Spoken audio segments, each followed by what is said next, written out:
Z, XTNT.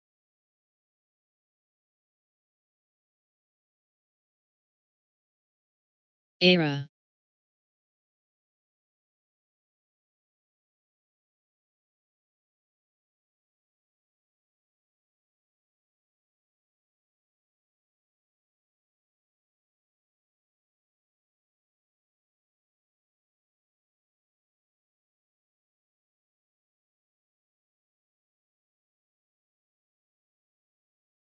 Look at APT. It's up today.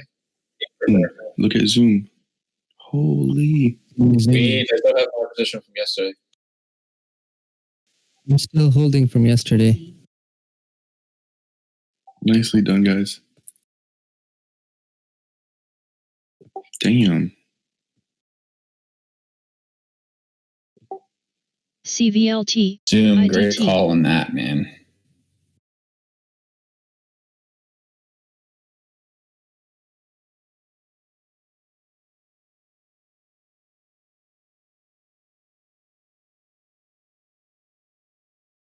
VJET. Semi.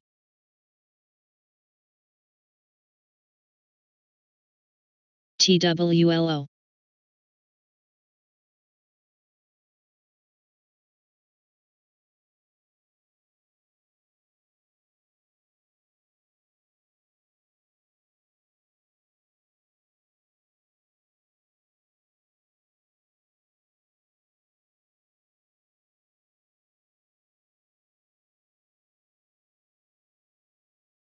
All right. Good luck, guys. I got to run some errands this morning. I'll be back this afternoon. Sounds good, man. Do it. RNST.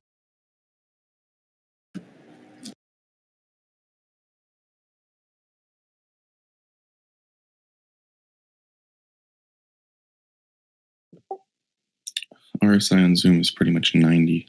Ridiculous. I think it's a short under 500. Yeah, I was trying to wait until a little bit closer, but nope, rejected. I'm watching for ES on the top side. If we don't crack this area here, we might come down, but if we do, we can see 334. TEF.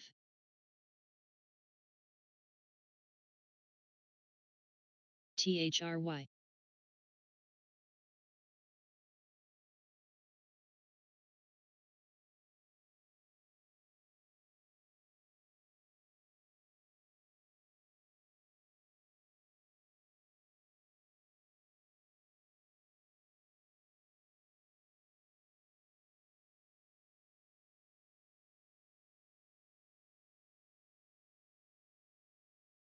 Good morning. Good morning, Jay. Good morning.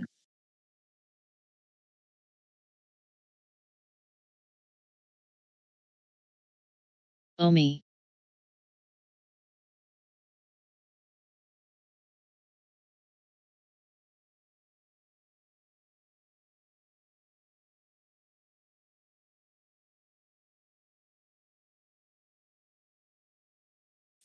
Yeah, it's pretty bad, guys. Be careful. The market's really weak. Internals are really bad. DPW. Just like Freedom 30 mentioned. Snow is doing really good. So, oh my God, I can't believe it hit 230s. I should have shorted this one yesterday. I don't know why I didn't. AMD is doing pretty good too. Testing that 3850 level. Let's see if the market holds.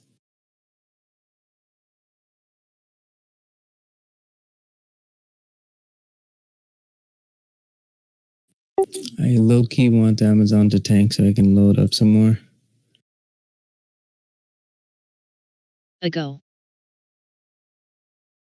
Loan.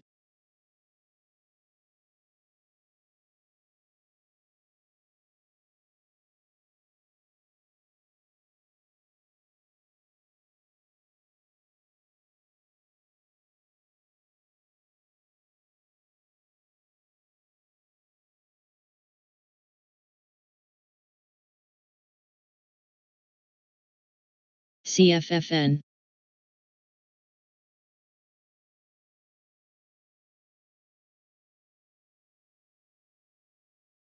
Miso.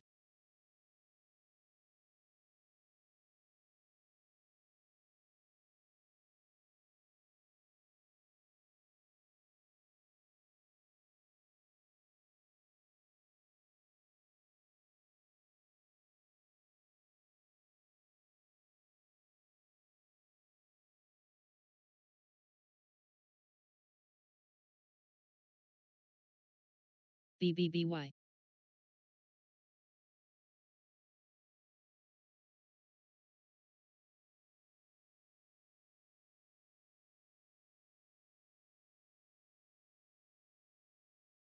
Zoom testing view up.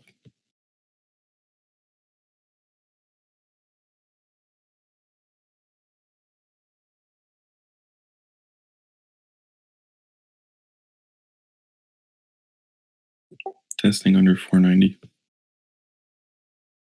Yeah, I like the short under 500. Rata.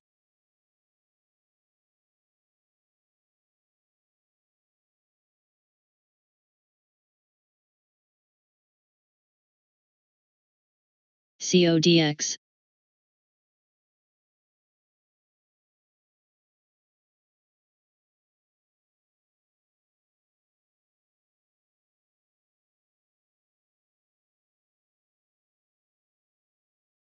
Sin.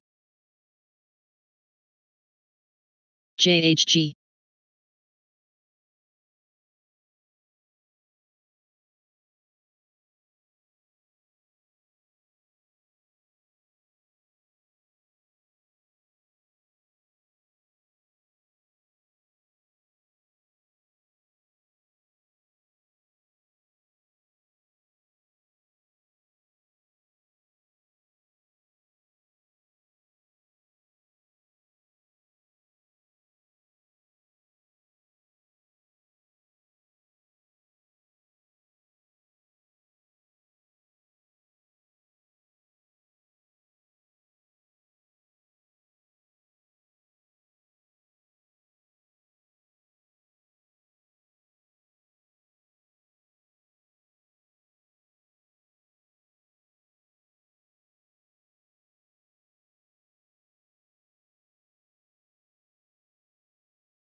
Damn, I almost LX. took that long at 490. View up bounce idea. I'm looking for the short side here. Yeah, that's what I'm doing now. Show me closer to 500.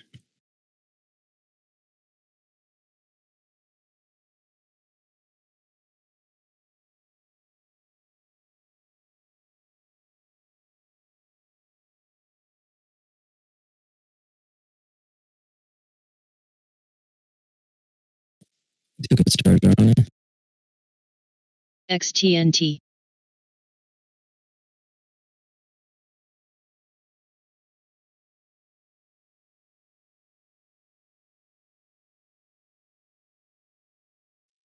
All right, so this was my next buy target, 334s. Let's see if we can crack it. If we don't, I can see it come right back down.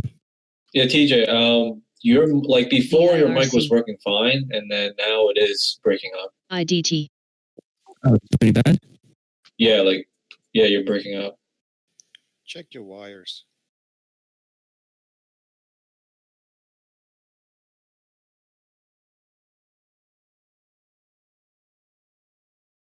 RNST.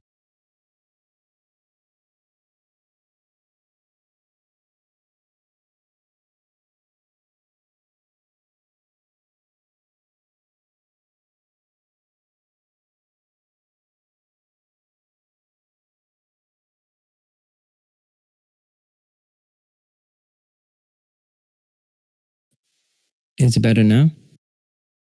Yep. All right, let's see if that works.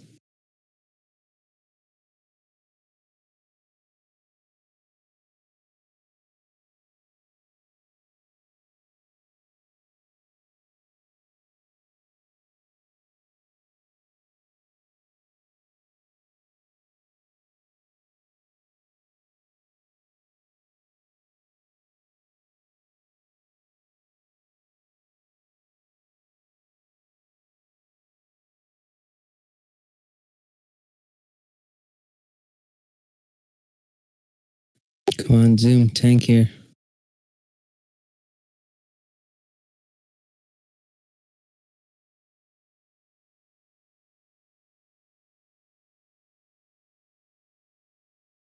CFFN. Boom. There we go, guys.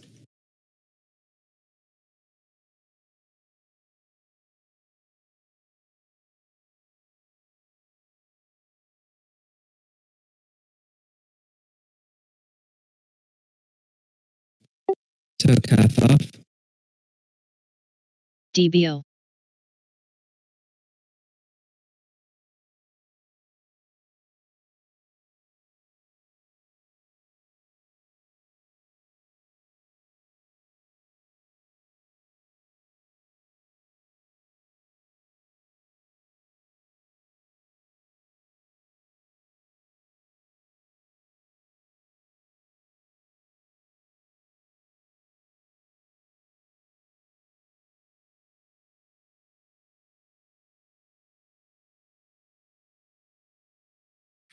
So maybe forming a flag here.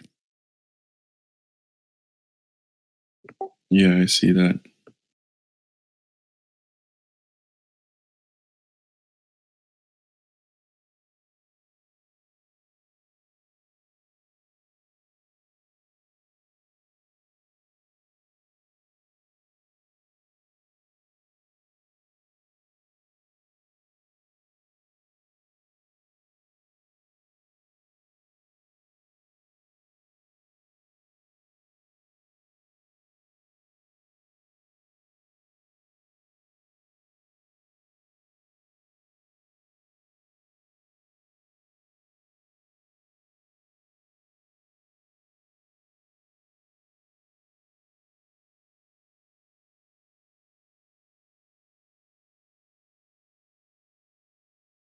SIN. AMTX. NBY.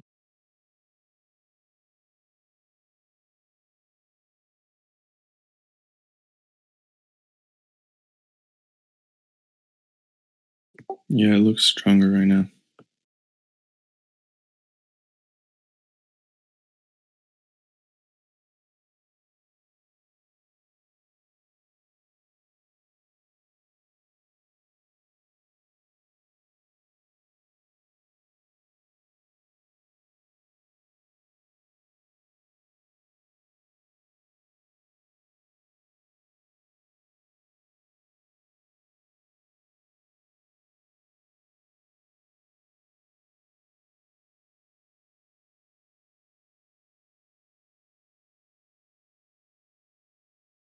JHG.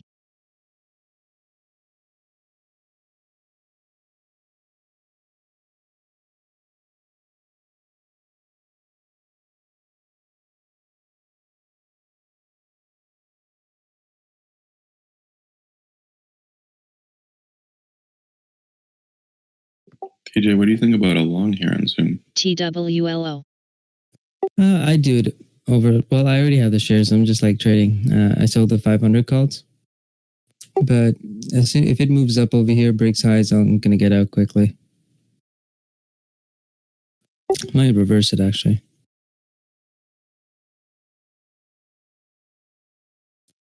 Yep, I should do that. I'd say wait until over 500. Because it could get rejected pretty badly.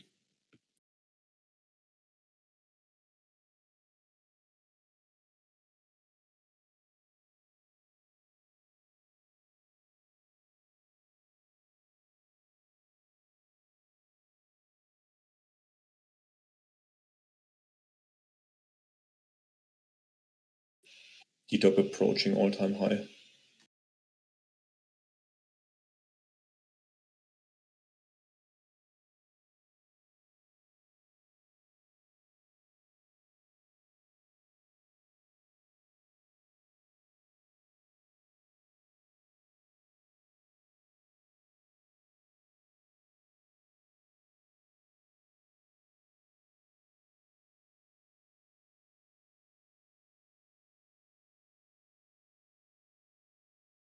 Guys, PTON is still holding. This is amazing.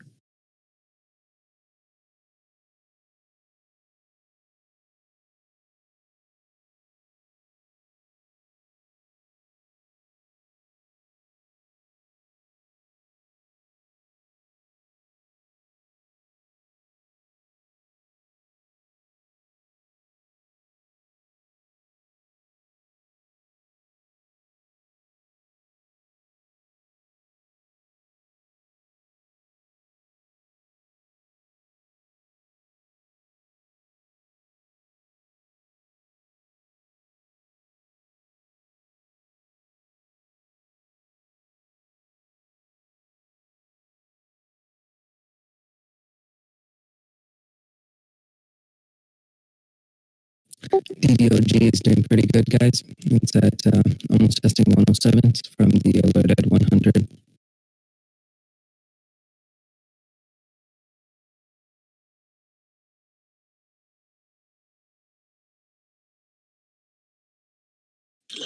Good morning, team. Good morning. AHPI. Good morning. How's everyone looking? What's that, baby? What's up? Haven't taken any plays yet. GHSI. Not really first day back, but first time able to use a lot more size. So, just hitting it tight, looking for good setups. I don't want to rush anything. I try not to be for 15 minutes. So we just hit that 15-minute mark.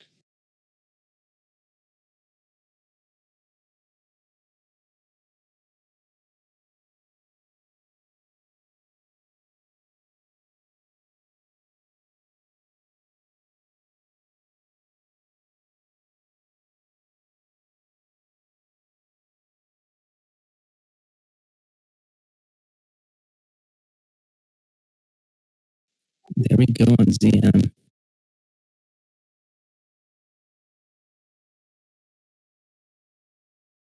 Okay, I'm scaling out of Zoom. I have 20% left. Nice job. Yeah, I flipped it on the long side and ended up $2 a share. That's amazing. Well, $2 a contract. TJ, you might want to restart the mic because you're like completely. You're not able to pretty much communicate. It's cutting in and out. Yeah, before the first time when you try to fix it, your mic was working fine, and then I think you changed something, and now it's not working as well. It sounds like you're talking to a fan. Damn it. Okay, let me go test it out. Okay.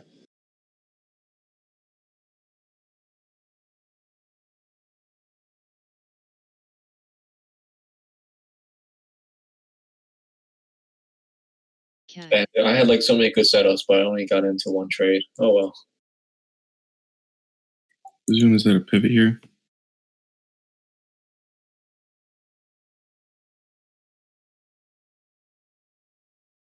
NBY.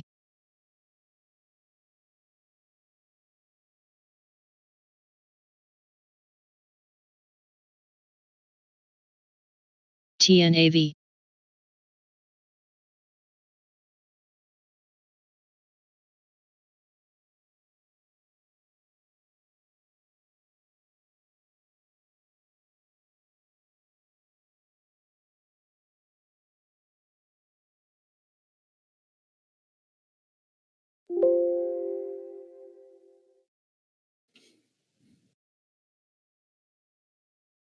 Damn you, Zoom. Didn't fill me on my short. Good call, Marty. All right, is that better? Yeah, that's really good.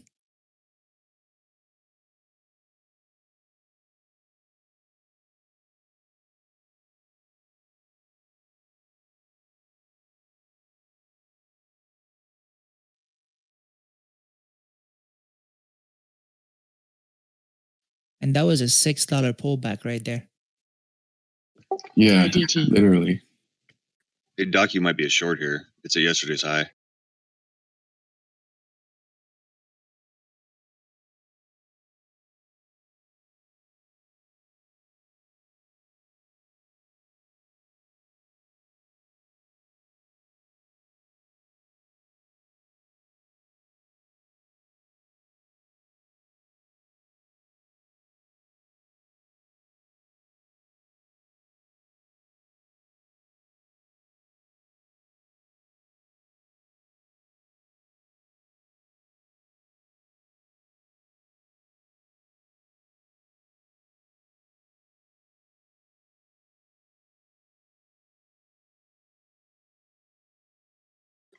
Definitely set a stop on it.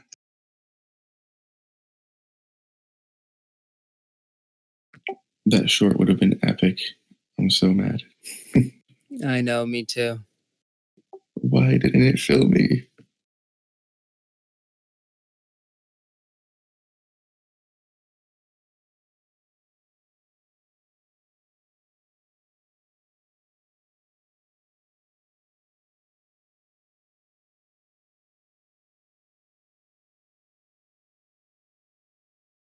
Glad I got my Tesla ad today.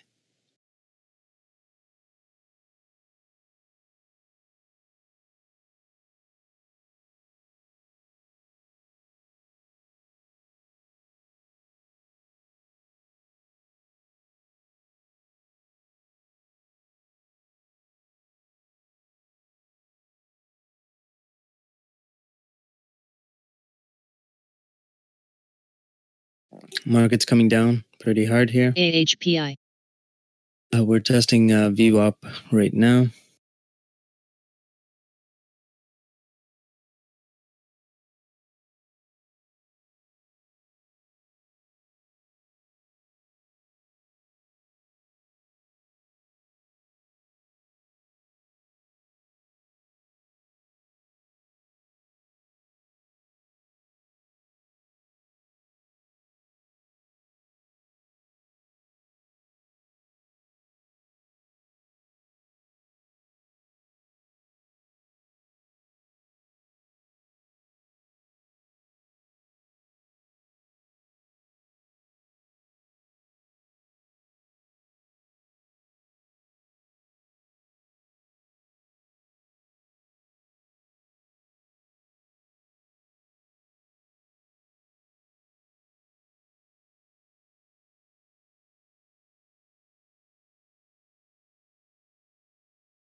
I think Zoom can come down to test view up.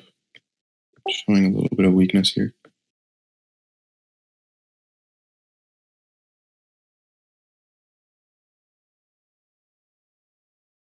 TAT.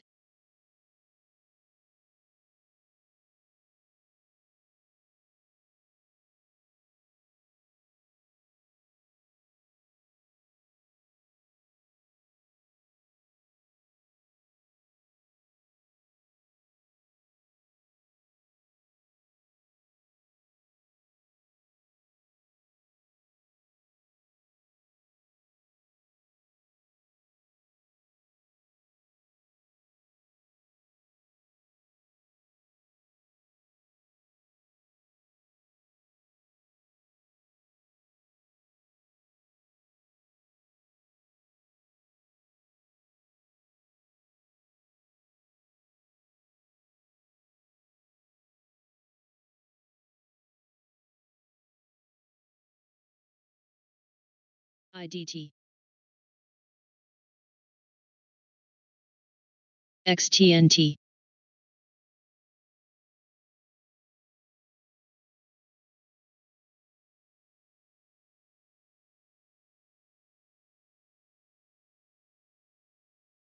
NNOX.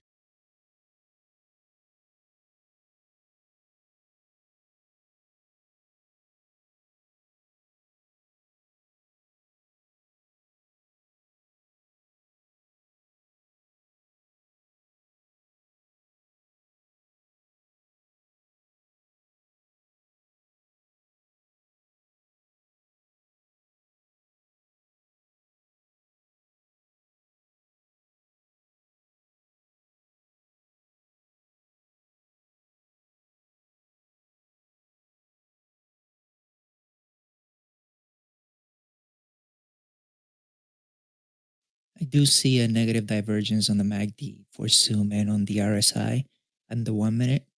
So anybody on the long, be careful here for Zoom.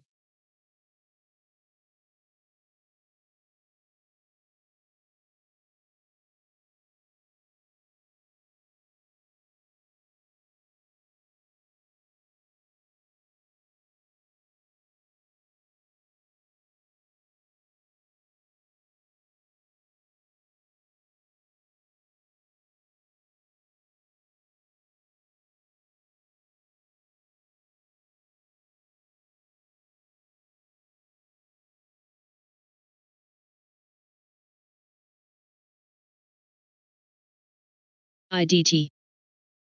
PRPH.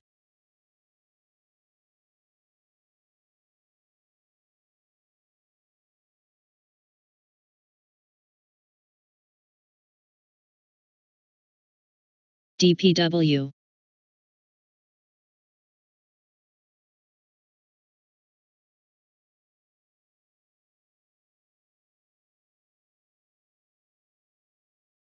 DXLG.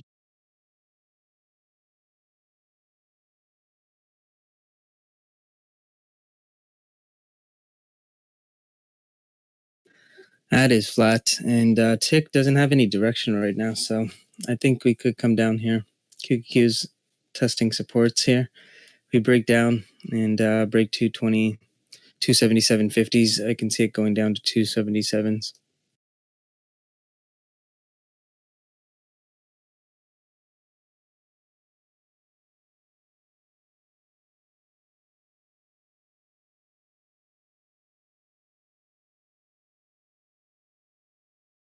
TWLO BBY.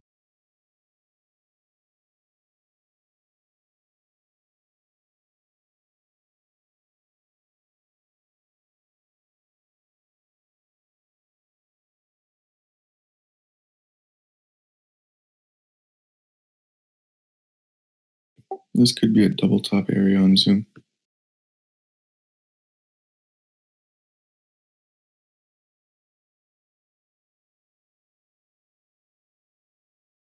RNST.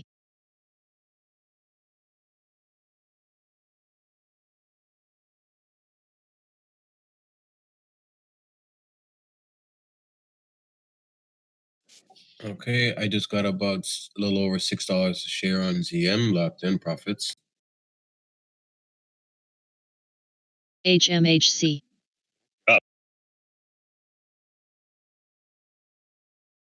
Nice. Wait, are you long? Yeah, I took the long. I locked in a little over $6 profit.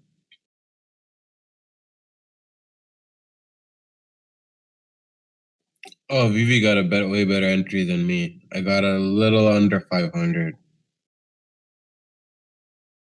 Oh, nice on Zoom. Yeah. Beautiful. Yes. Yeah, I'm up almost 20% on those Zoom calls. Very nice.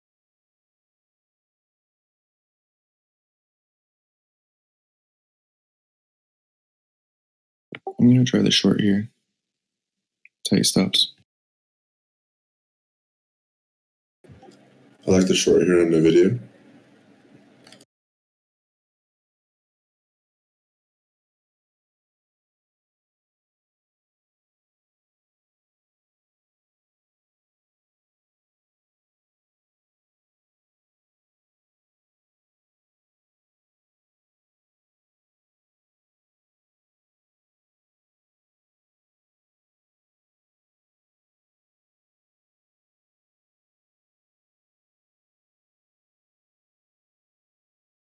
MICT. Beam. Wow. Launching here. Thank you.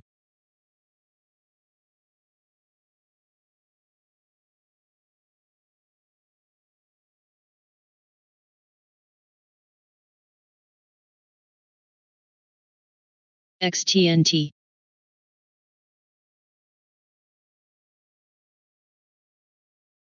Watch out on the long here. That wick is not that good.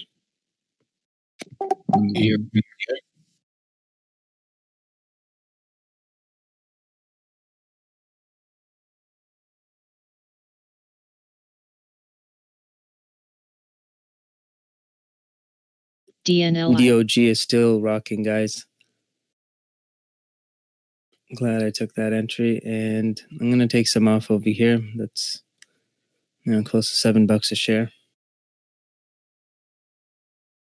GHSI.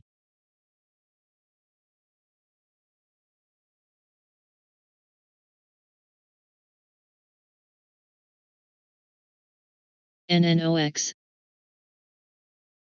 Yeah, damn. Spy going strong here. Broke high of day a while back. It's ripping. I don't see more volume coming down.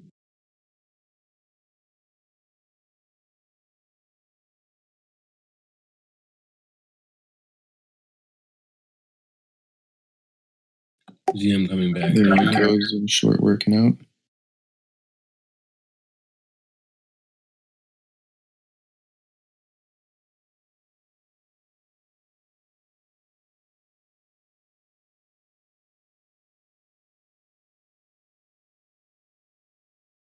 But hesitant to short Zoom with SPY moving up.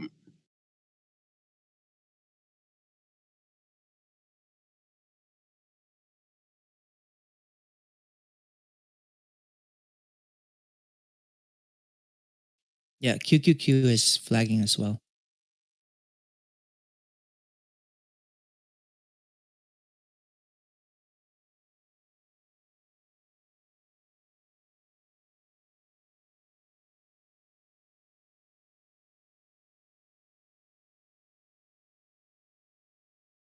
DPW.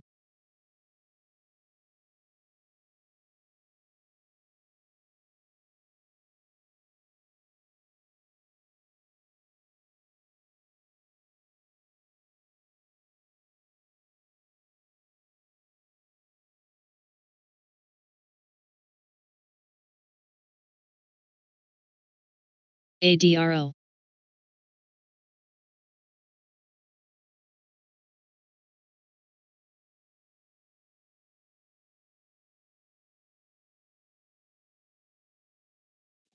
Yeah, I'm in the ZM short. I went in with very small size though.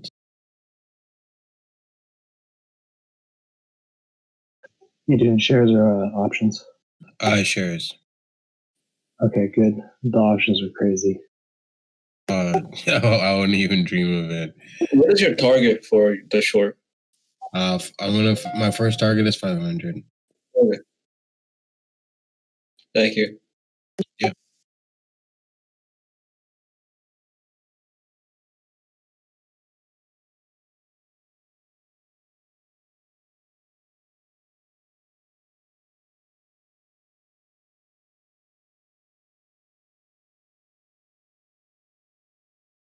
Yeah, the 10 EMA is starting to curl down.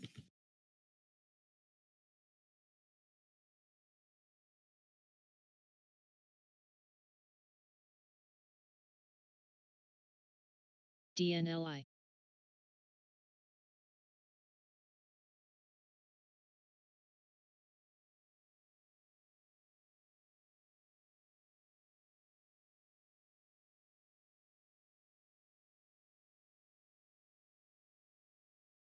Yeah, Jay-Z. I saw it this morning. I saw when it pulled back, and I'm like, nah, I'm not touching this with a 10-foot pole. You can Look at that gap down on the candle. We should see 500 pretty quick. You're in the green now, though, right? Yeah, beautiful. I'm in the short. Yeah, on ZM. Oh, I meant for Docu. Oh, sorry, I didn't catch that for Docu. Are you in the green now? No, I sold it off yesterday at the like low under the high of day yesterday. Scaled some out on Zoom at 501.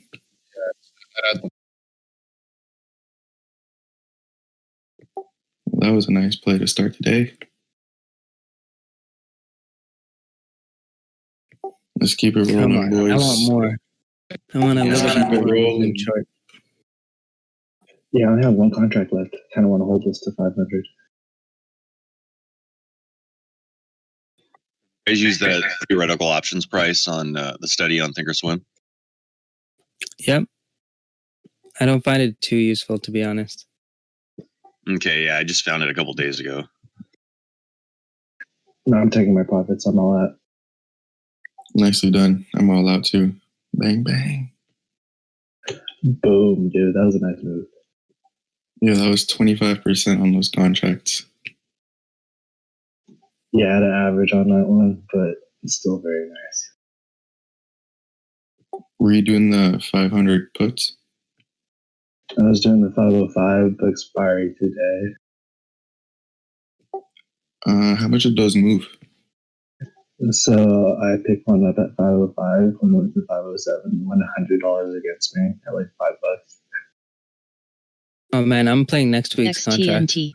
Much easier. Yeah, I was putting in the money too. IDT. And that was stupid. Yeah, I did the 500 today's because there's more volume and open interest, and it's like a reasonable target to reach. I think those moved a little bit more just because of the volume and open interest. All right, I'll check out the IMH. 500s. Thank you. Yeah, when On days of expiry, like usually I like to go in the money if it has enough volume and open interest to justify. But if we're so close to like a critical level, like $4 away here, I'll do the critical level because usually the volume and open interest is almost quadruple. SPY just sitting a little over that 335. No return to no. We're trading ZM right now. Gotcha. Thanks a lot, Marty. Anytime, bro. Yeah, usually contracts with more volume and open interest, they move a little bit nicer and they hold pretty nice.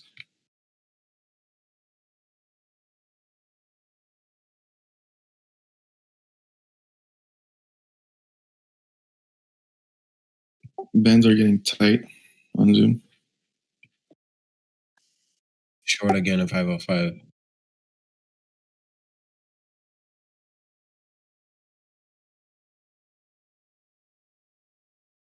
Guys, Roku broke 200. Sin. SPY's pushing HOD. I'm still trying to be very careful today on the long side. Same. PTSD. Well, I'm trying to think who's going to hold this through the weekend. Guys, that Zoom play is working nice right now. Yes, Yep, sir. I'm still holding. Let's do it. Let's do it. Let's go. Yeah, I'm sure Zoom as well. Good work. Good work. I'm targeting 500 first. See how that You holds. couldn't even target VWAP. HMHC. Yeah, that's what I'm thinking. I think VWAP is a good target. Yeah, I'm all out of this one just because contracts. Yeah, my contract pricing on the 500s that I shorted, it's at the same price that, on the first tank on Zoom. Like 10.05.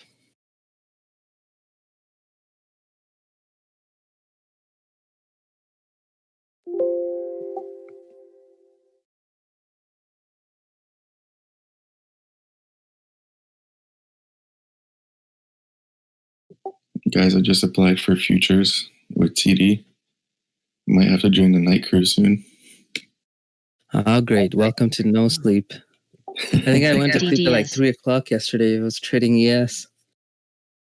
Yeah, I was popping my head in, but I couldn't. Like, I tried to take a short at 33, 36, but I wasn't approved yet, so nope.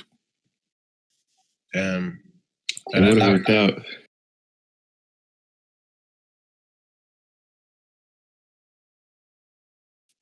I couldn't do it yesterday, man. I knocked out like a little after 12 o'clock. I was just like, I hit the bed. I'm like, I need good sleep today. I can't be half awake.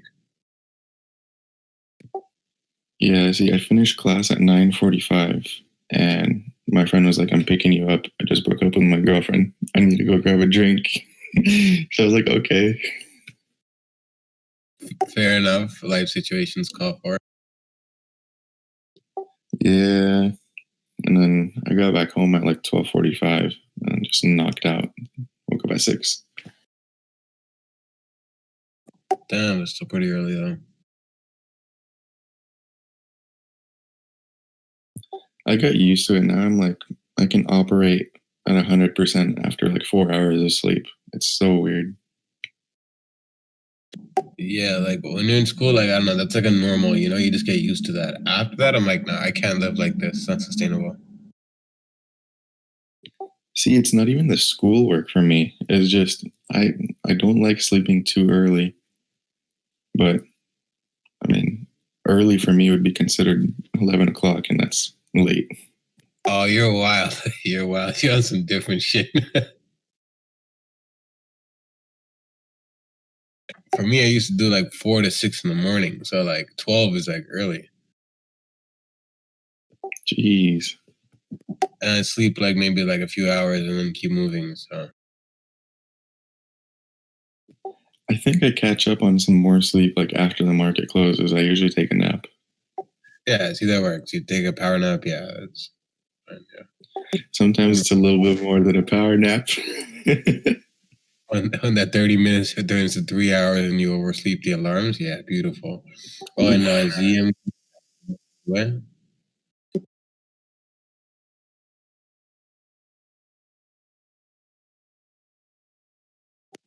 Damn, Longbow 480, 27 a share. That's beautiful.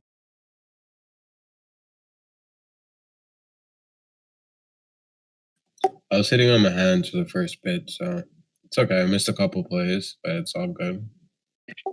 Hey, I saw. Well done following your rules. I have that same rule. That's why I didn't take a trade earlier. I really wanted to go long when I recognized that flag, but can't break the rules.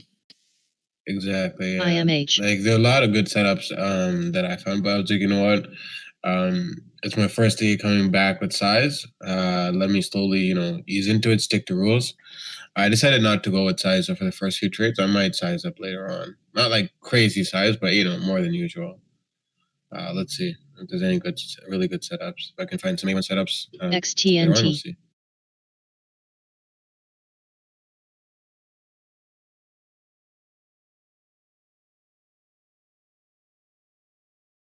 Man, that D-Dog short was now, or is now 30% in profit. Nicely done, bro. Oh, good job. Thanks, I scalped it now twice.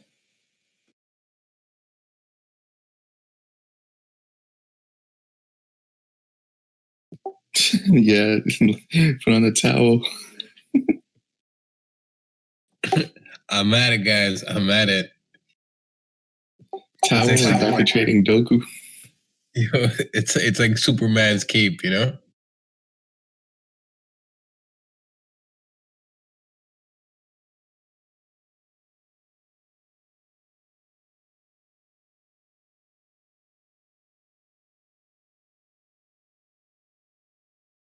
The towel trader is legendary.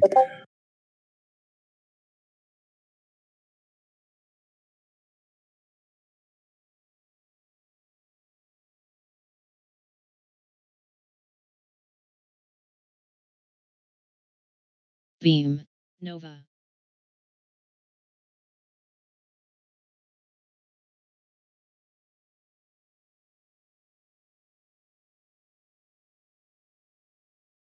Zoom could be forming a head and shoulders on the 1 minute.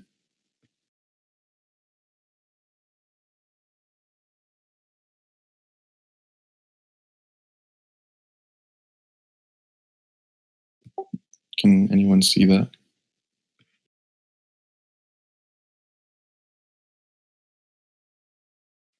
Definitely see it. Sorry, what about it? Could be forming a head and shoulders on the 1 minute. There's 2,500 stack on the ask at 506. Yeah, I can see it. Man, Roku's gunning, guys. I am so happy about Roku. This is amazing.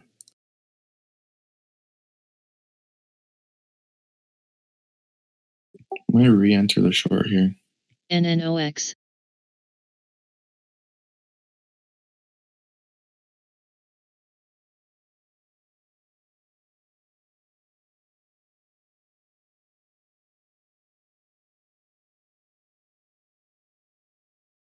And Tesla, guys. Tesla is gunning. So glad I got that ad.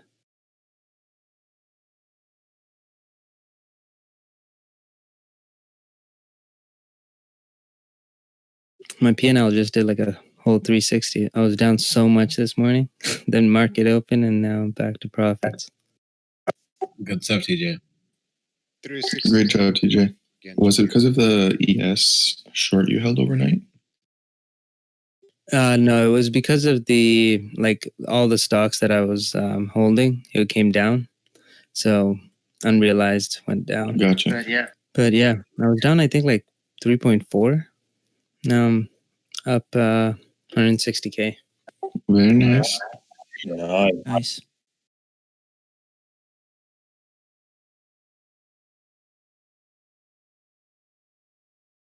CTIC.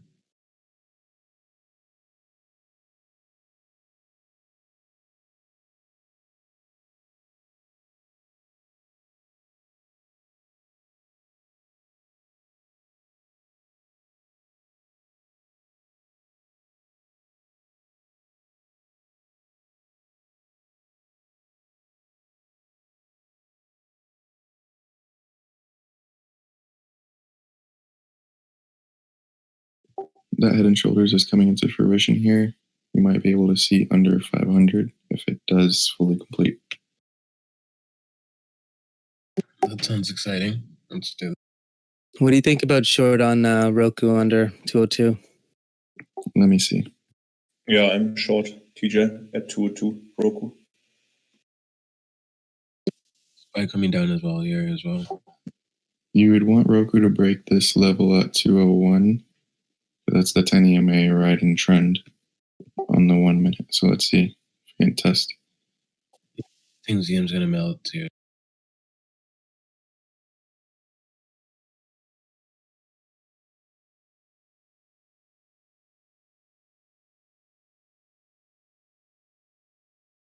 I want to see.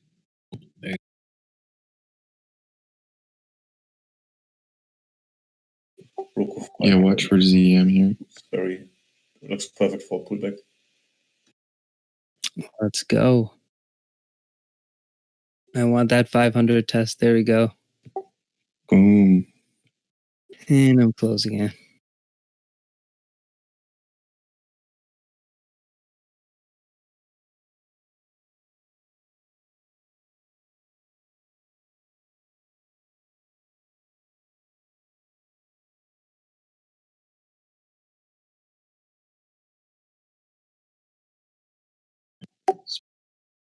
I'm still holding. Did you take any partials yet, John Gotti? No, because I'm in a very small size. Okay. Just because this right here, with them not being able to take it back like towards 500, might be showing some strength with that doji. So just Yeah, that doji is the one thing that concerned me, so I got out. Plus, we bounced on this area like a few times, so didn't want to take the risk again. I had like $3 on the table, and I didn't take it. Came back right back down to my entry, and then came back up.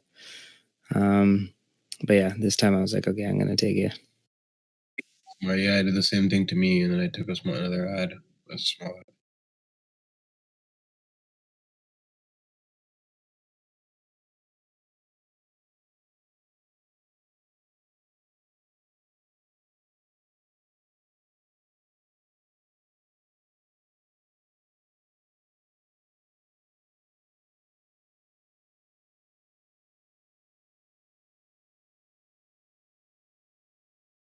HOFT.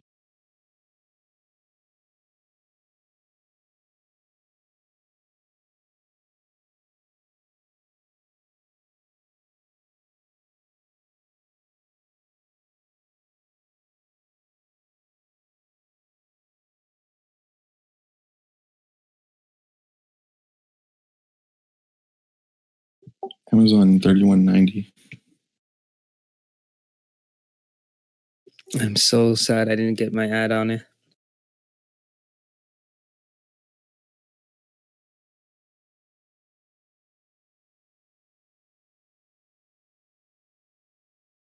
Tesla's looking a little bit toppy over here.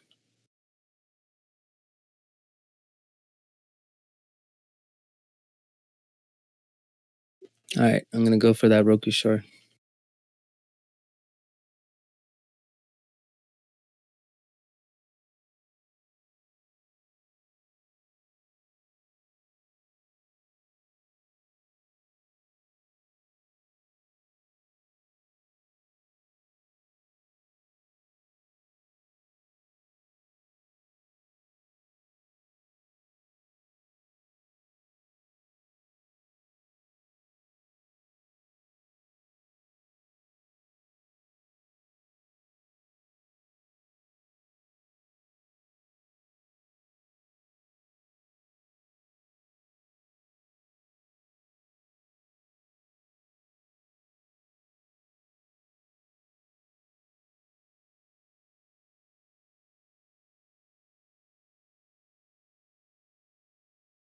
Yeah, Roku looks good for the short with a doji printed on the 5 minute.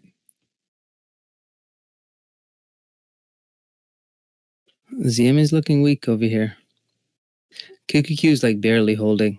Volume's decreasing, but it's not tanking, so If it stays over 279, could be a good area for another push up.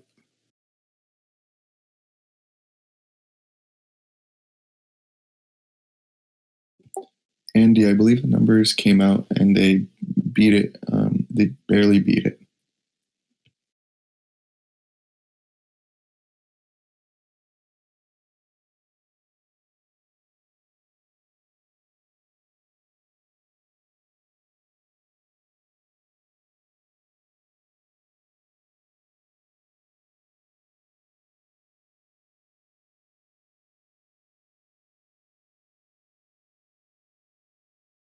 XTNT.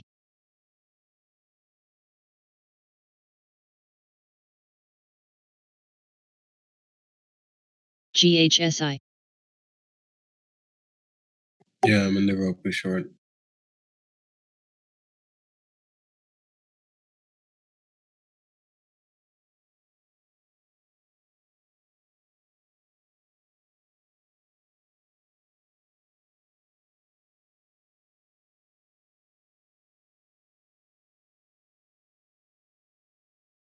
IDT.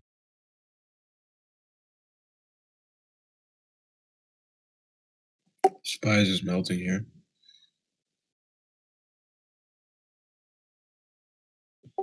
And guys, just a reminder, if you're trading today, just be conservative with your position sizing. Today's a day that can either make or break your account. You can literally get unexpected news out of nowhere and could go against you pretty badly. So just be very careful.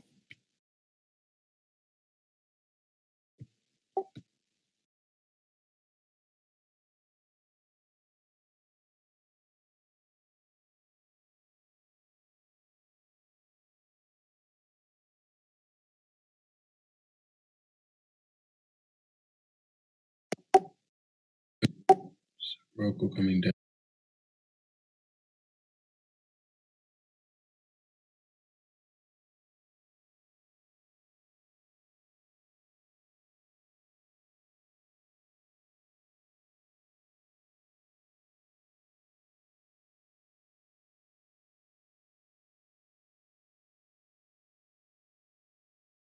Roku's about to test at 200. Damn, look at that volume picking up on the 5.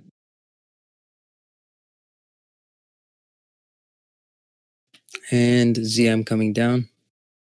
Roku's doing pretty good for us now. It's beautiful.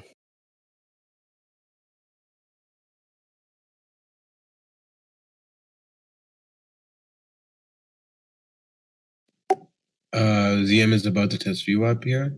Just about to hit that 500 mark. I took half off on the Roku short, just in case we bounce on 200.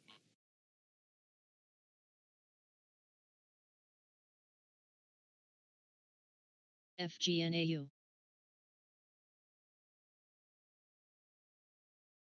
Guys, PTON. We alerted this at $80 as a buy. I loaded up on the January calls and I got the shares at 81.88. It's now trading at $109, guys. CTIC. Oof, ZM, little knife. And I closed out the Docu short for another few dollars a share. 500.01 was my. If you're in the short on ZM, be careful because could bounce here on VWAP.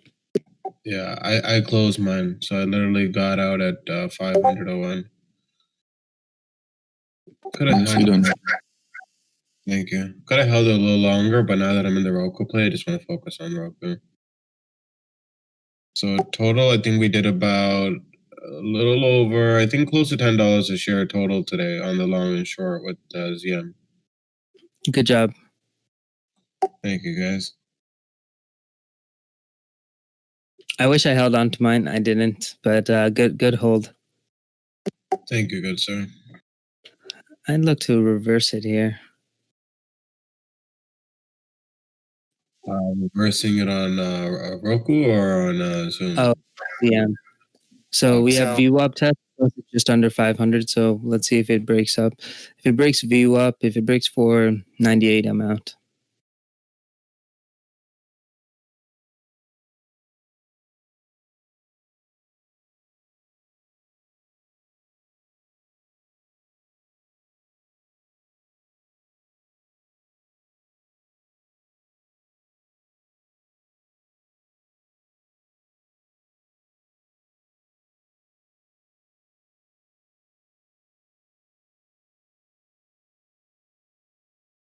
BBBY.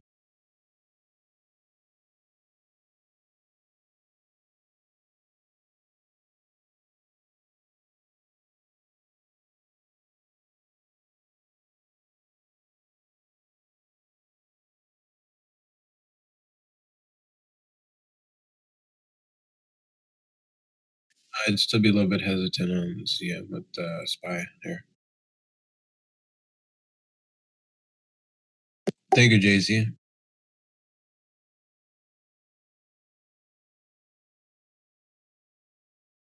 I'm going to try the long on ZM here. Watching Roku. Move down here. Let's see.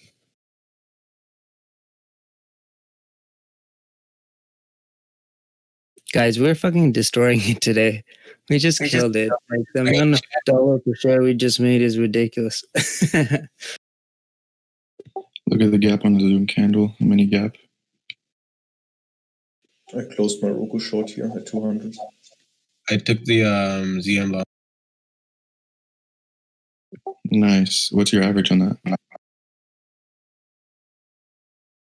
Average on that should be 501, just a little under 50. I saw SPY moving up. I got a little bit more confidence in the play. I'm still holding the rope for sure.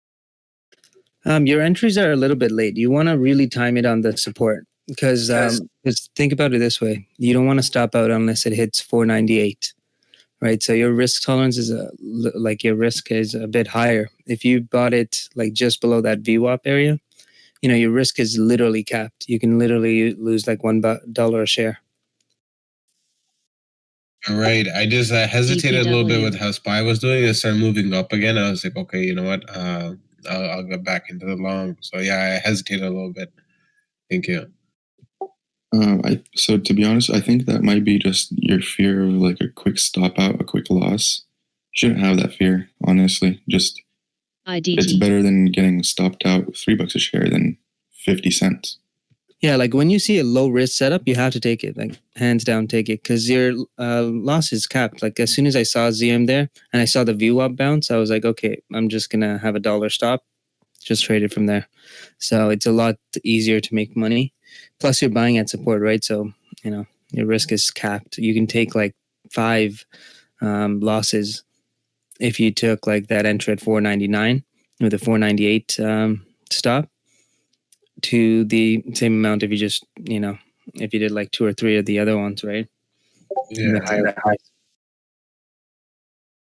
that's true. Thank you, TG. Appreciate it, guys. No problem. The way I always look at things is like, I can either take a big loss here or I can take 7 or 10 smaller losses on something else. And the probability of me having 10 losses in a row, it's unlikely. Like 99% of the time, I don't have like 10 losses in a row, right? So it gives me that opportunity to really like capitalize on something. And you see how it came down over here? You don't really want to stop out, right, until it hits that 498 and it rejects 498 because you're still in the middle of the support range. Yeah. See, I should have gotten the entry closer to here. I would have been more risk-free. Thank you. Nova. Yeah, no problem. I appreciate sharing that, TJ. Sorry?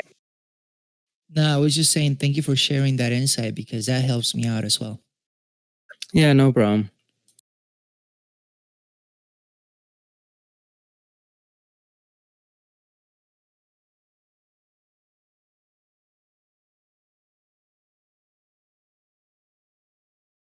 I haven't stopped out yet, giving it a second, and I should stop out.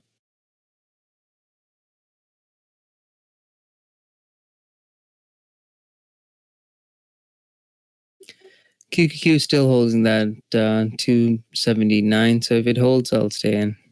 See, I use this as an ad.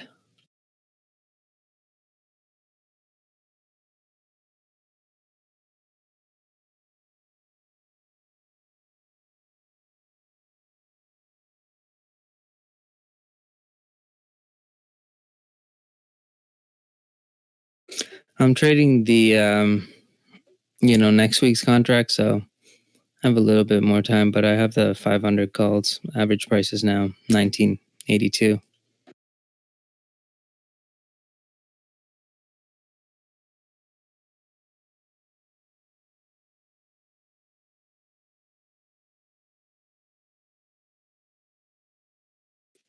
DDoc looks nice for a long scalp.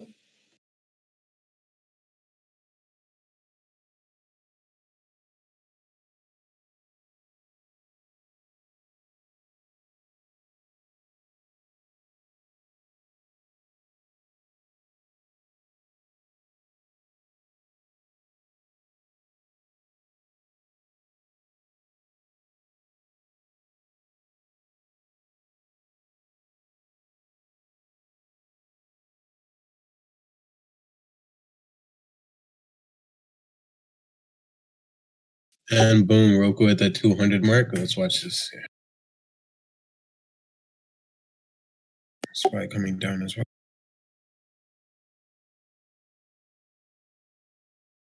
Speedy, I like to manually stop out because I'm watching it. If I'm not watching a ticker, then obviously I'll have a hard stop. But it works out better for me, just in case it dips down and then comes right back up.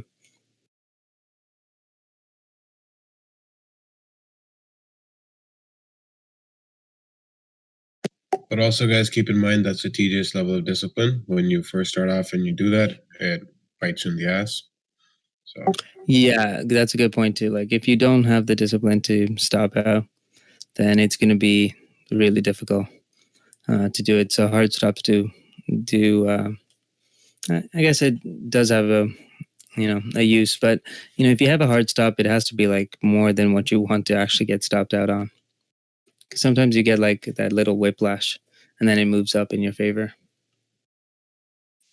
yeah, if it's stop hunting, you still want to have enough space, so you don't get stopped out too early, and the trade keeps moving up in your favor.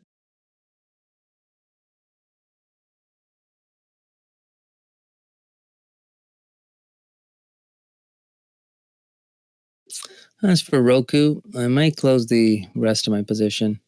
Just chilling above 200 here.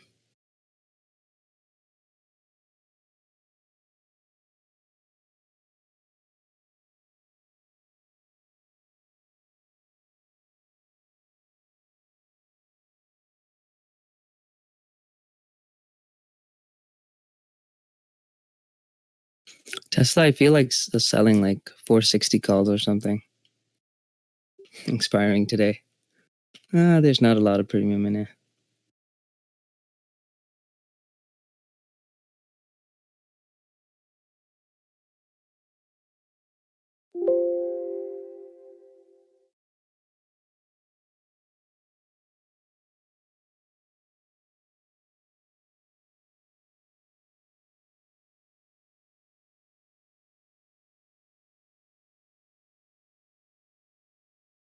ZM looks better.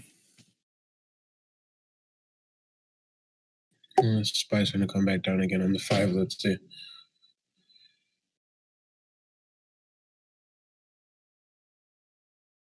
And DDOG is coming down. Nice short on that, JS. Well done. Great job, JS.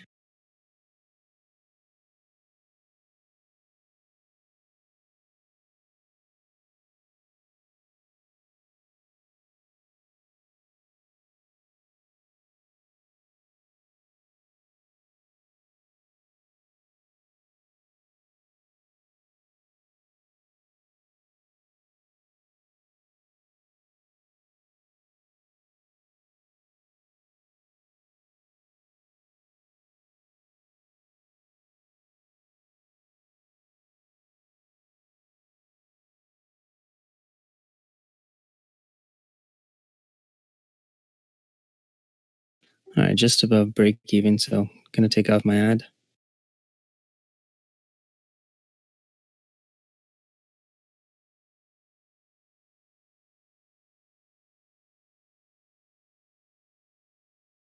GHSI.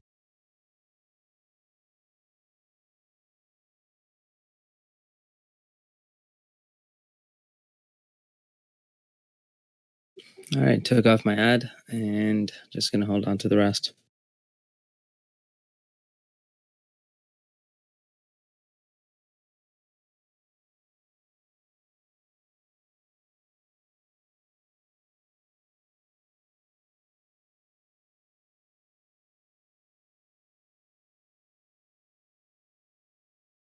BBBY.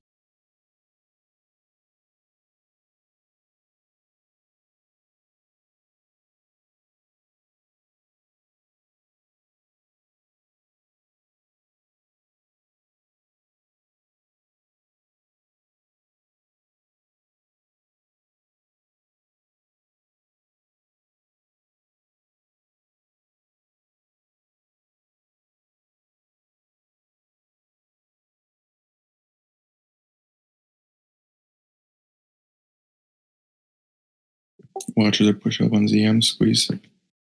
There we go. Yeah, this one should actually go to 404, I think. Man, I should have just waited. Taking off the ad. It's okay. Yeah, that hold and squeeze, this should go to 404. 504. But I took partial just in case, because it kind of squeezed me a little bit. But we held strong. Great job, boys. Good stuff. SPY still coming down here.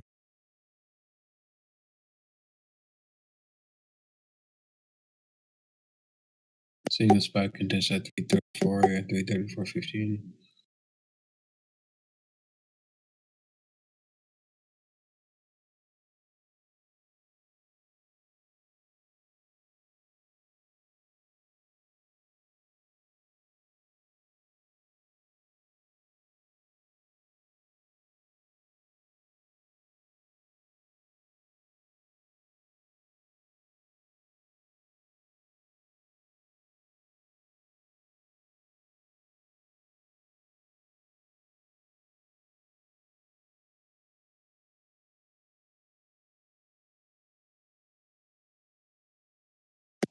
Let's see if it holds here, SPY, this range.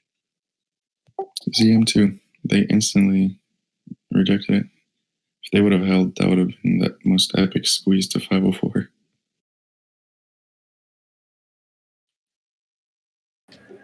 All right, I'm back. How we doing? Okay, good. Welcome back. There's 4,900 on the bid, 499.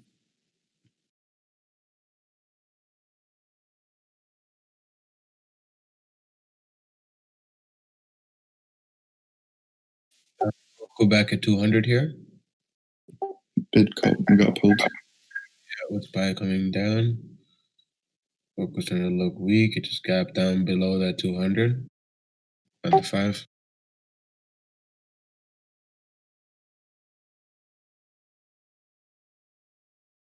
Now it's at 498.4 and it's a real order, 4,800 on the bid.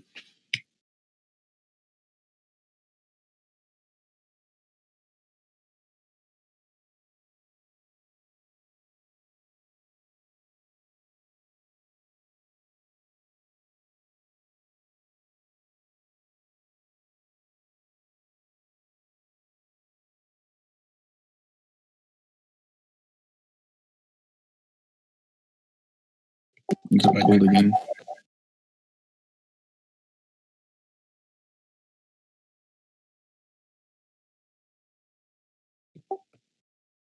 I'm glad I scaled out. Damn.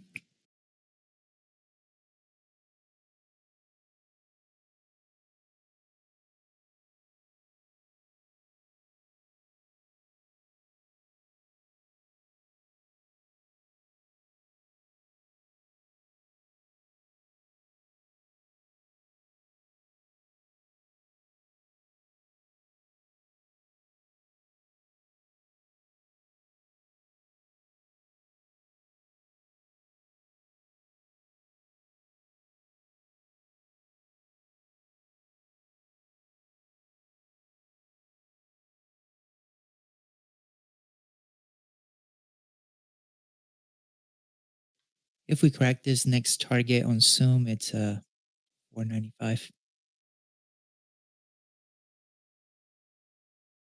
At 496, there's a pivot. So I would say crack under there. Thank you. I'm still learning to use pivots, so I appreciate when you bring those up. Anytime, bro. Yeah, they're pretty useful short-term support resistance.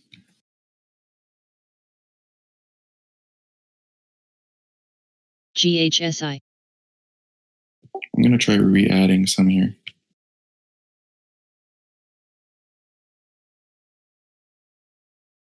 Reading to Zoom. Yeah, because I took some off over 500.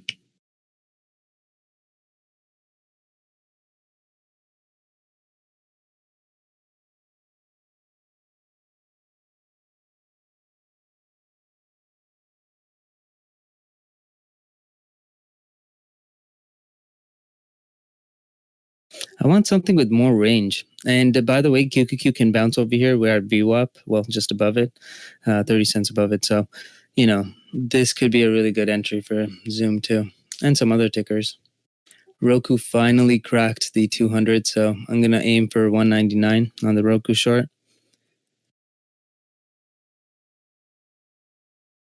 You're still in the short with me? On Roku, yeah. I only took like half off when we hit I think it was like 230-ish. Okay, nice. I'm still holding the whole thing.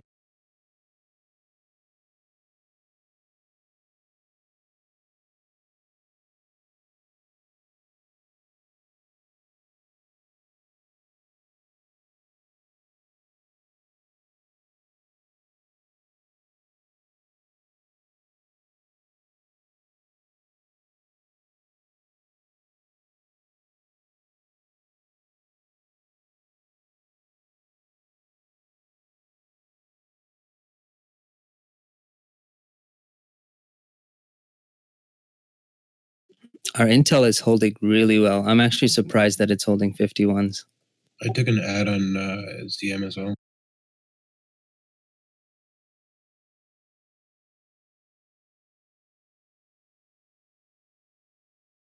But today, what I decided to do, since it's my first day trading with a little bit more size again, I'm gonna do multiple plays. Nothing with any heavy size. Maybe until next week. Just take it easy. Honestly, don't use heavy size at all. Just get used to trading smaller sizes. It's so much more important that you get everything down packed to a science. Your strategy is fluid. As soon as you have that, then you can size up. But, I see the biggest mistake. People want to make money. Obviously, we're working so hard. Why wouldn't you want to make money? But in the beginning, if you use this time accordingly to really just hammer down your strategies, get better entries and stuff, then I think you're good for an entry, for a longer and not longer, for bigger sizes. Yeah.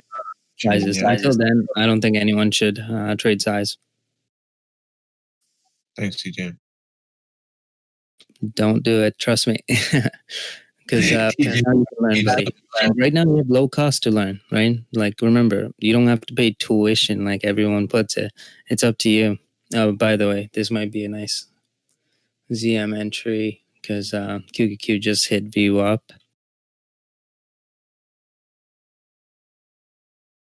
I want to get you guys' opinion on. Can you guys hear me? Yep. Zoom. I see how you guys mentioned QQQ hitting VWAP and whatnot, like you just did, TJ. But in the past 2 or 3 weeks, I've noticed that when the market is tanking, QQQ is tanking. Zoom is going up as a sympathy play because people are staying at home. That means they're using Zoom more, kind of thing. So, what do you guys think on that? Because I've kind of seen the reverse reaction on it. That's a good question. I'll do that on a lesson in a couple hours. I'll show you why it matters. But yeah, I'll do it in a lesson as soon as we're done, when the markets die off a bit.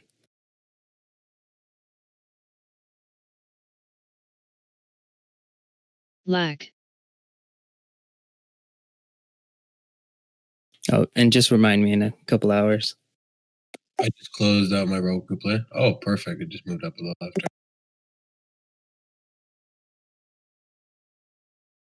Nice. So we cover a couple dollars. I think about $2 a share. So yeah, up about what today, including the ZM plays. I think I'm about close to $12 a share.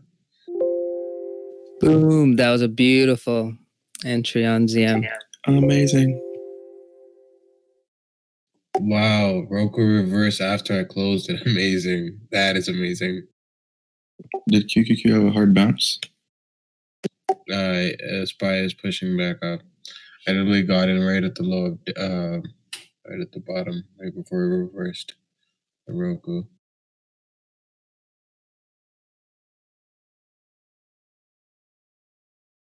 No, but this one can hold over 500. We could see 504. If. Oh, I see why you degenerates are trading the weekly, the ones that expire today. I'm already up 20%. Yeah, dude. We are the degenerates.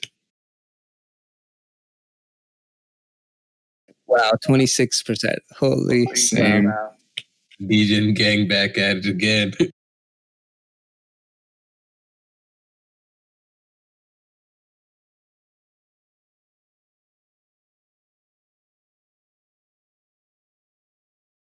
Yeah, as long as 500 can hold, this is going to be beautiful. 32%. 36. This is amazing. Bro, this is crazy. This is crazy. All right, I'm picking off. Damn, we killed took it, some guys. off. I'm dead. What did you guys get me into? Trading options that expire today? Listen. You did it to yourself. We just brought it up. That was 40%. 40%. Oh, man. Hey, TJ, look Okay, at I'm out now. TRUP. Truck is moving. Sorry, which one? TRUP, True Panion. Oh, nice. Okay. JDA, honestly, as long as it's in this range, do the 500s. Look at the volume on the 500 calls. 22,000. Those literally went from $3.70 to $5.90 in like 2 minutes. Oh, dude, there's no liquidity issue. I took like 40 contracts off, no problem in a second. It was amazing. Yeah, so easy. People are so ready to buy them because it's like, oh, it's moving up. Let's buy. Yeah, I just closed out the majority. Just one thing though, like you can't hold these. You have to make sure it's only a quick trade because you don't want data to take effect. Secondly, it has to go your direction. If it doesn't go your direction, cut it because if you can make 30 or 40% in actually that's like 50% in if you can make like 40%, you can also lose 40% in 2-3 minutes, right? Exactly. Yeah, no. Hell no, I ain't holding these. They expire today. And yeah, like you said, just because they expire today, they move so quickly in either your direction or the opposite. Like quick. That's why I'm scaling in maybe with 1 or 2 contracts and that's it to scale in. Not even I thought the majority contracts you guys were trading were the dailies. Because if you're day trading them, right? Like TJ said, the theta, is going to kill you if you hold them any longer. I usually trade weeklies up until Friday. Friday's probably the only day I do the dailies because the weeklies expire. Yeah, I usually like to go at least a week out, but the thing is that we used to do it on Tesla when we'd trade it on a Friday, but there's no problem on Tesla because it's super volatile and we always get a really good entry on it. So, we were able to turn a profit. When an option contract is $4 a share, so much harder to make that kind of profit and even scale into a trade. You don't have that luxury of scaling in and out. It's a little bit harder. We're literally playing Zoom like a fiddle today. I know. I love it. What happens when you hold the contract until expiration? Does the brokerage execute it for you automatically? Oh wait, no, it expires worthless. Expires worthless, yeah.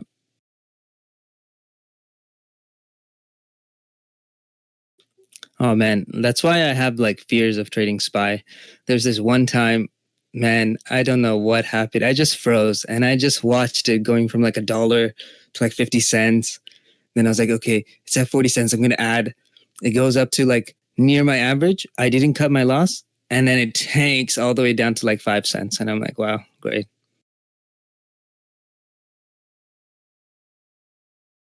Marco, did you just cut the loss?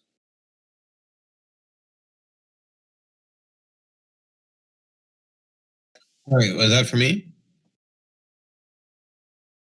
No, TJ said it went to 5 cents. I was just wondering if you. Yeah, I should have cut the loss. As soon as it came back up, I should have just cut it and taken that loss because it destroyed everything, right? I like lost everything on that trade. That was horrible. I'm not used to losing 100%. All right, guys, I'm going to take a little break because I don't want any sort of euphoria to kick in. That's like 5 for 5 plays right now. Same. Honestly, I'm like, excited. So I know I have to slow down. So this is a good time to take a little break. I mean, we did trade every single like spike up and down on ZM. It's ridiculous. What more do you ask for? Yo, we're killing it. CTI. Yeah, I'm already at profit target for the day, so I'm going to slow down. Work, brother. Good work. I think I'm at what? 3 for 3? Yeah, 3 for 3. So Very nice. Very nice.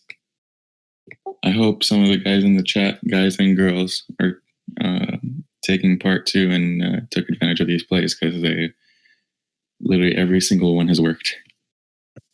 yeah, I caught the ZM long, got the ZM short, got the Roku short, and now we're in profit of ZM long again. Yeah, I think I only had to add once today. That's a record. Sorry, you only had a what? Oh, I only had to add once. That's a record for me. Yeah, good. I commend you for your resilience. Yeah, I only added once on the ZM long because I got a shitty entry, but then I took TJ's advice, and when it came back down again, I got in, took an ad.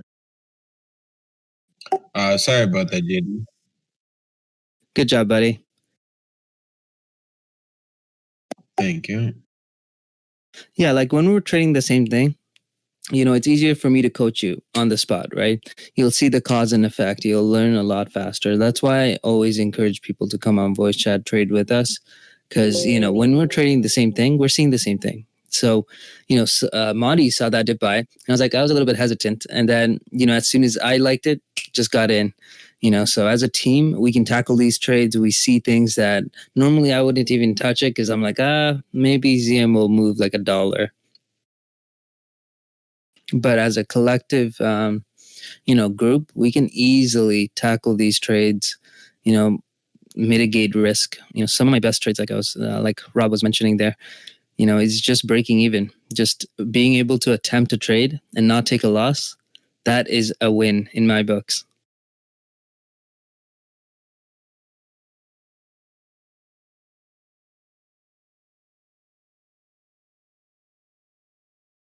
Well said, TJ.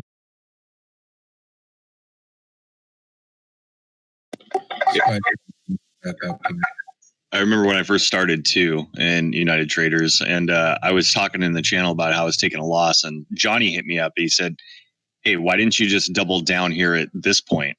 You would have broken even." And I was like, I can what? I didn't understand. Because, everybody out there says, do not double down, never double down. Now, it has to be part of your strategy, and you have to find support and resistance, right? But it was something I wouldn't even consider if it wasn't for you guys. That's the most bullshit thing that I've ever heard. Because, doubling down is exactly how we do it. I mean, one of the top hedge fund managers, he doubles down so much that his yacht is named Double Down.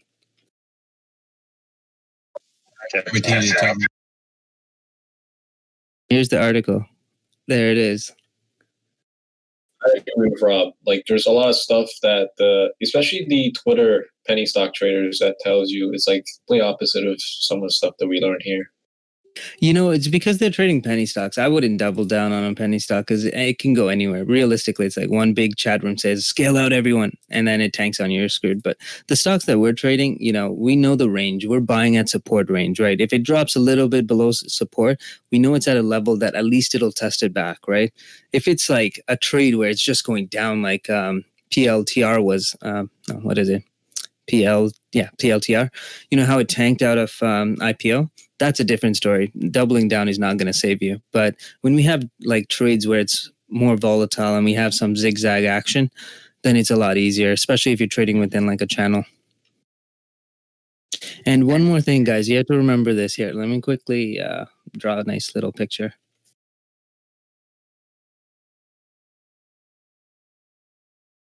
TJ, what do you think is a fair value for PLTR?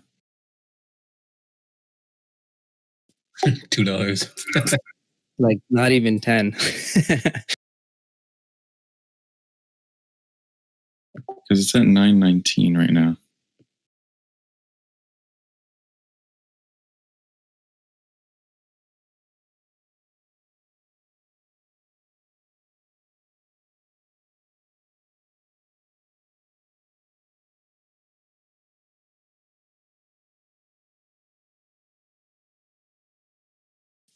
It's like today is a good Friday, boys. Oh yeah. I wonder if ZM could be a ABCD trade.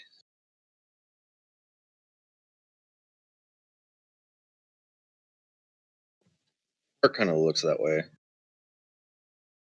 On what time frame? 10 minute. The 10 minute you said? The 10 minute.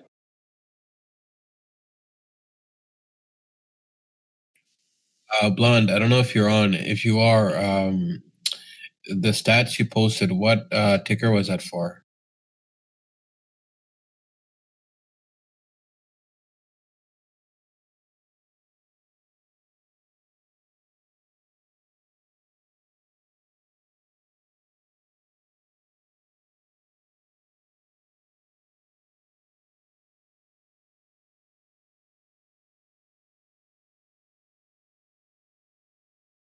All right. So when you're trading channels, right, as soon as that channel breaks, we're buying at support.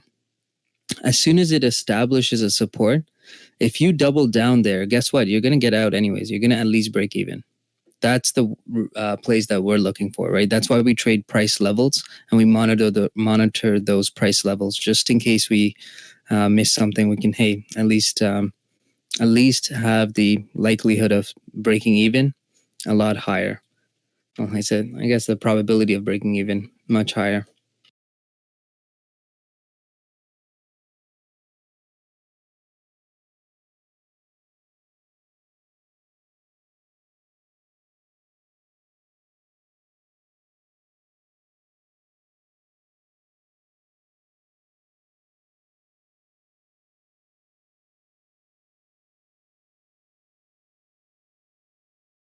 Rob, I mean, possibly. I do see it. It needs that volume to come back in. Yeah. And right now, unfortunately, markets do not have that kind of volume because of elections. And guys, Zoom pretty much almost squeezed up to 504. JE. Right, well, 503.20 was a tie on this push. So, yeah, it's original target. All right, I'm gonna go make some pancakes. Marty, you go pump ZM for me. I'll be back. Make sure you scale out.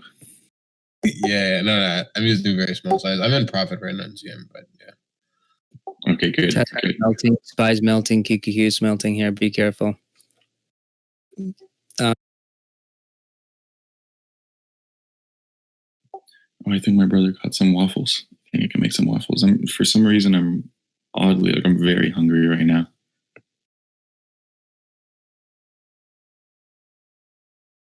Now you're making me hungry. It must be the tequila.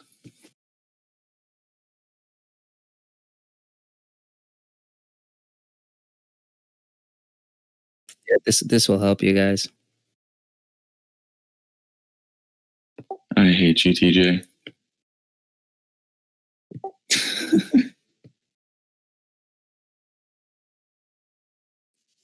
TJ. Honestly, Jangadi, I just have like a protein shake in the morning. That really helps me out. I used to eat eggs, but it takes too much time, too much energy. I have one of those little eggs. Just toss it in there, and it makes me this little.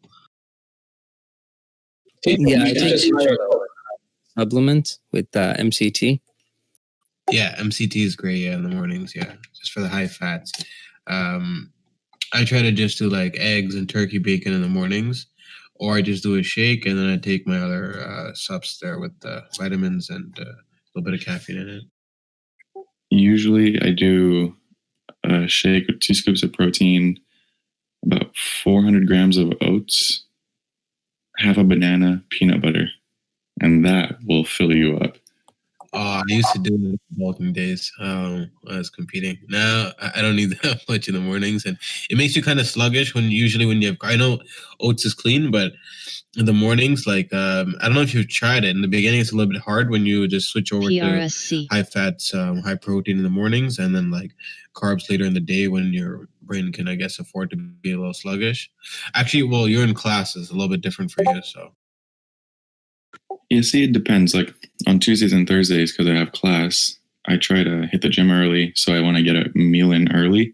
If not, I go fasted. Like yesterday, I went to the gym fasted, and that was at 1 o'clock. Honestly, guys, the one thing that's really worked for me was the Bulletproof. They have this smart mode one. It's called Bulletproof Smart Mode. That one's actually works for me.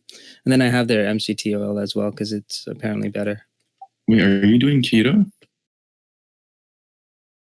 Kind of, no, not like full keto, but it still helps. Like, it takes away my hunger, which is already like not an issue. But once I got out of Adderall, I was freaking eating like heavy. ELMT. So, the MCT oil really helped take away that appetite.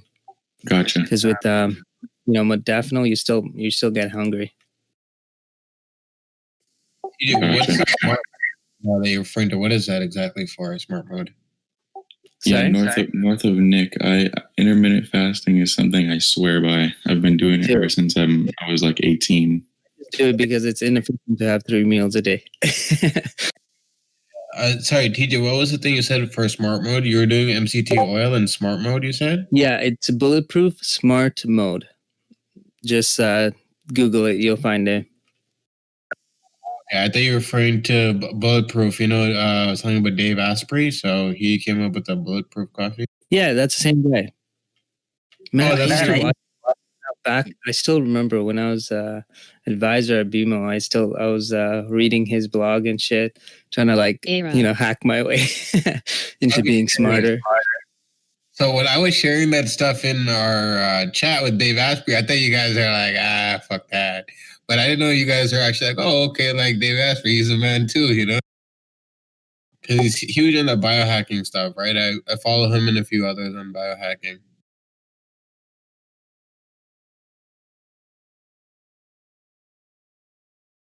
What Lasagna said. Yes, I agree.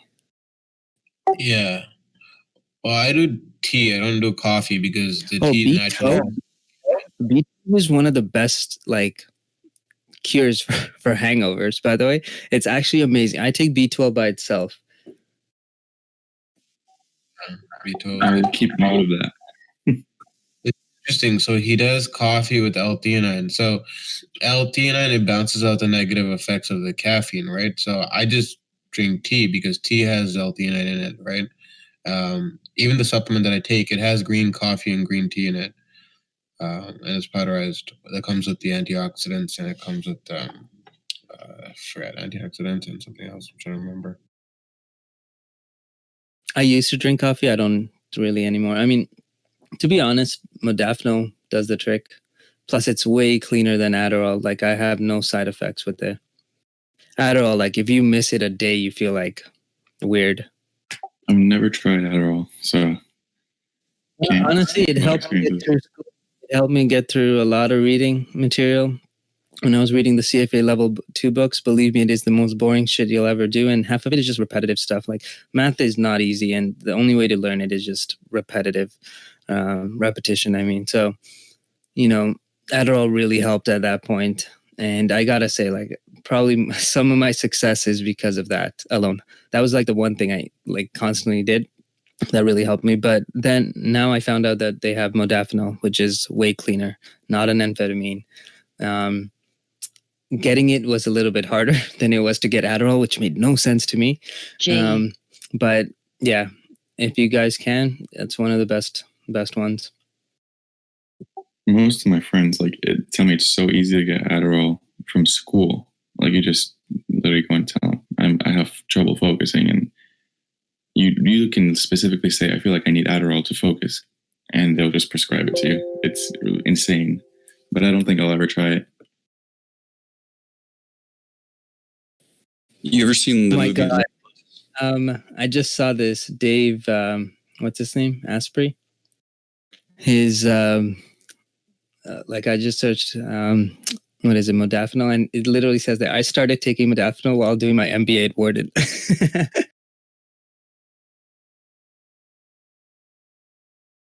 But hey, for the kids or young guys there, we're not recommending do drugs. Yeah, and we're not doctors, so please, consult a professional about this. It just, it's helped me. I'll share it if it helps you. It's good. We're not trying to get sued or anything here.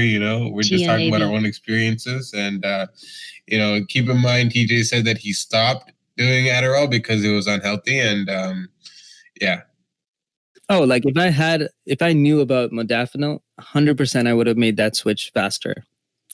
When I tried getting it, remember, I had ADHD. I can't sleep. And to get modafinil, you have to have narcolepsy. Like you have to have the problem where you constantly fall asleep doing nothing. Like you're talking to one person and you just fall asleep. Like I don't have that, right?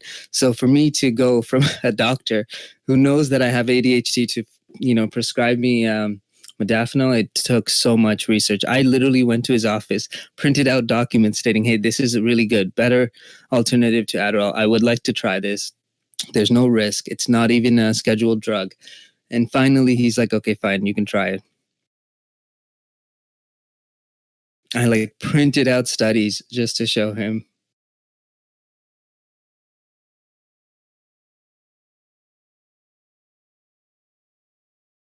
Man, getting the Adderall, it was the funniest story. I went to a doctor. I chose a young doctor for this because my doctor is I had a doctor since I was a kid.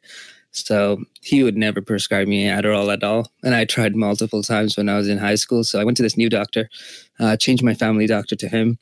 And then, visited his office a few times. So he makes money, right? In Canada, per visit, I think doctors make $250 or $300. So, wanted to make sure that his pockets were full. And then I was like, I think I have Adderall. And he's like, he printed out this questionnaire. It's 10 questions. He's like, all right, bring it back tomorrow. And I'm like, all right. I go back the next day. I forget the damn paper. He's like, so did you fill it out? I'm like, no, I forgot it. And then he's like, yeah, you need Adderall. That's jokes. You should have just came to me. I had modafinil at the time.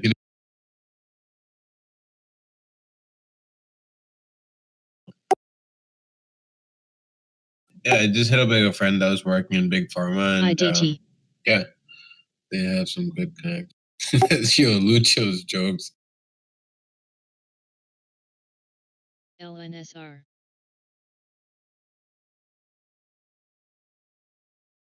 Roku looks nice for short.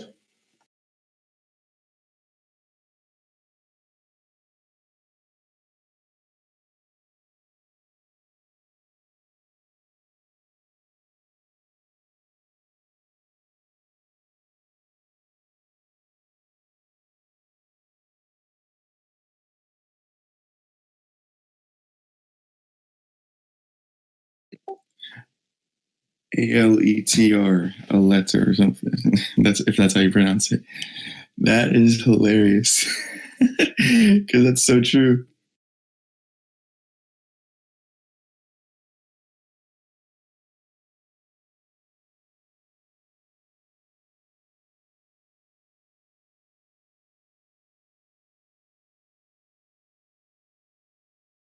That's how you chew gum. Oh man, our midday conversation's too funny. Nothing's better than a fresh piece of gum at a rave. I wouldn't know, guys. Never been to one. Not looking forward to one.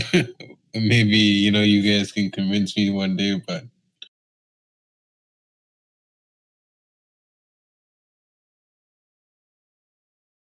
BBBY.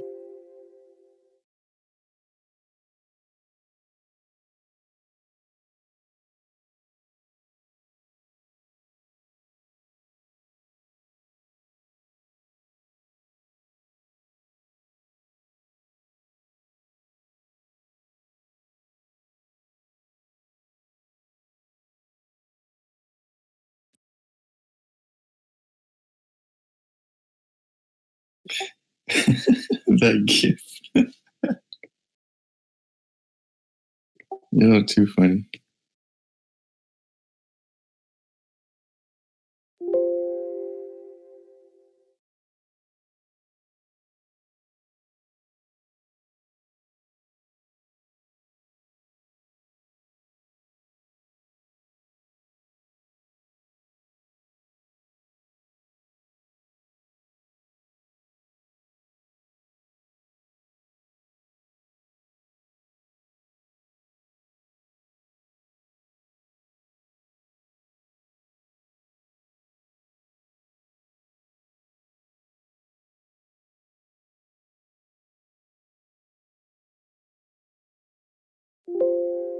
JE.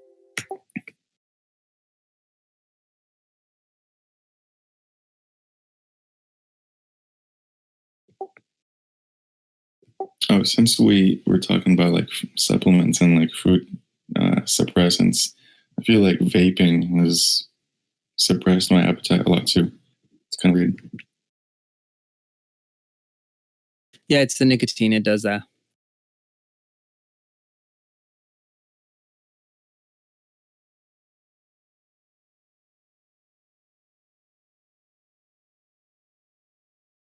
Yeah, unfortunately, as an Arab, you learn to smoke hookah at 12, so you can't really get out of it.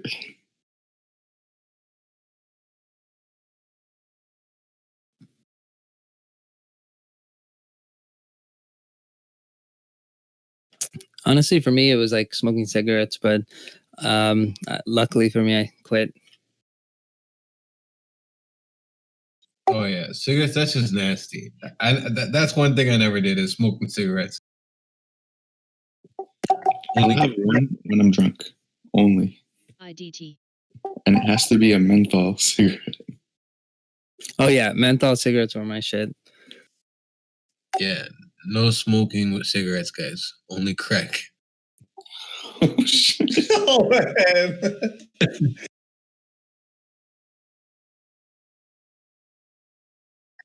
All right.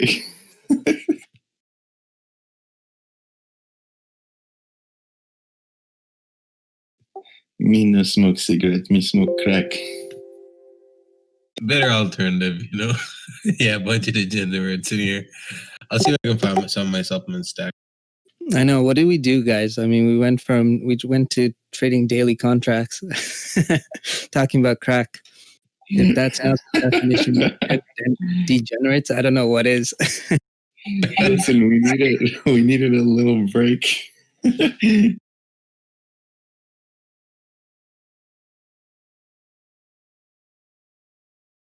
TJ, did you have a less desire to smoke cigarettes after you had stopped taking Adderall? Yeah. Oh, wow. Adderall and cigarettes, guys, it's hands down amazing. I don't know what it is about it, but it's amazing. You know how much times I was like outside, on a smoke break, and it was just the Adderall that just kept me smoking. And I'm just playing like some video game on my phone.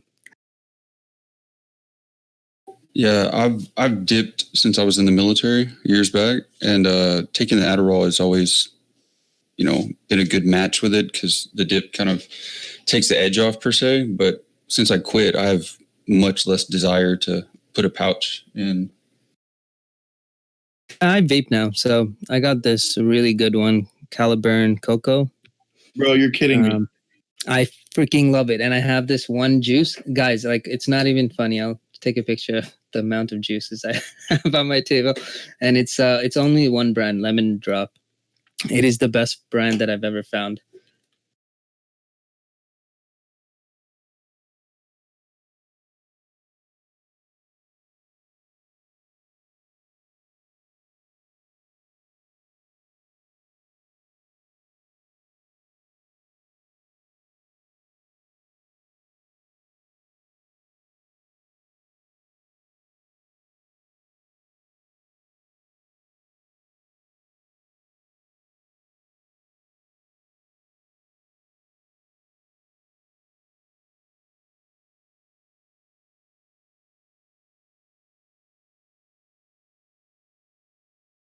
That's hilarious, TJ. Literally have the same one. We too posted Adderall plus new traders program. Yep. Been there. Speedy. The Google stickers were reminiscent of my time there, so it's sentimental.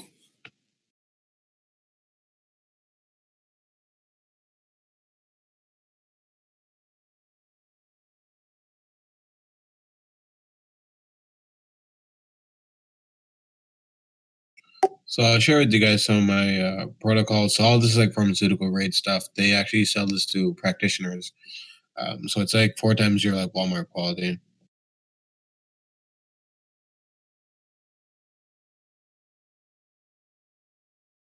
And Active Sustain is a brain sup as well and helps build memory.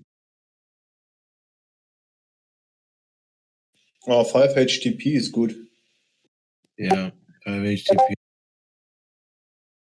You too, Casey. Nice. I used to have to take 5-HTP, but that's for a different reason. Oh, that serotonin depleting. It's exactly. You need it for the serotonin depleting. So especially if it's like Addy in the evenings, you could take that zinc before bed, magnesium 3 and 8 with ATP Ignite in the morning, and fish oil is usually midday. TJ, which one out of those is your favorite? Are any of them like iced? Yeah, so the Rainbow Punch, the one in the middle, it says chill, that one. But my blue raspberry, that's my favorite. It's such a good like brand, and believe me, I trusted so many of them.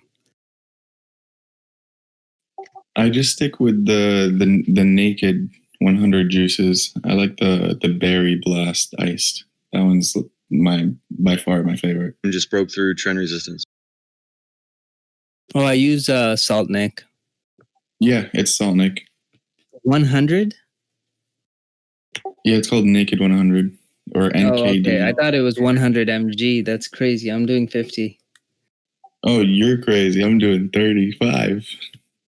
Red's apple grape, Red's apple berries. Those are the best. See, I don't like reds. It gives me an aftertaste, and it's I don't know.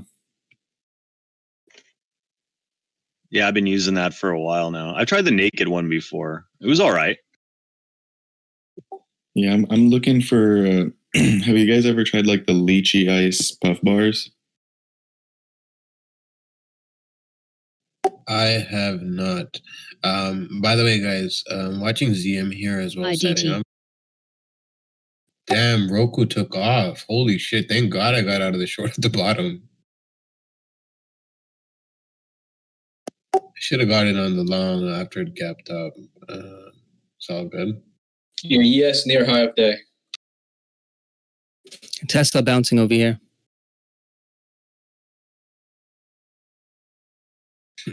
Back to reality, Casey. I was looking at the money print and I was like, yup, let's do this.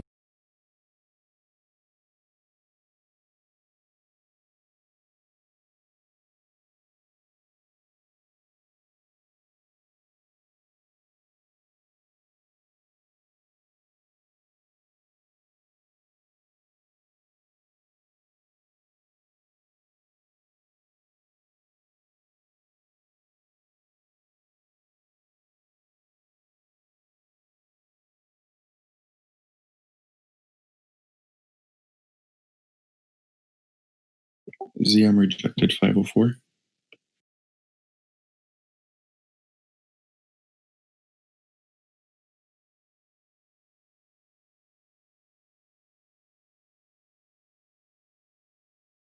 I like the Tesla setup a bit more. Nice clean setup. Just waiting to see if I can get a 433 or 432 entry.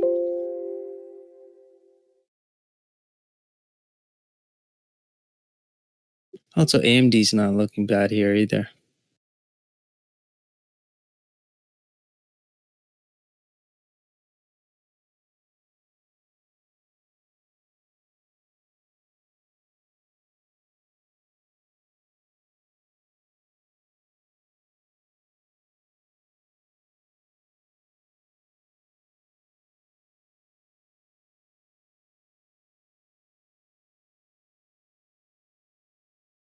Okay, now I'm going to start moving to next week's contracts because already at profit target. I want to limit risk. And we're already almost above midday too, right? So Yes, sir. Yes, sir. Yeah, too many times on Friday, like I would hit profit target or I would be just there. And just because I'm playing dailies, it would just rip me and just go back to zero. So I need to monitor myself. I've been doing this lately. It's working. Change it up. Instead of trading the weeklies, just trade the, what's it called? Like next week's. Yeah, that's what exactly what I'm going to do. Oh, Tesla. Yeah, Tesla VWAP. I don't think it's looking good right now. I took some at 485. I took the 430 calls.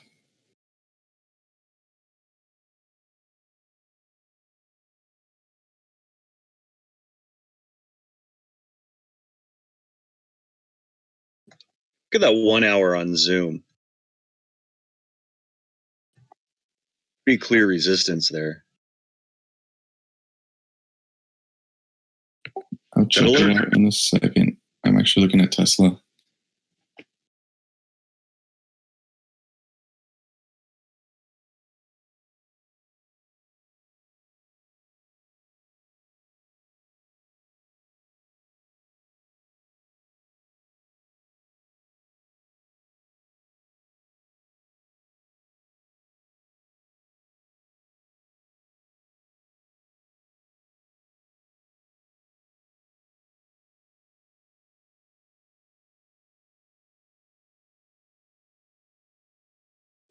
But I do like Zoom for continuation today.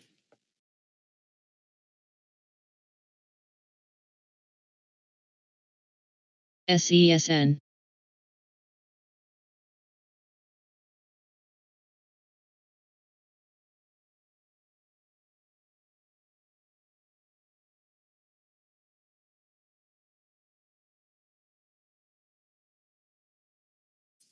Yeah, I just took a look at Zoom on the 1 hour as well. I think we should still be able to get some more out of this move and then probably pull back.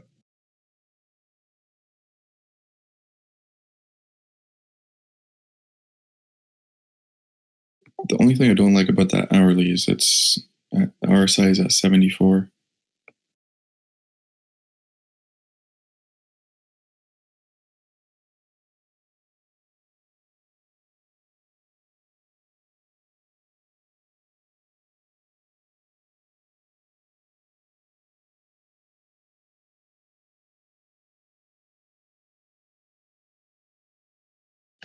Yeah, once I saw that, I moved away from it. I just drew the trend line, set an alert, and walked away. That's definitely where I would trade it, though. Get a good pop there.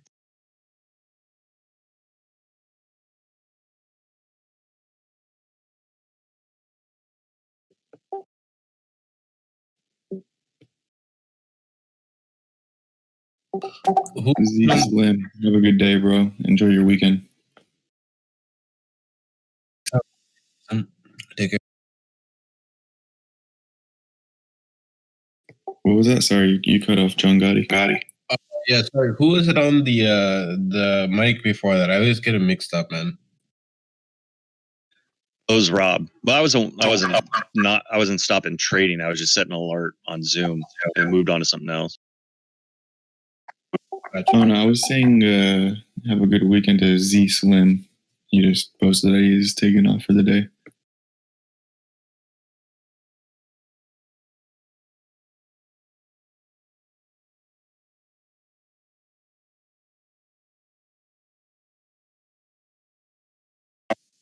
I remember you were on the other day. You provided a lot of good insight the other day.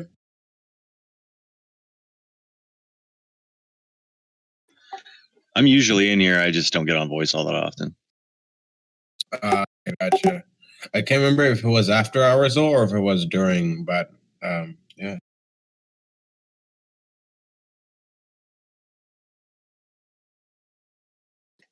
There's all that knowledge gained from United Traders. Well, we appreciate you, man. Thank you for sharing that. You know, it helps out people during their trades as well, right? So thank you. Anytime. I like what you guys are doing too.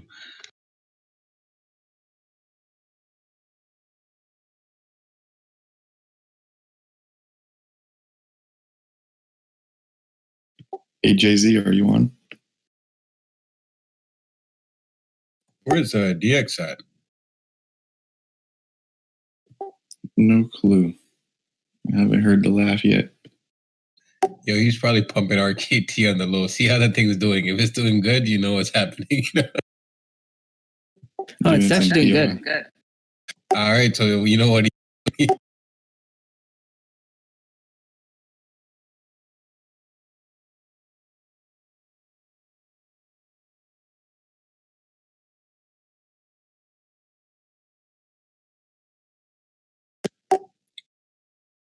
Yeah, he's at the RKT Rocket headquarters. He's meeting Giovanni.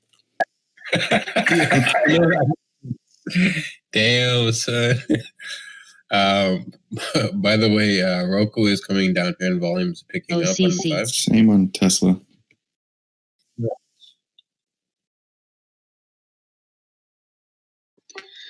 Hey, TJ, LMB, the one that you and Ripster mentioned yesterday, that came down. You think that's a good dip buy here? Like, because it's a value pick. Value picks aren't going to move fast. So let's see if it actually like holds this level, the $10 area. If it does, then go into it. I'm trying Tesla long here. Got in at 430. Wow, I closed some of my ZM and it tanks right there. Amazing. I'm looking at taking a jab on the Roku short. Damn, that was a nice melt on ZM. Yeah, because QQQ is coming down here. SPY's a little bit weaker, but holding better than QQQ. Already up $1 share on Tesla. Well done, buddy. Good work, brother. Thank you, thank you.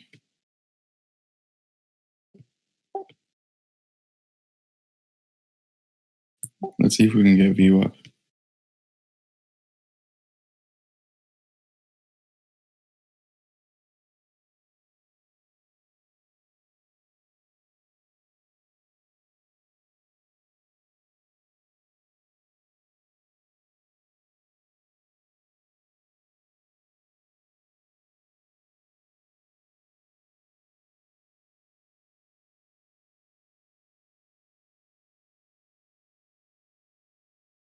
What is up today? Literally, what is up? What is up? Let's get some out. Just our bank accounts.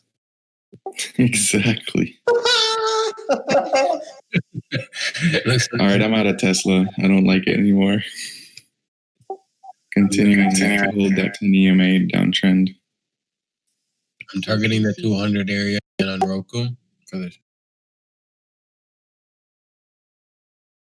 But still, what is up, baby? I got next week's, or my entry was next week's 4:30 calls at 1770. I took partial at 1845 and then closed the remaining at 1825. So nothing too crazy, but I just don't like it anymore. As you can see, You did the right thing because QQQ is tanking. Yeah, once I saw it hold trend, I was like, nope. There we go, under 430.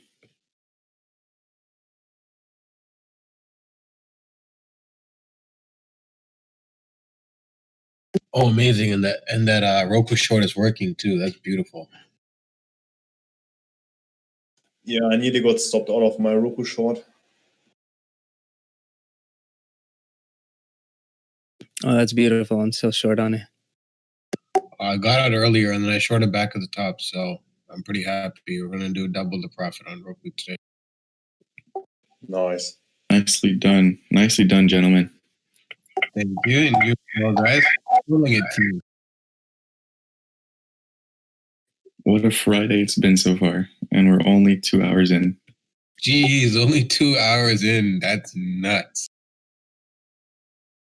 Almost double profit target now. You machine. Nice. Yeah, now I need to actually slow it down. I know myself. So I don't take a trade until after lunchtime, unless it's like golden. A huge meltdown onto a support point for a quick dead cat bounce. Has to be super clear. Look at that Roku knife down. Amazing. Oh man, beautiful. Amazing. Whoever got it, amazing.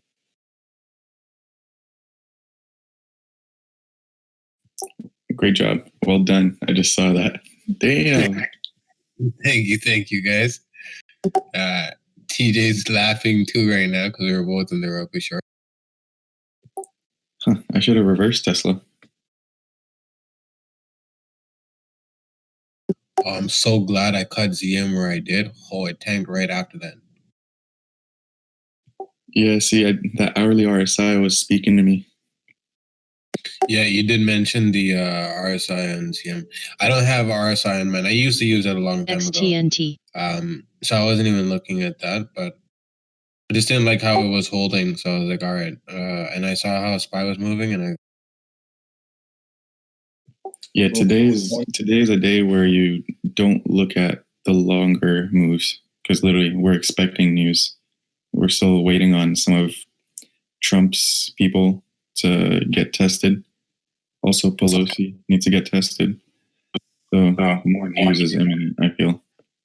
yeah, guys, today's more of like an in and instead of you swinging that position, you can literally get in and get back in this. Like I shorted Roku, got out around that 200 mark. I mentioned it wherever it was before the first, and then we had another candle, green candle, and then we gapped up. I was just watching it. After it started to drop again, I started to short it again around 202. I mentioned it on voice and still holding the short here on Roku. I want to see if we can test maybe the 200 area. You should be able to get it. I see that 200 level coming, maybe even under 200. But as always, just move up your stops. Of course, yeah. Thank you, buddy. Man, after I got out of that Doku position, I'm just back. Mentally, I'm just like, I'm sharp again, you know? I can feel it, bro. I can feel it, literally. That was so, I bet that was taxing.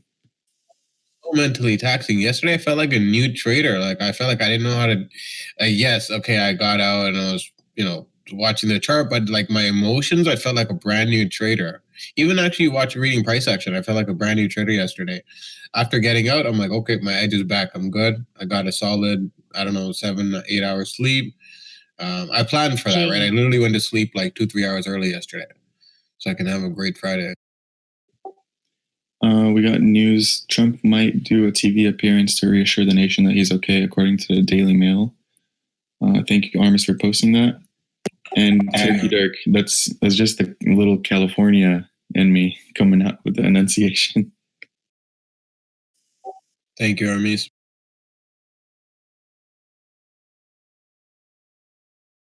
IMNM.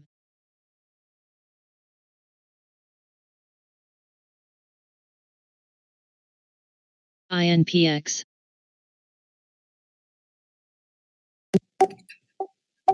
Tesla continued trend, bounced off that 10 EMA again. We can look for under 428. RVs, I'm dying. Nah, yesterday felt like a new trader and a new trader. Roku looks like it's gonna tank here, so probably try to push it back up and let's see here, volume starting to slowly pick up on Roku. SPY is still coming down as well. Keep an eye. If Tesla goes under 428, look for 427 to bounce. There's a pivot right there. Could be a short-term bounce. I like that. I'll take that with you. And ZM, guys, watch ZM here. It just broke below that support on the 5. And ZM still has that 496 support, so look for that to hold. If not, back down to like 492s. Guys, like QQQ is melting here. Like SPY's holding for some reason, but QQQ just tanked. And you know, my level was 279. If 279 breaks, you know, back to bearish. Yeah, SPY's at the view up test again, and pretty confident in the Roku short right now. But still, I took Tesla long. Let's see if it works. A little bit more bearish here, and SPY assisting view up. I want to see if it holds. Good luck on that long, TJ. I'm not going to take that one just because I'm a little more bearish right now, but I do see the bounce happening. Marty, the way you said is like, TJ, you might die on this Tesla long. I ain't taking it with you. Nah, that's just me like preserving mental capital right now. And I promise not to take anything unless it's like golden until after lunch. So you got to stick to it. Yeah, I'm trying to trade Tesla looking at QQQ here. So this is a previous area that we can bounce on QQQ. If we do, we should be good. Plus, we had like accelerated selling into in the market. So let's see if we get a small short-term bounce. Ooh, SPY knifing.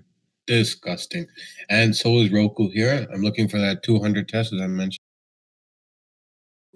And ZM, I got a short in at 498. Ooh, very nice. Very nice. Nicely done.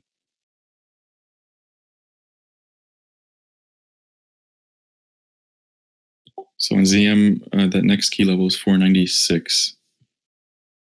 Oh, guys, look at that Roku knife. That's just beautiful. Volume picking up. Man, it doesn't get better. So Tesla should bounce here.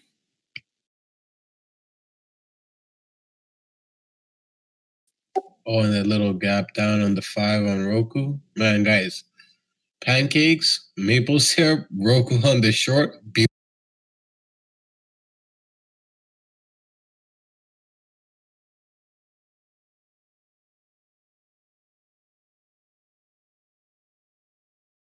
I just closed out the Roku position before it goes to 200. Well done. Yeah, usually when I have like a specific target, like say if I was in a short, target's 200, I like to close it out a little bit above, just in case we get a nasty bounce. People try to save it right at those key levels all the time.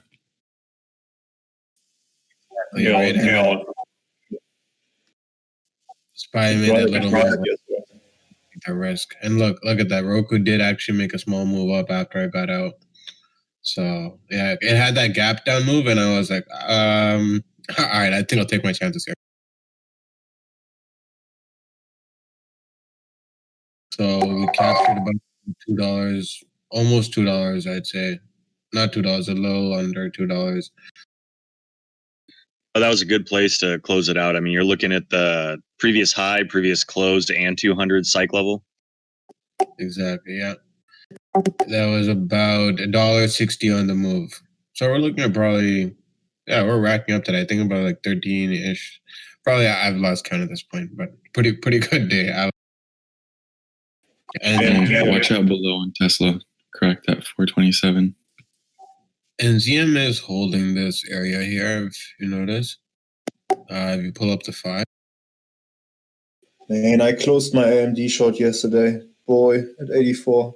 Damn. Yeah, I that's where I closed mine too. I was in the short too, and then it squeezed me, so I closed that around 84.06. Come on, tell me this is the bounce.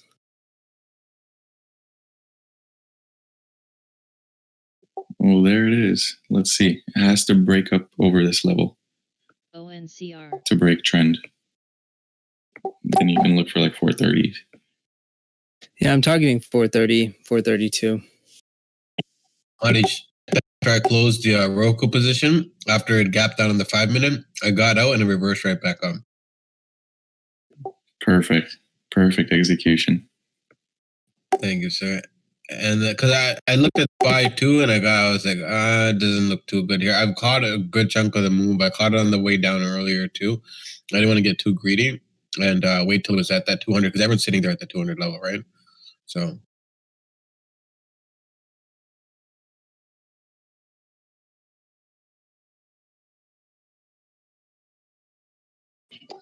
Zoom coming up to test VWAP again at 499.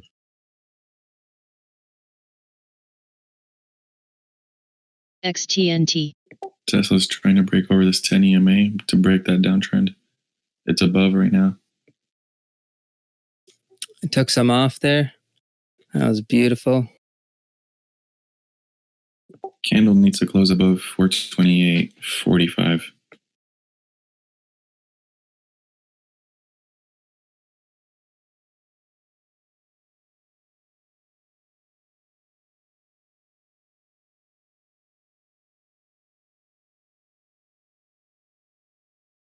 Oof, they closed just under.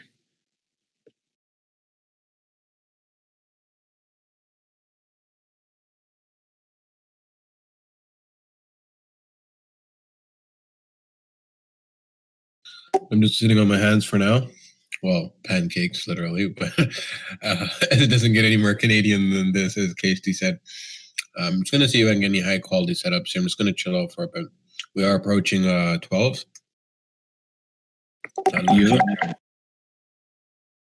ZM is a little under. It's a little bit delayed.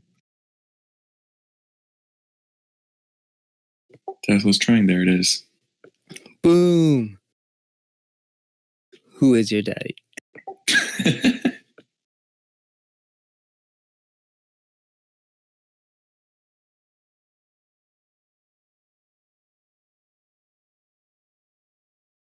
Man, I love Tesla.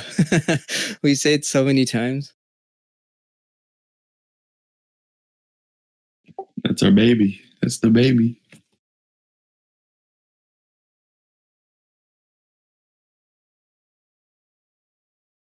I remember when Tesla was the only chart we used to look at pretty much. Yeah, I know. That's all we had to do. Man, I miss those days. We had such easy money on the table, and it was like dollars per share. It was crazy. Like on an option contract, guys, to make like $5 to $10 a contract. Holy, the amount of profits. On the watch list today, Tesla. Scalps on Zoom right here.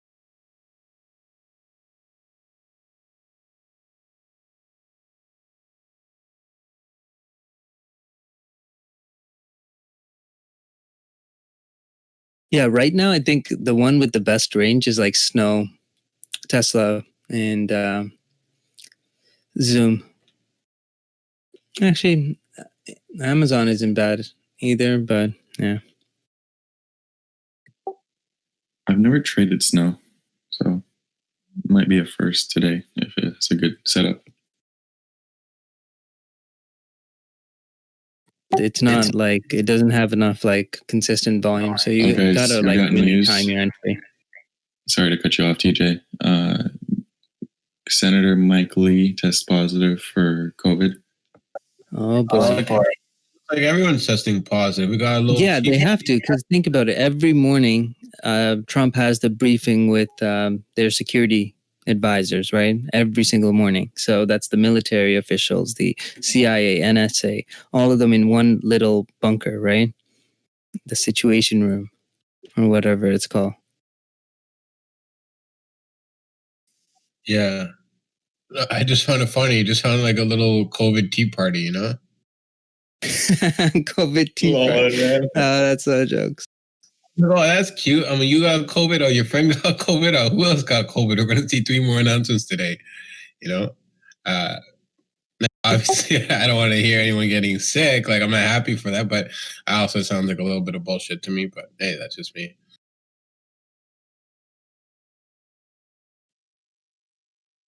Yeah, exactly, Mike Bell.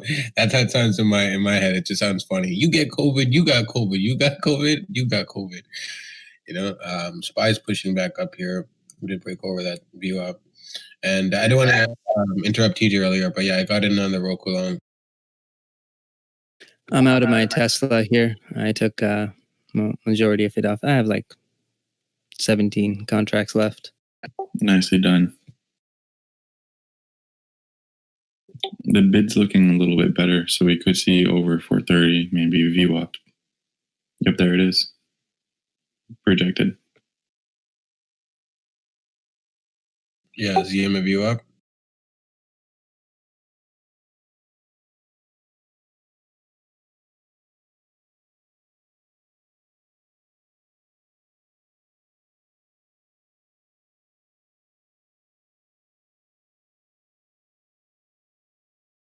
So what is TJ short on? I'm short on ES and long on VIX. Oh, okay, gotcha. I was like, damn, did TJ take the short position on my long? Fuck my life.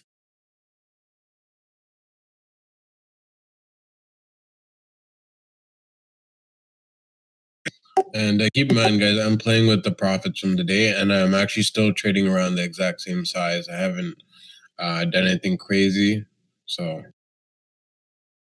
I want to maintain that same edge and just keep trading the same exact way. Especially as we're about to hit 12, right? Volume's tapering off.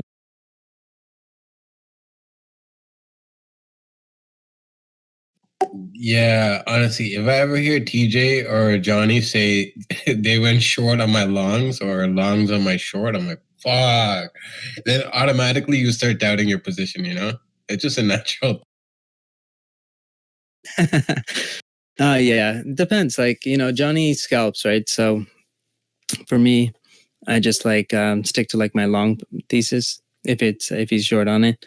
But you know, if I'm short, usually I look for like bigger moves. Today, again, like right now, it's different. Where I'm not taking any risk on. I deleverage my portfolio, so all I have to do now is just to like day trade and not have any like volatile swings. Yeah, see, that's a lot better. See, if Johnny's in the short, I can be like, I'll be super hesitant, but still like, okay, at least, you know, he's scalping, so I might still have a shot. If TJ says he's in the short too, I'm like, okay, I'm dead now, you know? By the way, that Roku long is working.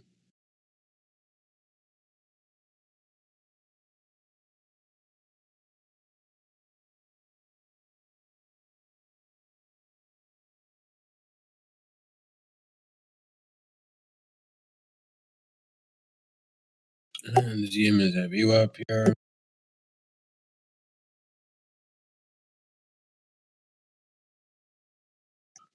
Sammy boy, that's probably mine because Johnny did mention yesterday that because I'm using the trading view charts, that my view up will be a little bit off. So don't mind me. Just I guess pay attention to theirs because they're using TOS. Well, I think TJ is using TOS, and I think I be as well. But I think Marty, you're using TOS, right? So now I'm using TOS for charts, Webull still for execution. I just need to get a new computer to fully move over to TOS. It just gets Good. Prime Day is coming up. So, you know, like we're actually buying a new streaming rig for the UT stream. So, you know, I'm just waiting on Prime Day and then buy all the parts that I need. See, I'm waiting for the end of the year because that's when Apple's going to drop the new MacBooks with the Apple chip processor. And yeah, that's when I'm going to. Ew, Apple? Come on. When it comes to computers, you have to buy a PC. Dude, for programming, MacBooks are elite. Like it makes so much things easier when it comes to any development tools, just programming in general. LMNL. Dude, when I Oh, first I'm good with like building computers. I actually build mine too. when I first started, I had I had my laptop, I had 2 monitors and a TV, and used Thinkorswim. And you know how all new traders like they overload their charts and then have to dial back? Yeah, like it was like trying to play Modern Warfare at like 5 frames per second. It was terrible. Jeez.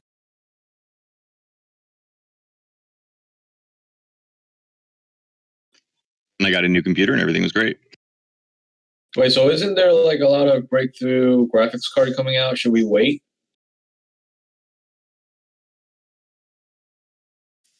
Wait till what? Prime Day? No, Because they have the 2080, 2060, no, sorry, 3070 coming out, right?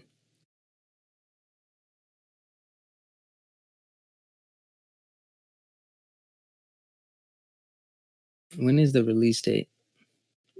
That was on October 29th. I'm touched that view up and just slapped it right back down. Oh, it's back.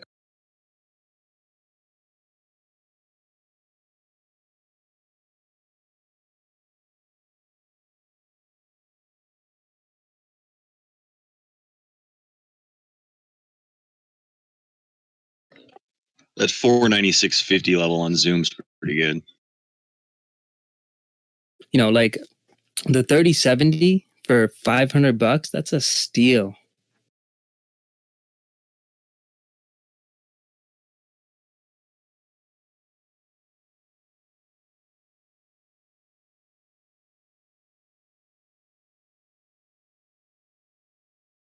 Yeah, the 3070 actually got delayed. It's going to be on October 29th.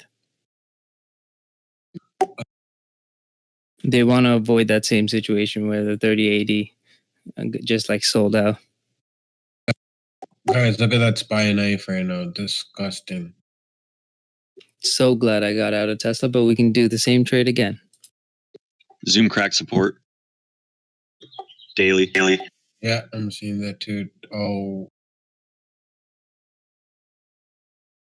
QQQ is melting. That's why. I'll wait on Tesla then.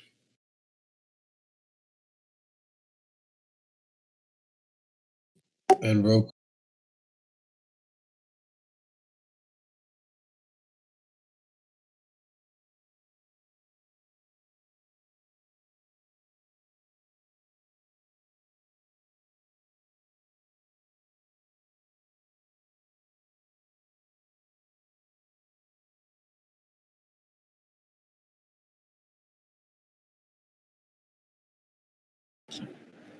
Look at that beautiful H on the video.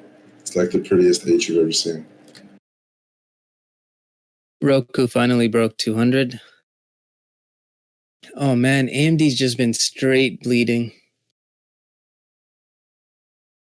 And Zoom just knifed.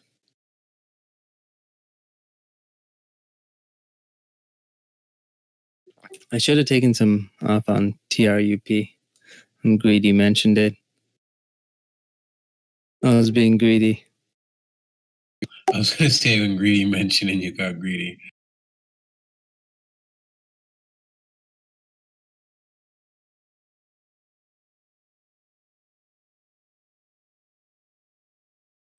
Human Eye on Roku here, or is it around Bebop?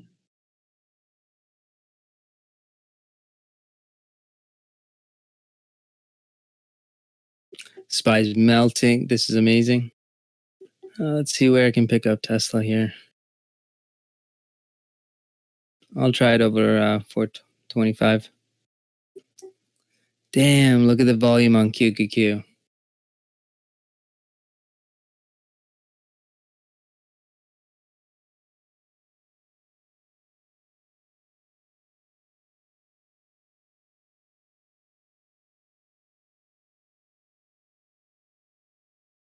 All right, maybe I'll wait a little bit. ZM knifed, guys. 492s right now.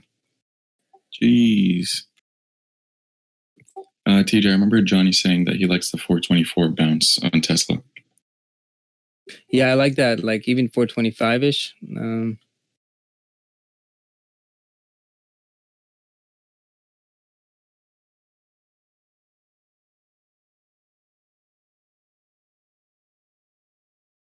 ZM's not bad here either.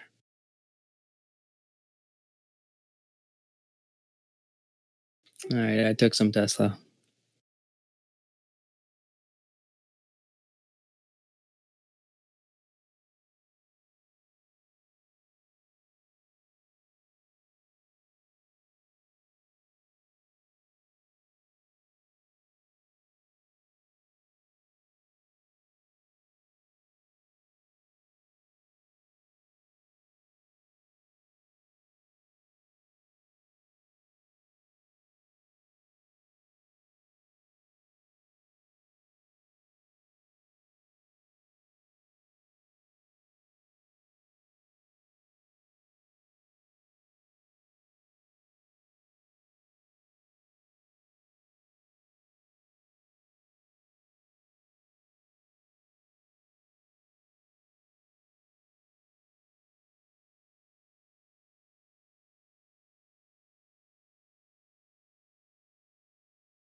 Guys, watch your Roku's holding here on the 5s. Right of VWAP.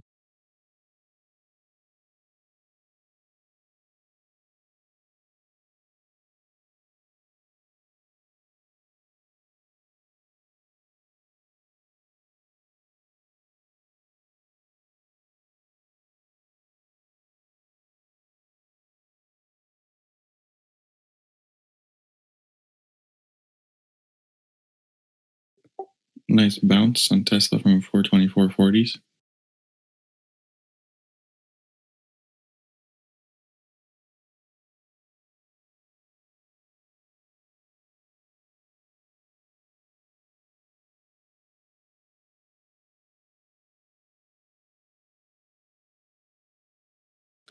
I'm glad I took it.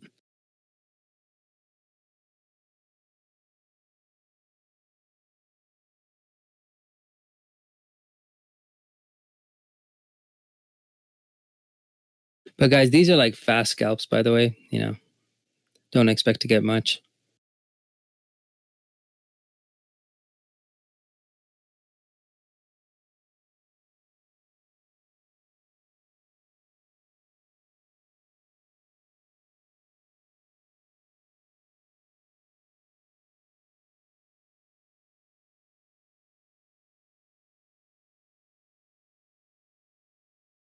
It's okay, Constance. You're not alone.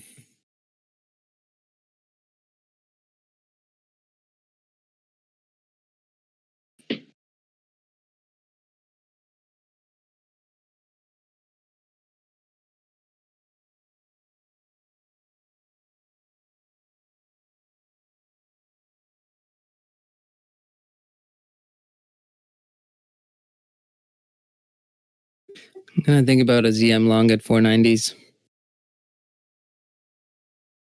I would definitely take that one, I think.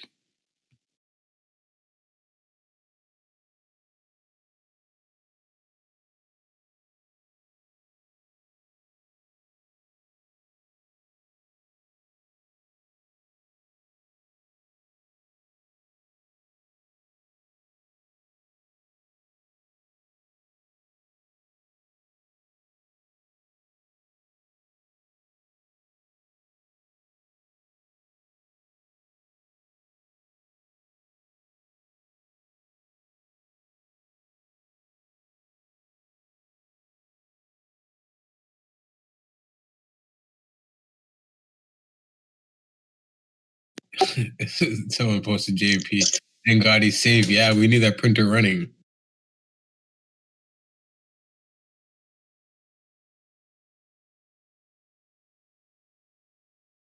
Look at that melt. This is beautiful. MLNT.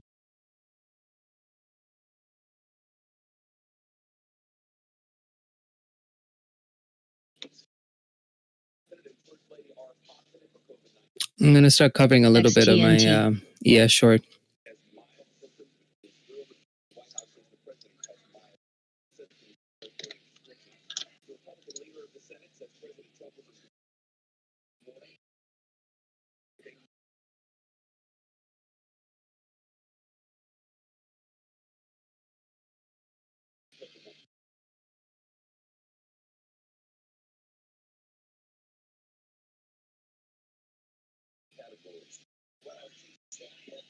Amazon still tanking. I didn't get any fills on ZM on the option side.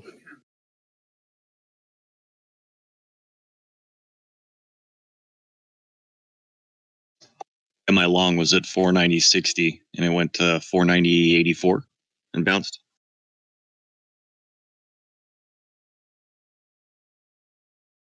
Still might have a shot here. Ah, so close to getting it. It's not in the cards. Nope. And it's lunchtime, so volume might taper down here.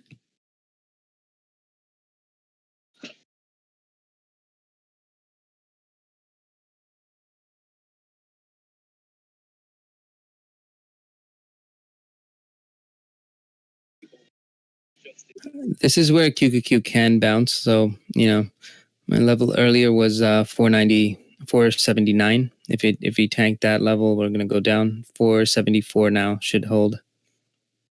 We got some serious volume coming in to kind of support this trend. But we're still tanking. And remember, we have a good reason to tank, right? Like imagine how many people Trump has contact with on a daily basis. This is scary. Imagine if like even 10 more names come up. Half of the Senate could be, in quarantine.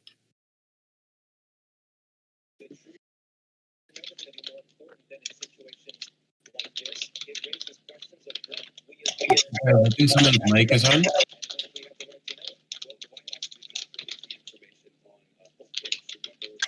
Guys, we're sitting here listening to somebody type. Yeah, who is that? Special doctor.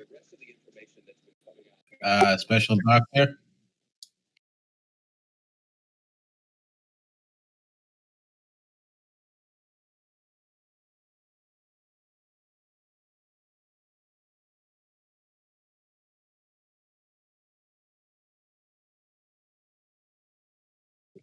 You're good, bro. You're good.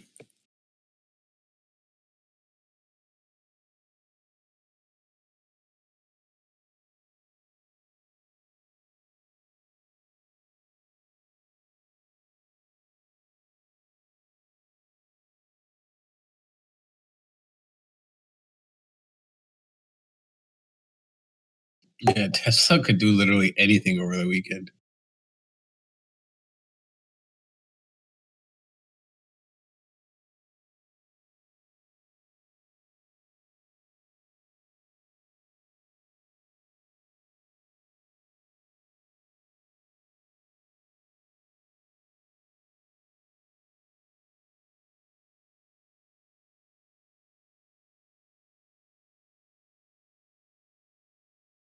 It's surprising that tick isn't really coming down hard with the market here. Like I was expecting tick to be at like negative 80, 800s, I mean, at least. So I think we're getting closer to like a bottom area. But like I mentioned this morning, guys, funds are going to look like uncertainty. You can't trade around uncertainty. It's way better to hedge out risk. So they brought it up enough to really pile up on the short side. Now we're looking good.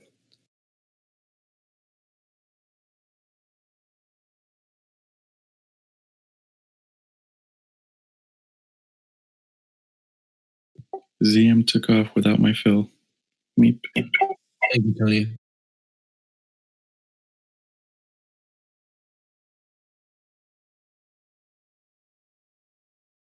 Yeah, I got filled on that one. Finally. No, I was trying to get filled at 15.7 on the 500 next week's.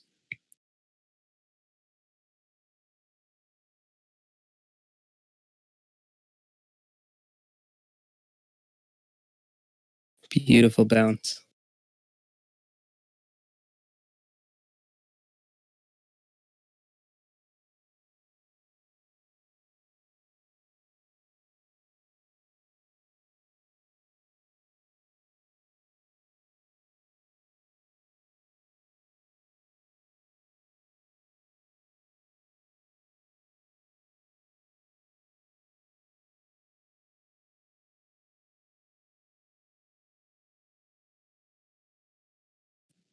Yeah, message. No reason to risk anything over the weekend. If you do it's very small size. But yeah, you're probably better off not doing so, especially if you're profitable for the day. Just take your profits and just wait till the next day.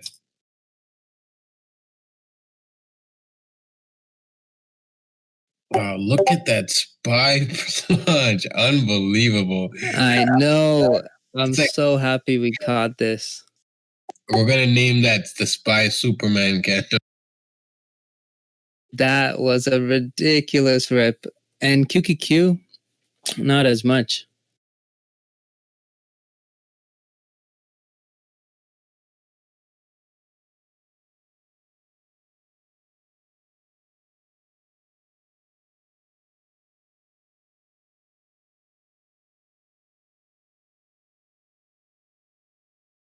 That Tesla rip was amazing.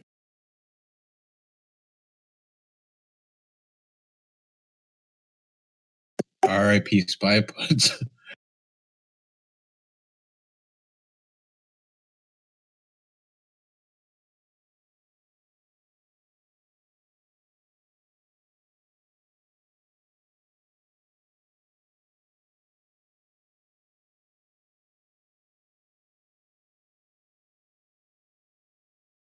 Yeah, he has a good point there. It took 30 minutes to drop it here and took 1 minute to bring it up.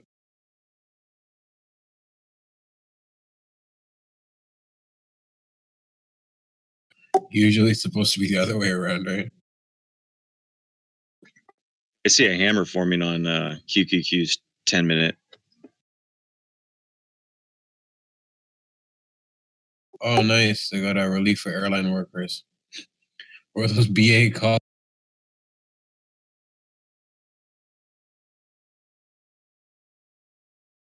Who was it that was playing BA? I haven't touched BA in ages. Yeah, BA is ripping hard right now. Makes sense.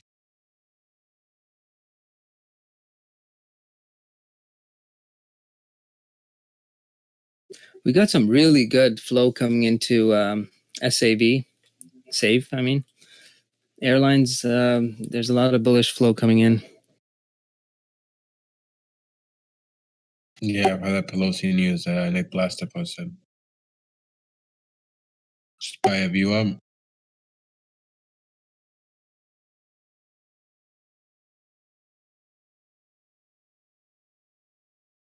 This might be the reversal.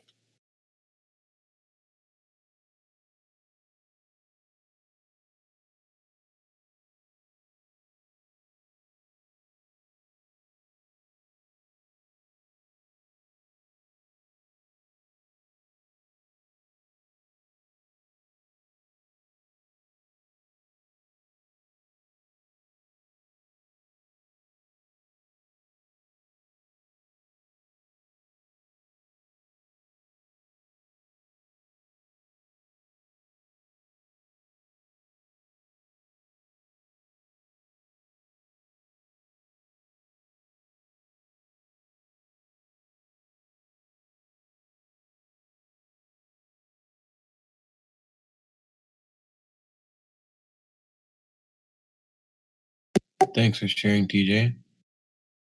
Guys, if you haven't already, take a look at what TJ just posted here on Center.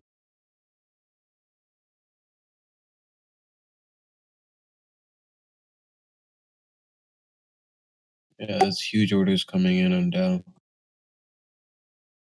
Yeah, airline's doing pretty good. I bought some of the airline names too, just because I think it's at a reasonable price now, especially with COVID kind of, dying off a bit.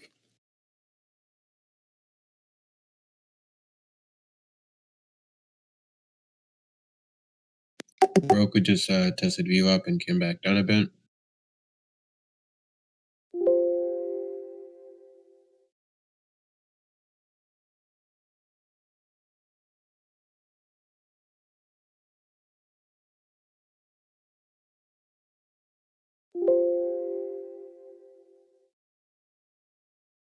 That is just insane how fast SPY reversed though. INPX. And at 12 o'clock too.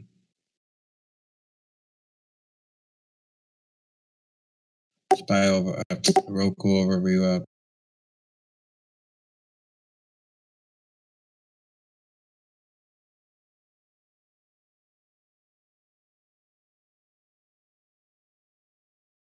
Yeah, Casey, I have no clue what they're talking about when they say Linda either. You're not the only one.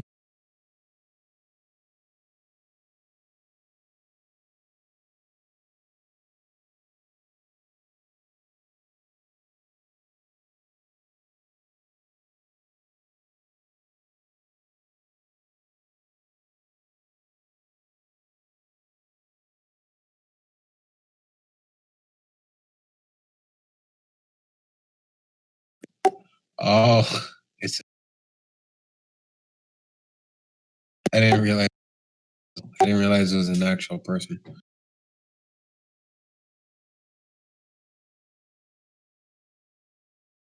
Boom, AMD. Lag. That was just 40% profit. Nice. Very nice. Great work, brother.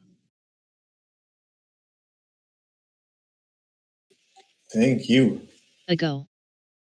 No problem, sir. Oh my God! Look at Spy. Disgusting launch, man. Rest in peace, Putz.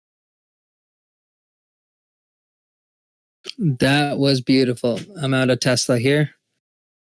It's all I needed. Holy shit. That was good profits. That is insane. Look at that shit. We're about to break high of day, guys. We just tapped into high of day. Almost, actually. No, not just quite. Not quite.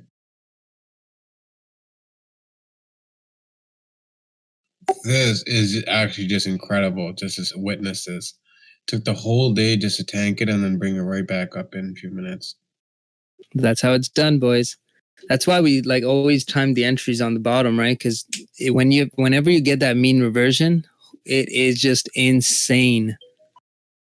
And that's why 274 was a critical area for me. If we held that on QQQ, you would spike right back up.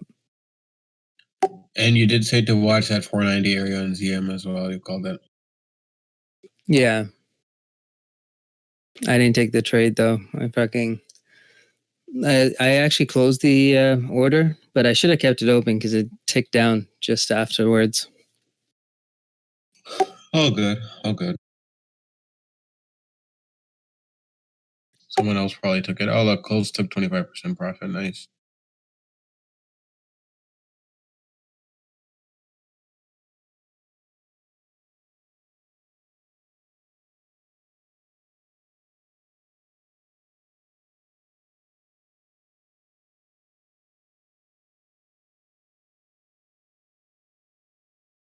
Man, what a push on SPY. That was ridiculous. CNBC bid and test negative for COVID. Damn it, why couldn't Biden get it, man? Sorry if anyone likes him. I'm not a political guy, just letting you know I don't care about politics. Trump will just do the pump, that's all.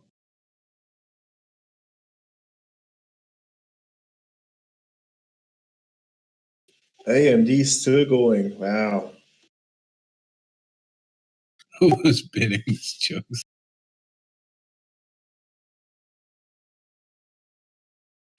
Roku over 200, by the way. Sorry, Johnny. Roku's over 200, guys.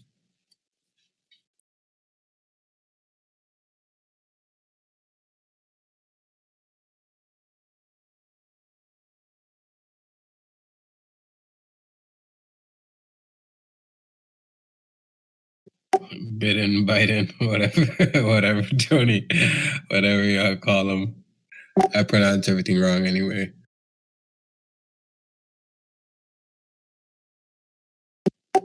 Joe Biden. Joe Biden, Biden. Oh, God. Nice one, BB.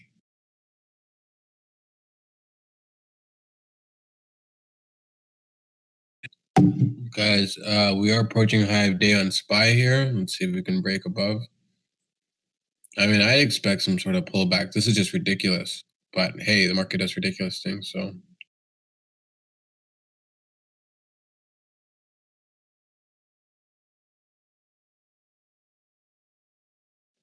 What, are you seeing this, man, from the bottom back up to high of day?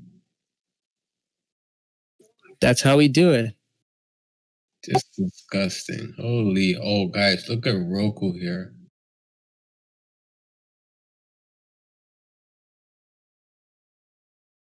What a Friday. Boom, guys. We just broke high of day on SPY here. Amazing.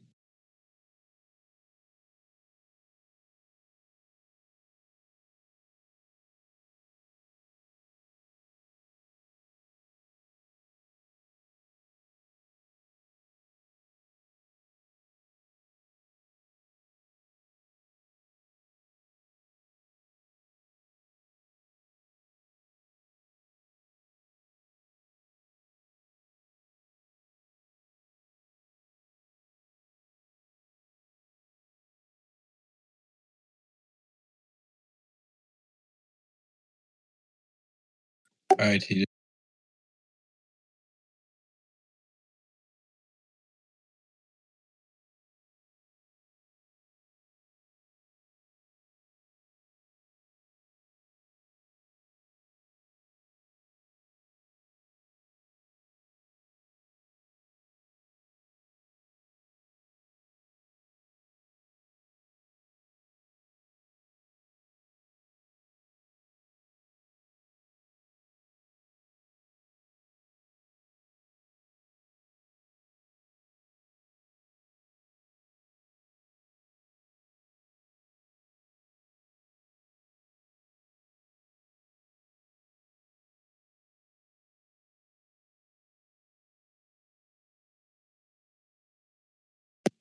I think it was DMC Queen or someone that was in the BA calls. I don't know if you guys still have it. GHSI.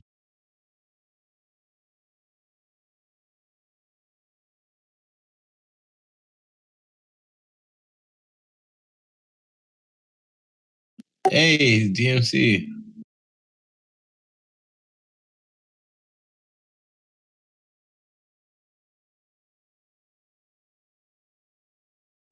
Damn, very nice, very nice.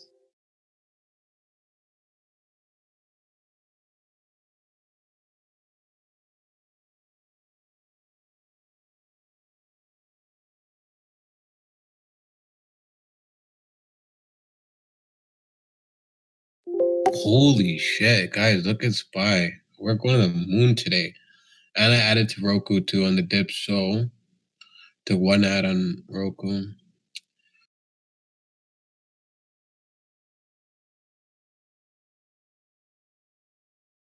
But honestly, I don't trust this pump. I'm gonna take my profits on Roku and I'm just gonna sit tight.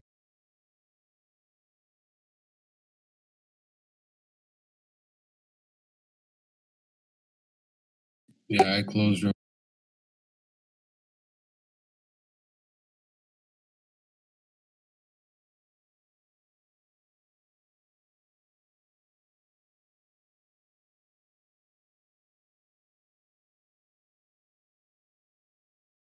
XTNT. Yeah, after this huge move up on SPY here, like this is a great time to take some profits. Yeah, exactly. 4 point in 15 minutes. That's just stupid. Like that's just so irrational. I expect things to pull back a bit.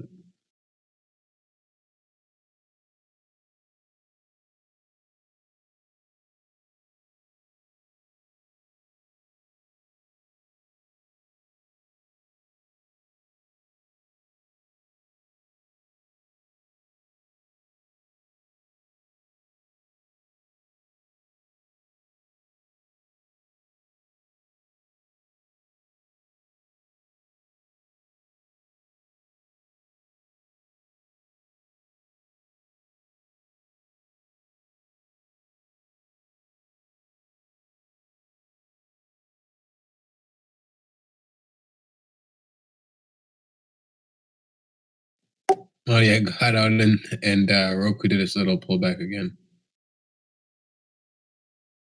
I'm debating another short on Roku.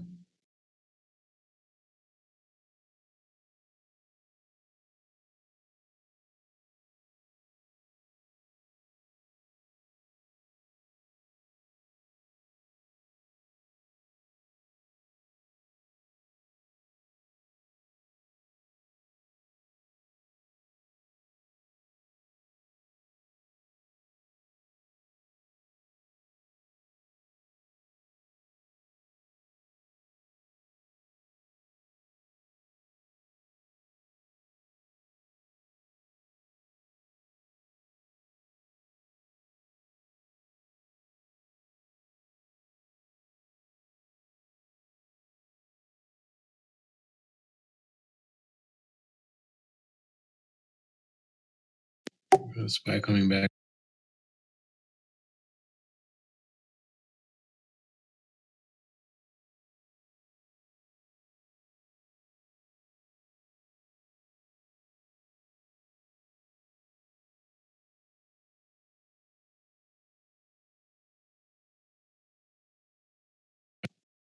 Yeah, I'm taking another jab at the Roku short here. So I just got out of the Roku long, by the way, guys, when I mentioned it.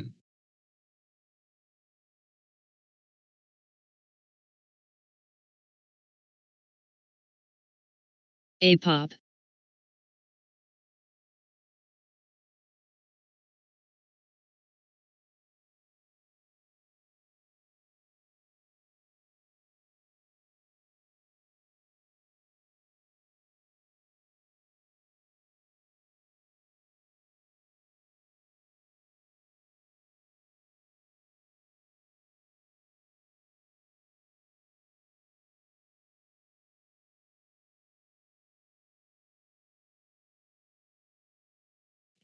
Also, keep in mind, guys, how fast we came up on SPY here. Like, I'm looking for a pullback, personally.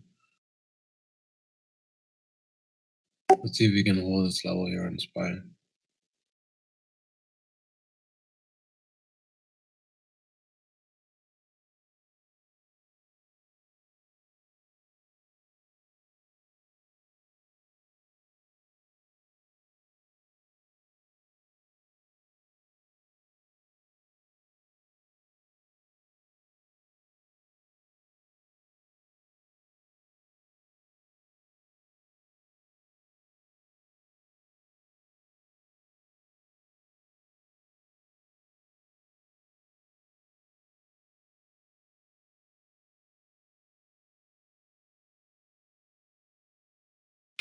What an interesting day indeed, Addy.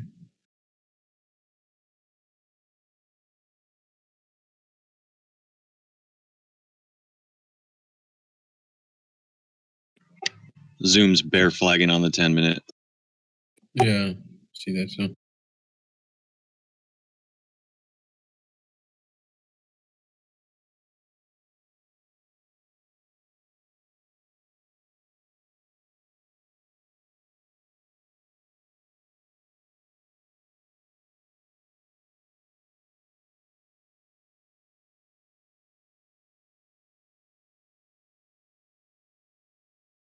WWR.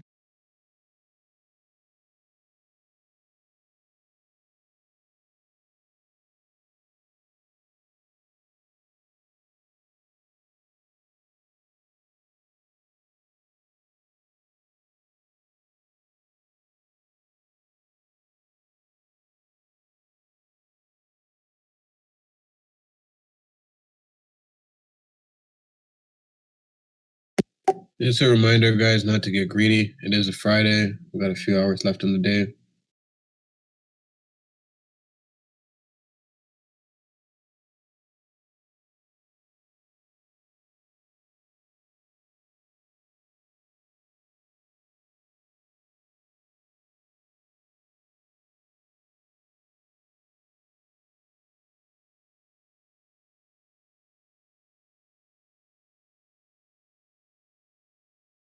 SPY here. I want to see if we can crack under here. XTNT.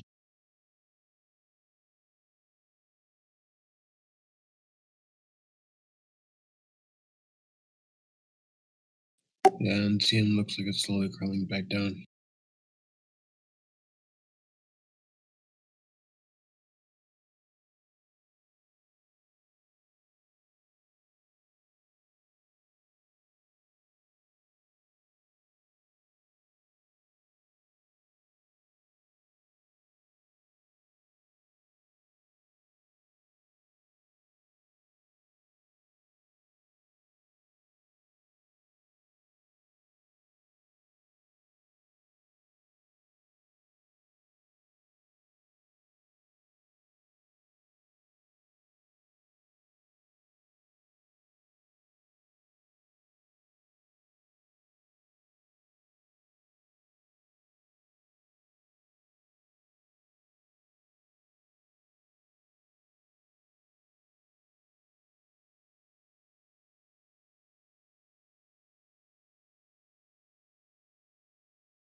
There we go, guys.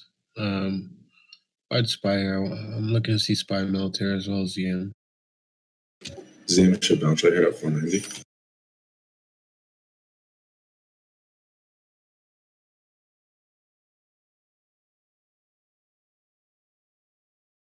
Actually, it's forming an H pattern, so.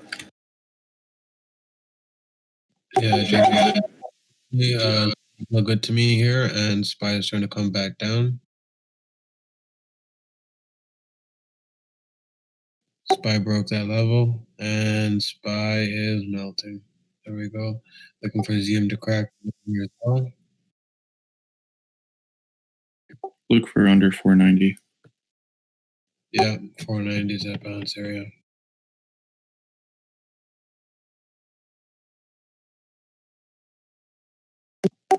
Kevin, nice job. There it is.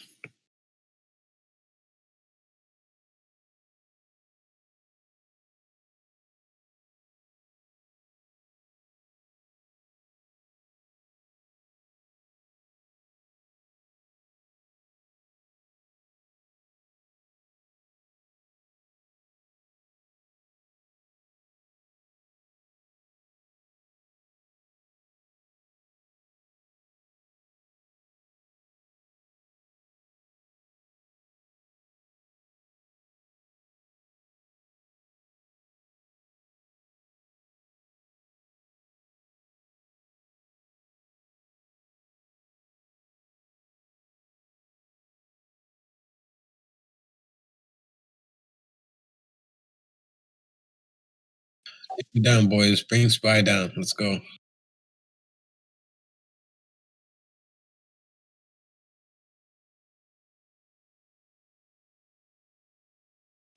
So ZM cracked under that 490.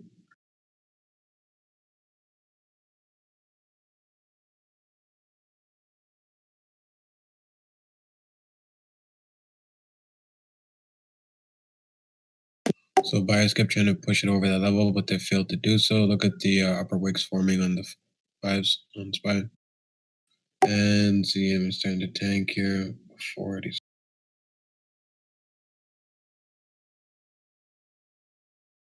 Ooh, look at that knife on ZM. Disgusting. 29K on the ask on Zoom. WWR. Just disgusting. Guys, look at the lower wicks on SPY. Sorry, the upper wicks forming. ZM here, I want to look at that 485. Oh, that's nasty, man. The volume's picking up on ZM as well in the 5.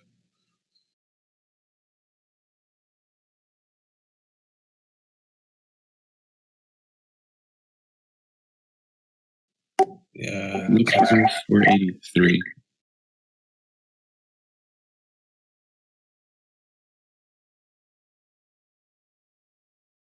Yeah, SPY looks pretty weak.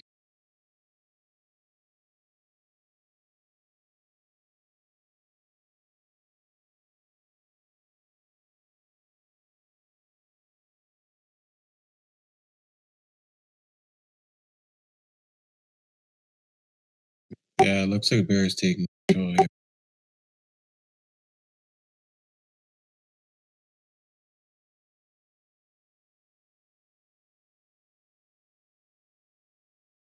There we go, SPY.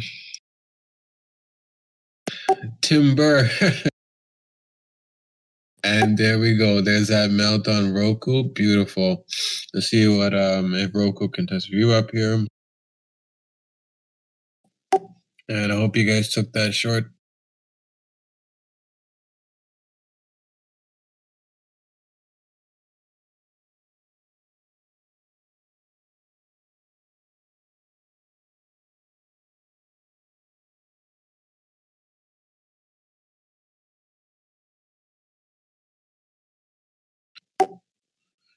So I called the ZM short. I believe Drado said he was looking at long first, and then he saw a bear flag on ZM as well. So we're both on the short side.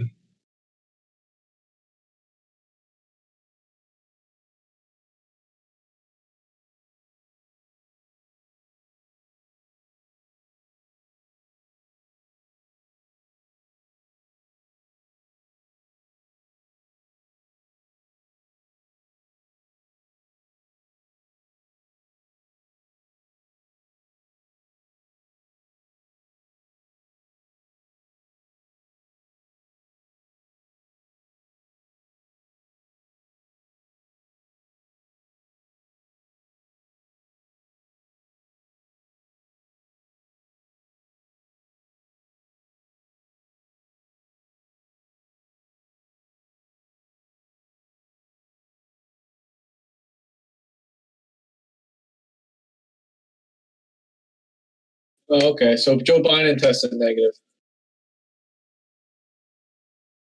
Yeah, we mentioned a little bit earlier. We shared it on the chat. Oh, I just came back.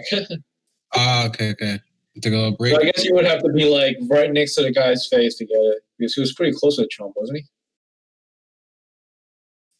I don't remember. Joe Biden. He wasn't that close to him, no. It was like 5-10 feet, I think, right? Something like that. I believe it was around 10. Yeah, but they say incubation period can be between 7 and 10 days. That is also true. So Joe Biden may be negative now, but in 5 days, maybe he'll get it.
INPX.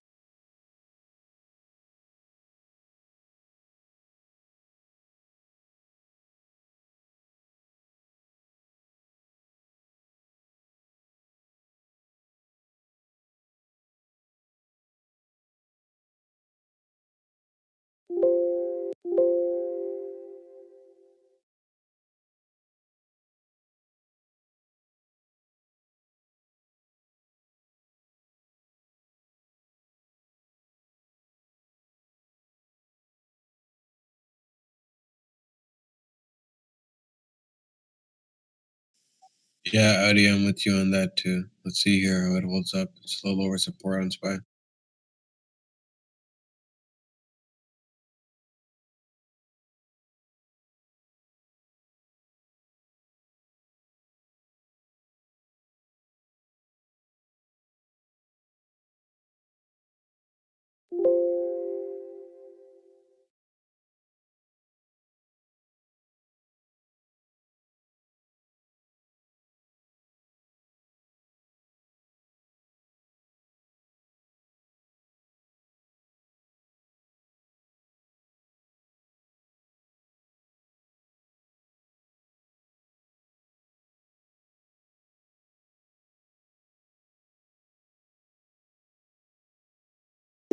Audi, are you in options or shares?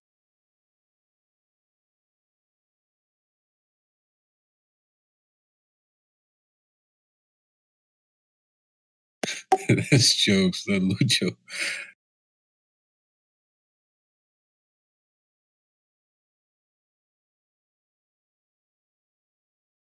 That's how I feel when my trades go against me too.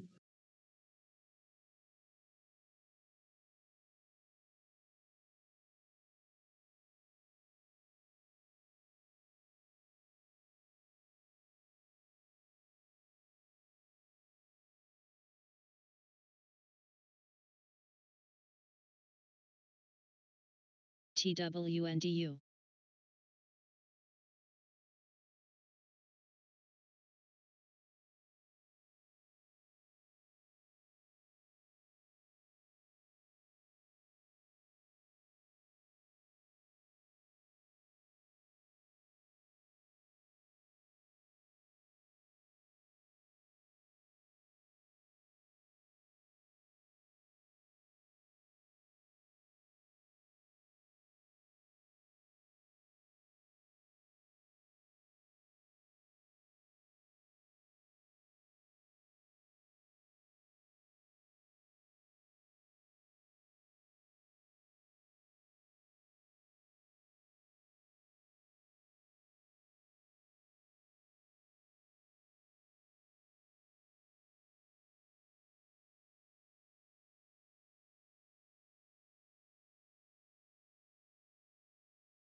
WWR.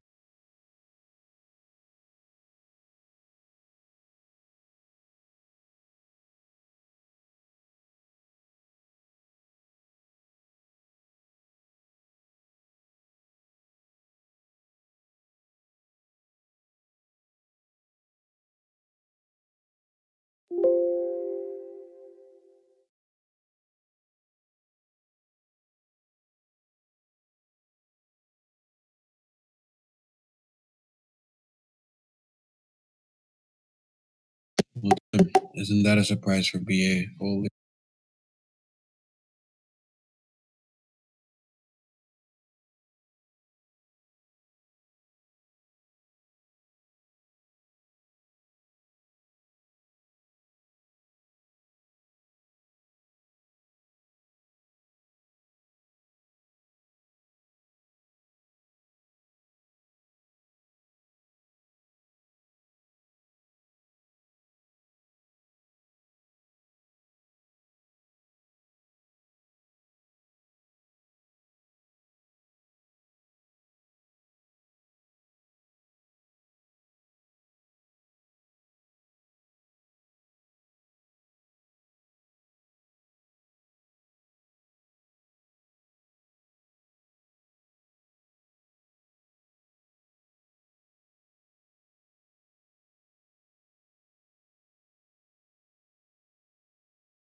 Done.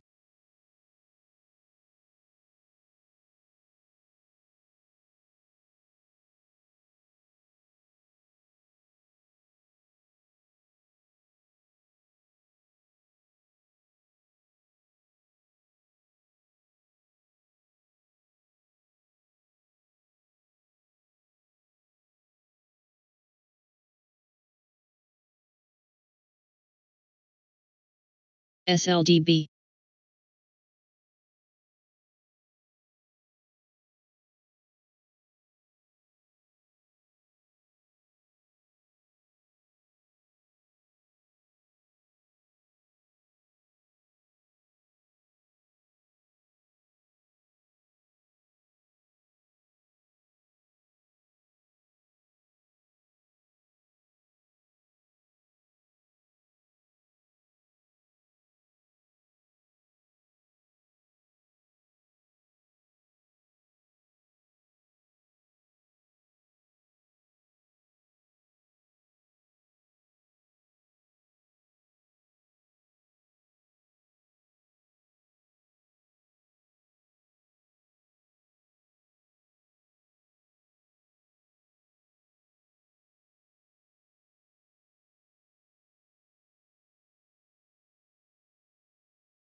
Someone mentioned BY. I forgot his name. He was on earlier. I think it's Z Slim. Z Slim, I believe, mentioned it. Yeah, that was him. Yeah, he did mention BBBY earlier.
There you go, Mike Belt. Another COVID. Another one for you too. Another one for you. I think we're gonna get a whole bunch of these all day.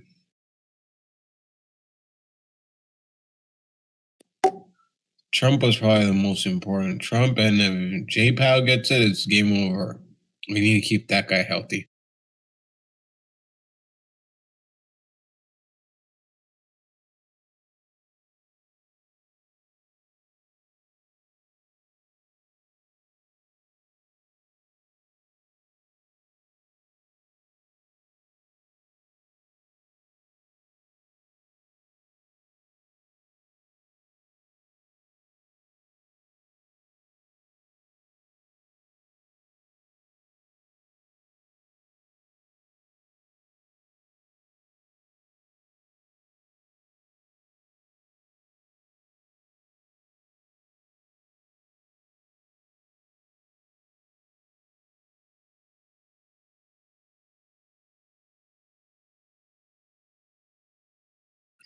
Honestly, I don't care.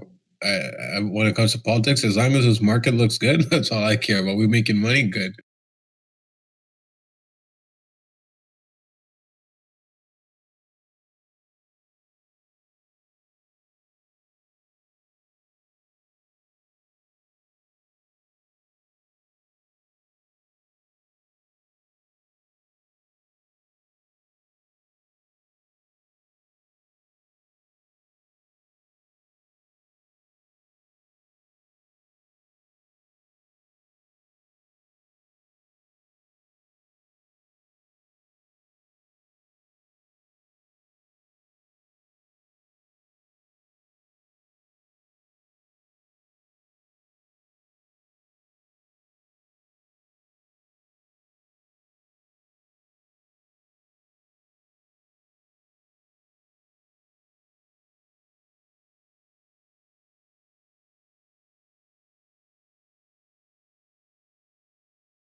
IDT.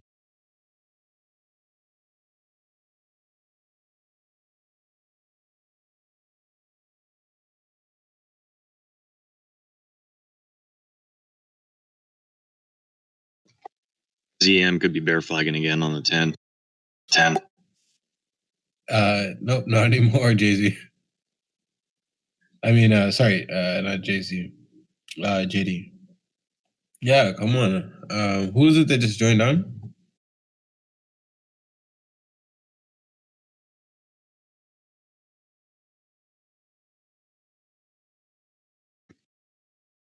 Those talking about ZM, that was me, Rob. Oh, Rob, yeah, there. Yeah, I think JD said he was gonna.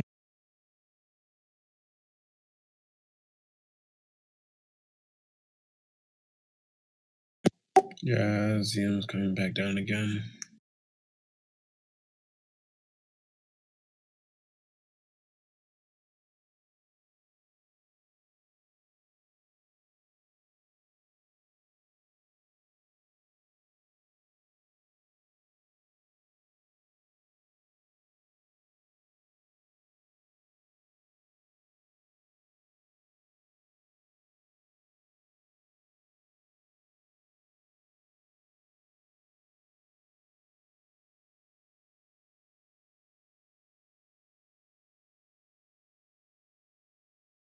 Man, guys, ZM looking nasty. I'm still pretty bearish for the time being. We'll see what I think. I was looking next week's 500s, John, and they're up like $800 if you just held it from the open. Sorry, which one are you referring to? Next week's ZM 500s puts. Oh no, I've been trading shares today. I didn't touch options at all. No, I know. I was just saying, I was looking at them at the open, and I just checked them, and they're up huge. Oh, gotcha. Okay. I thought you were referring to the trade I did earlier. Okay, gotcha. Yeah, my misunderstanding. Sorry. No worries.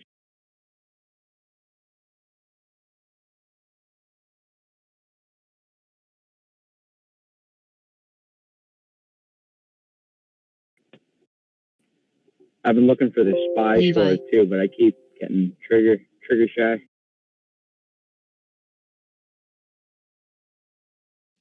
I had that a little bit earlier because I had a few wins and I got a little late on Roku. I think it was Roku or ZM, and then no, I think it was on ZM, and the TJ then told me to stop hesitating. Sometimes it happens to me, when I locked in, quite a bit of profit, and I was like, I get a little bit hesitant, not to give those dollars back, and just try to capture the meat of the move instead. But yeah, it's just everyone has something they need to work on, right? So. Oh, of course, yeah. And some days, better than others, right? Sometimes where I have like zero hesitation, sometimes where I'm, too ballsy and then get stuck. So, Well, that was me yesterday. I tried shorting the Qs and I got ran over, so I'm a little hesitant today. WWR. Yeah, that's what I mean. My message, oh, look at SPY here. I want to see if it can hold this area. It tapped into it and pushed I had a nice 50-cent pull there. You're seeing what I'm seeing too, yeah. Oh, and Roku is back at view up. I'm still holding that short. Pretty small position. I mean, a little bit bigger than the one I had earlier, but hardly. And it shares as well. And I'm looking to see if ZM breaks under this area as well as SPY tanks.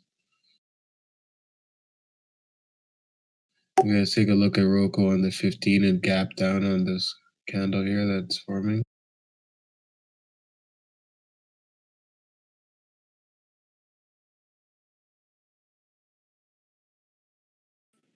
Problem is right now this thing's just friggin' bull flagging, so it could pop over 336 at any moment. Yeah, for sure. I'm still in profits on Roku here. Just seeing how long I can hold this play.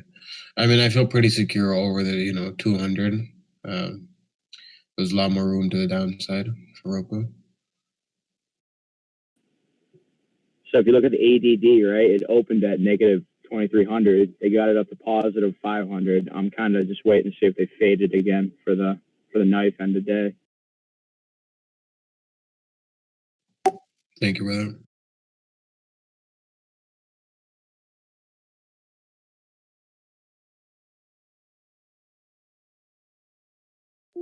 Volume is starting to pick up here on ZM on the 5. Just holding this area.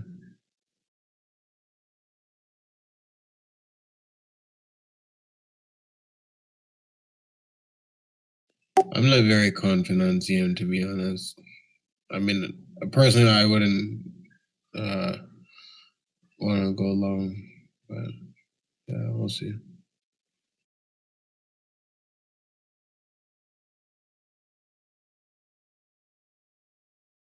Let's see if SPY can hold this area.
There we go. We got SPY under 335. Amazing. Look at that knife. It did not hold that level. And let's see if ZM shits the bed here. Yeah, I think ZM might be along at 483. It's around 200 EMA 5-minute. I don't know. I just feel like we have a lot of downside potential on SPY. Did crack that area. All right, let's see. Yeah, let's just keep watching. See. Marty, you've been playing Zoom a lot, right? Yep. Do you find it tracks the cues better or SPY? To be honest, none. Like sometimes it just moves opposite. Okay. It's one of those like where it has a mind of its own, but it's more cues.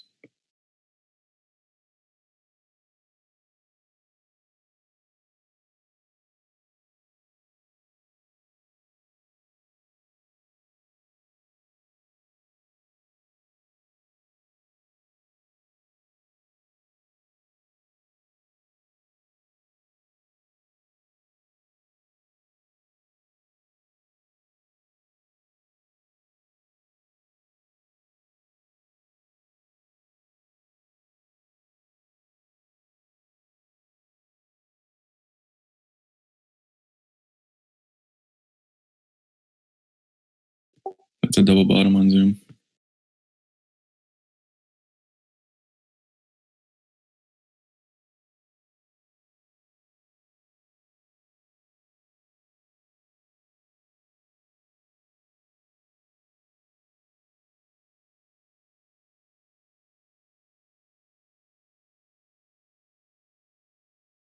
WWR.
Damn, guys, that Roku short is paying.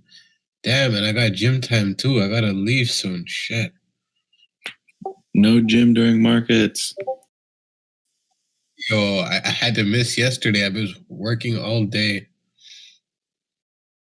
I got work in the evening too, so I pulled a 1:30 to 12 yesterday after markets. Oh, gotcha. I see. Cause yeah, if I don't get in those appointment hours, like I couldn't do it this morning. I had an 8:30 appointment, and I was like, no, I can't make this shit today. I can't miss out on the market stuff. I'm glad you didn't go. Look at the amount of money you just made. Yeah, honestly, I'm not even done too. I could technically even close out the ZM if I not ZM Roku if I wanted to, but I might have to go a little bit late for that gym appointment, you know.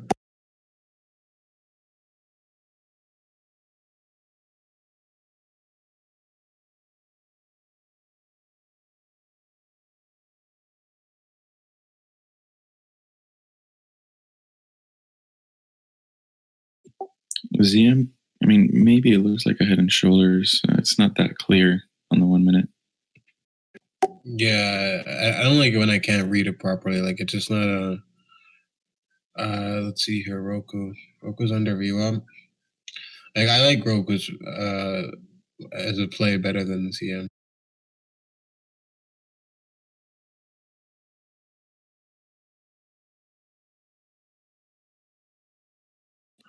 Nick Busta. Oh yeah. ZM has a mind of its own. Does as it pleases.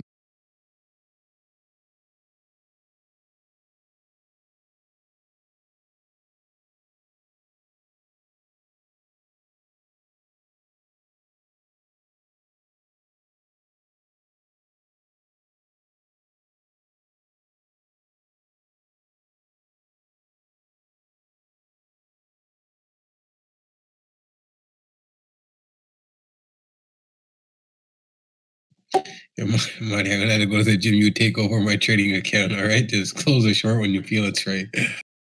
Oh, hell no.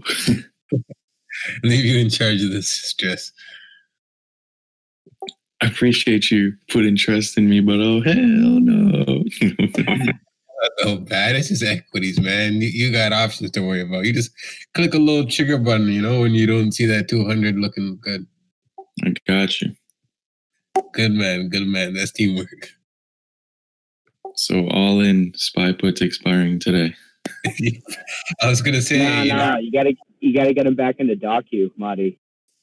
Oh yeah, docu. I'll buy you a full account size at $300 a share. It's okay. We'll just support it. We're not even going.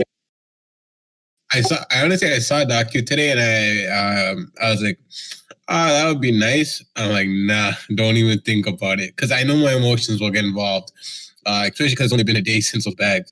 Next week, yeah, no problem, you know. But today I was like, let's play it a little bit on the safer side. And Roku's just below that VWAP again.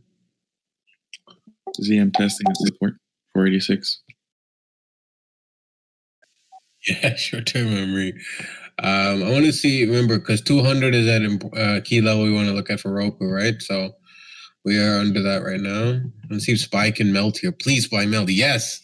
SPY's knifing here, Roku knifing with it. I'm ready to close this shit out and go to the gym.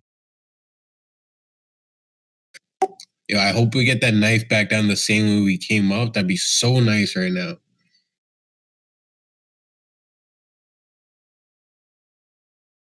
Come on, Marty, load up those SPY puts, man.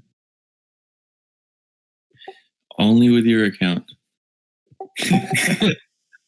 Someone getting exercise.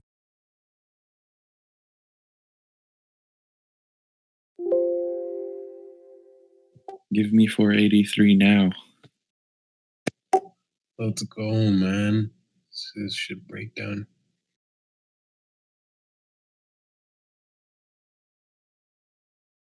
I mean, the volume doesn't look crazy, but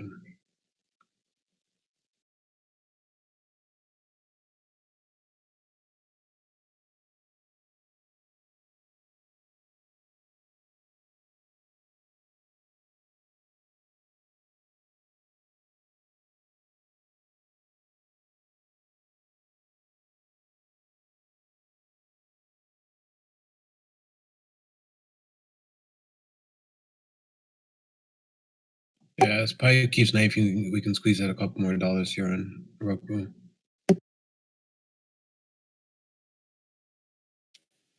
I wouldn't say that Spy is knifing. It looks more like a No, if we said if we can get Spy to knife more, because I'm in the Roku play, I'm not in the Spy. And BA looks like it wants to break out and go higher. So if it happens, it can pull Spy with it.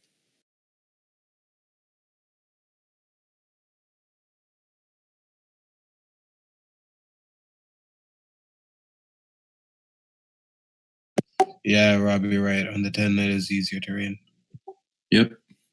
I'm just looking at that 200 EMA on the 5.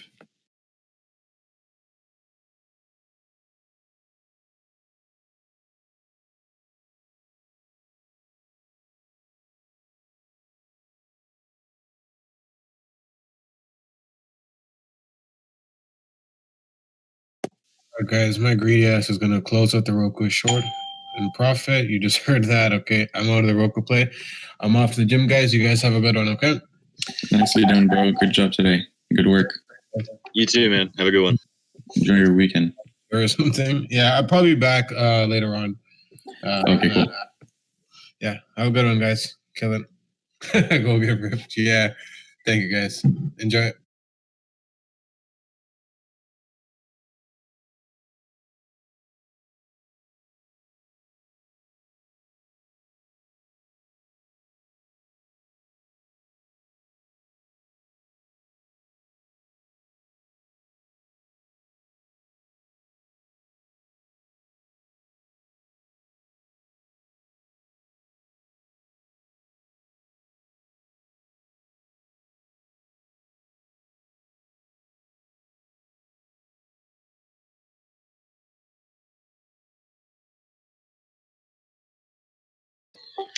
If you look at all the areas of support on Zoom, they're around the 40, 50, 60 cent mark.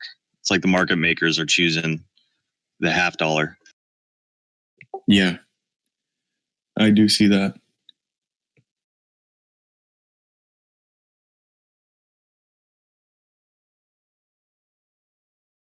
The doctor, well, he didn't specify a specific time. I know he's just like on a break right now.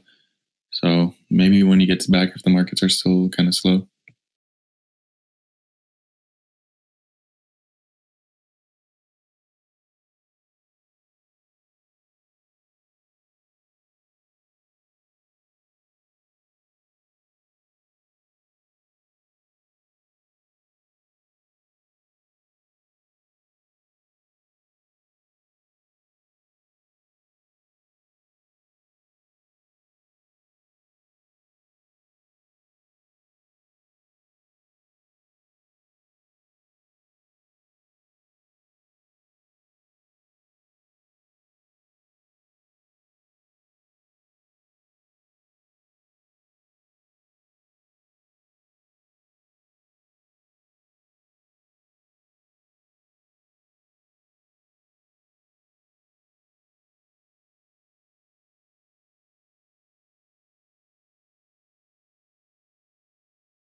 ZM knifing.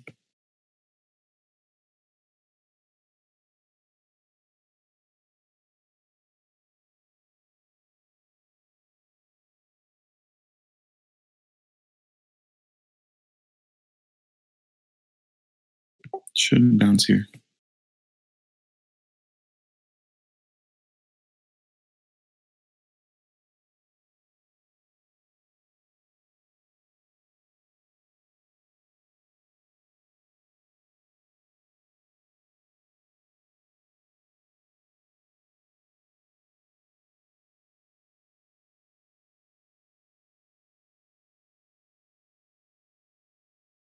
Yeah, nice call on the bounce. You took it at the previous high, bought in, and was that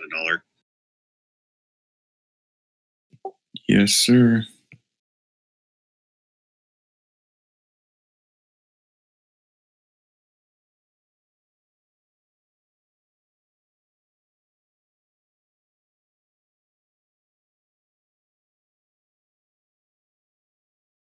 Previous close, I meant. Sorry.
There's that bounce.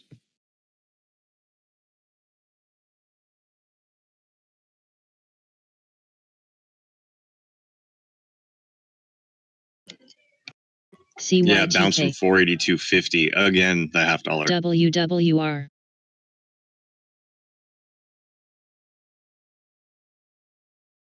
Closed right above the 10 EMA.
Boom. That's $3 a share. Take some off, guys.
What's up, guys? I'm back.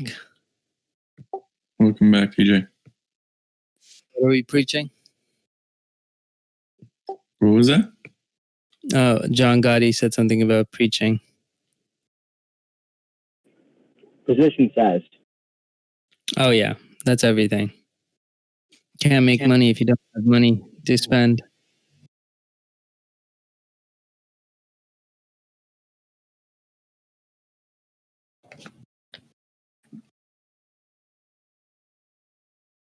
I'm watching Tesla here. Triple bottom idea.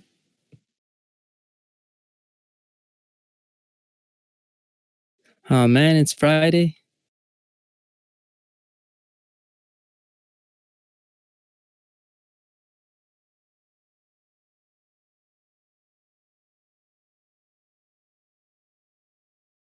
I like the long. I have an entry at 421.69.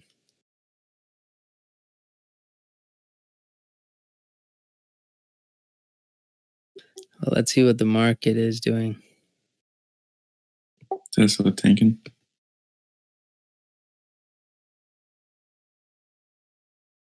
You know what? Market's still stable. I'll add on to it.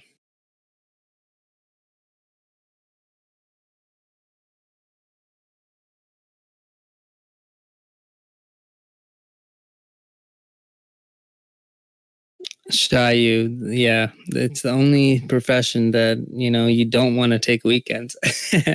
My girlfriend literally has to force me to, you know, do something else, like go out of my house. It's pretty bad. She knows I love driving, so she's like, oh, let's go for a cruise. I'm like, all right, fine.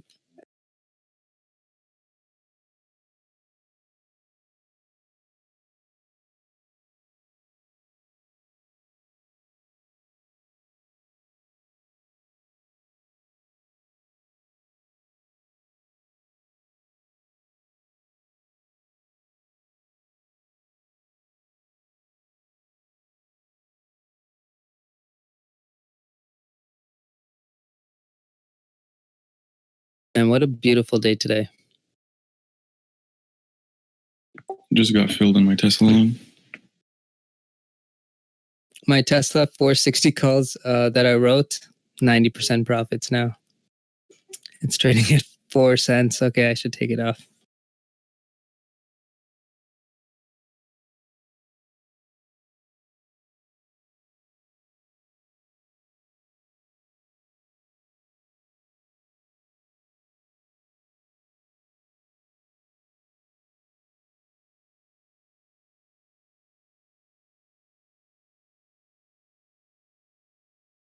Yeah, Speedy, under 420 is my stop.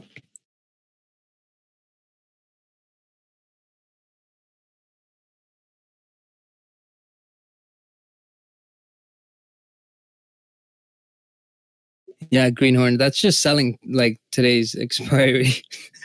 This was at the top though. I didn't want to get out of my Tesla position, right? That I bought on today's like morning dip at 419. So, the first thing I did was, okay, I'll sell some calls just to hedge it out.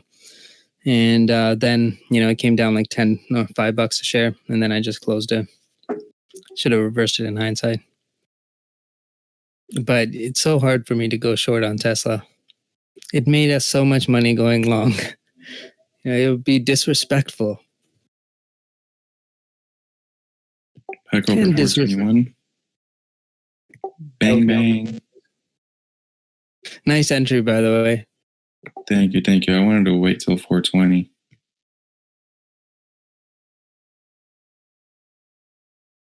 Oh shit, I'm on a 3-minute chart. No wonder I was like, this is moving so slowly. Just took a partial, just because it's near the trend resistance. And look at that wick. I got filled right in time. Damn, nice job.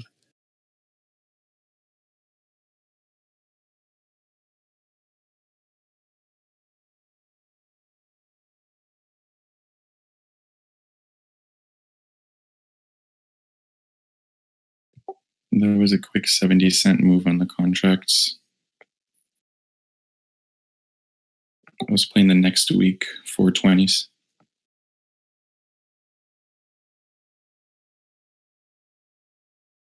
What a beautiful day.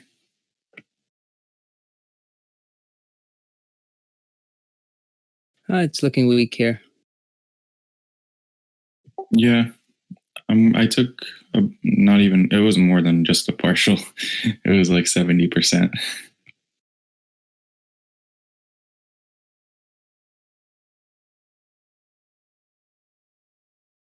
Just because markets are a little wary right now. But let's see where it can go. Yeah, I think you did good on the partial because now you can hold on to this position, right? And maybe this is the one that goes all the way up to 425. Who knows? I hope so. Me too. Sexy entries. Only sexy entries.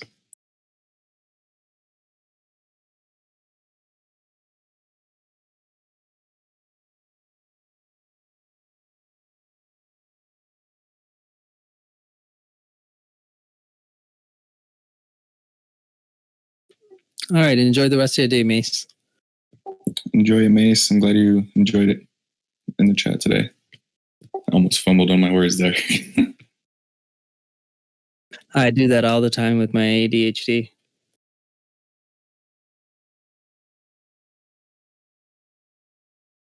Zoom is at that 483 level.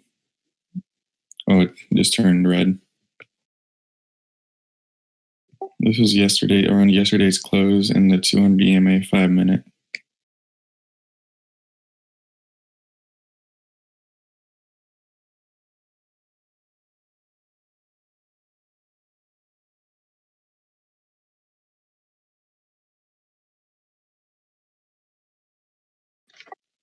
Oh, thank God! I had a long position at 482.60 on Zoom, an order in, and I saw how fast it dropped. I went to cancel, but it executed right before I could cancel.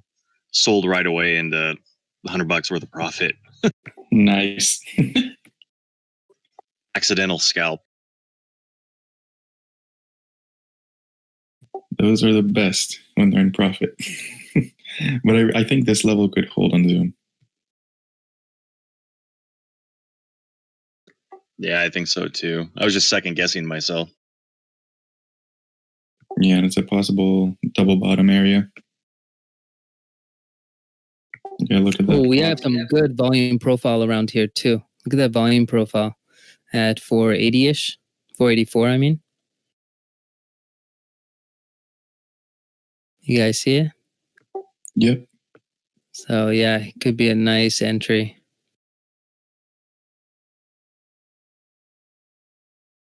Come on, QQQ, stop tanking.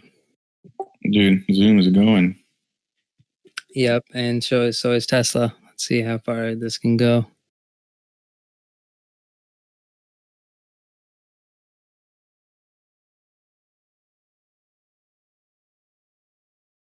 You know, days like today, guys, it's always base hits. Take those base hits and quick because, you know, markets are way too choppy, way too volatile. And it tanks so much faster today than it went up. So, you know, take those quick gains and then re-enter. There's always another one.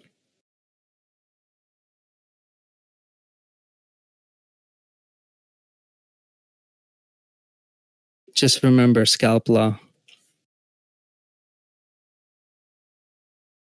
There we go.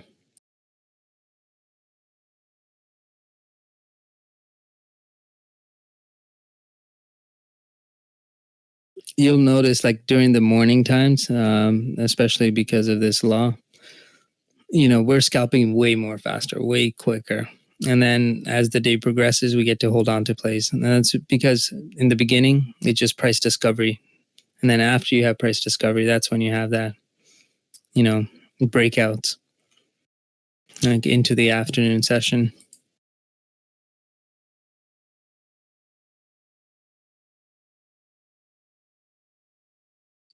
Tesla's back at my entry. I might add some back. XTNT. I'm waiting.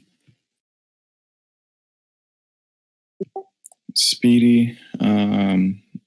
I'll do like 419.85.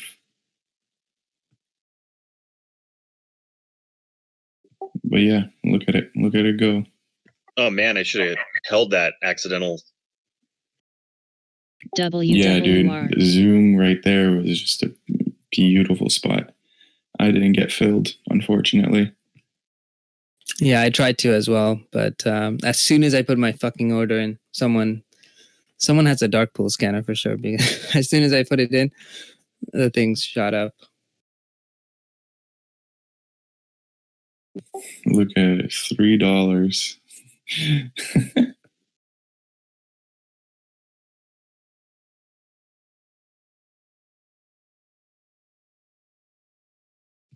Tesla's trying to break that downtrend with the EMAs starting to curl up.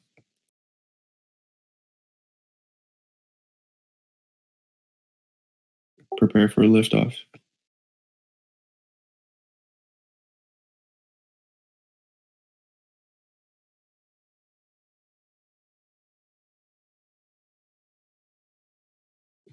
Yeah, guys, now if we break this 20 EMA here, we're already above the 10. We're above the 20 now. Oh, we're looking good.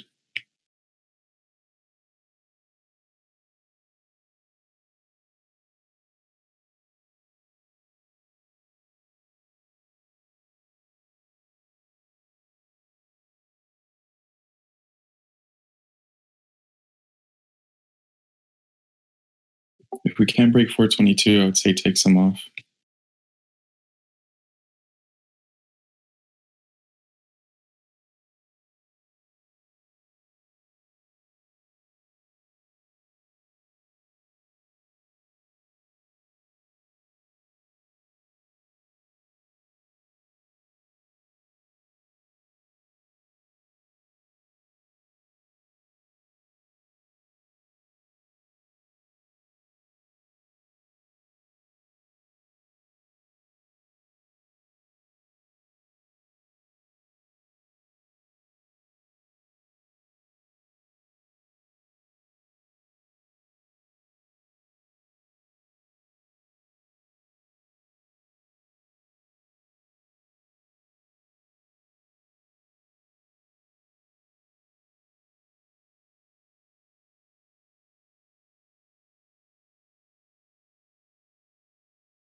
Yeah, that Zoom long, I'm going to be kicking myself over it for not taking it a little bit earlier. It was just clear as daylight. And I just saw like 480 as a possibility. But I mean, I could just cut it and re-enter at 480. It's not ideal for me. It's all good though.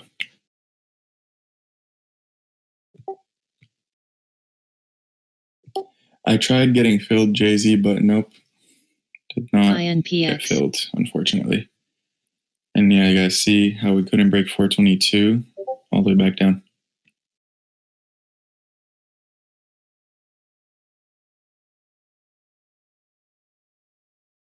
Is it just me or did it just like stall there? My broker freezing up? Or did Tesla freeze? It didn't freeze for me. No, QQQ just knifed or whatever.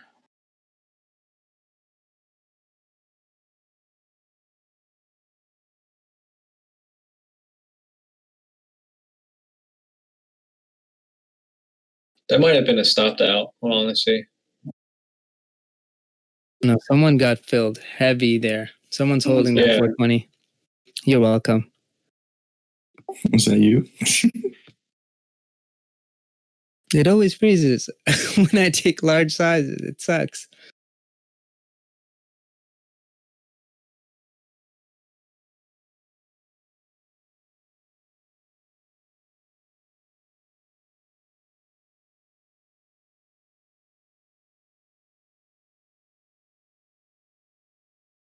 It cracked me up. Someone just held that for you. You're welcome.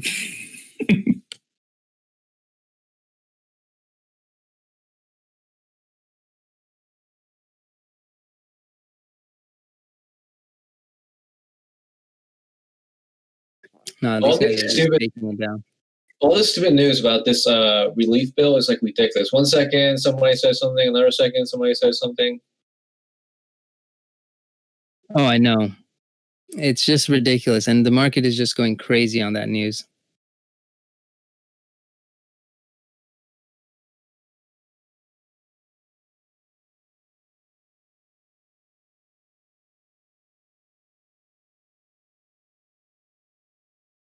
Because QQQ tanked. That was a huge melt.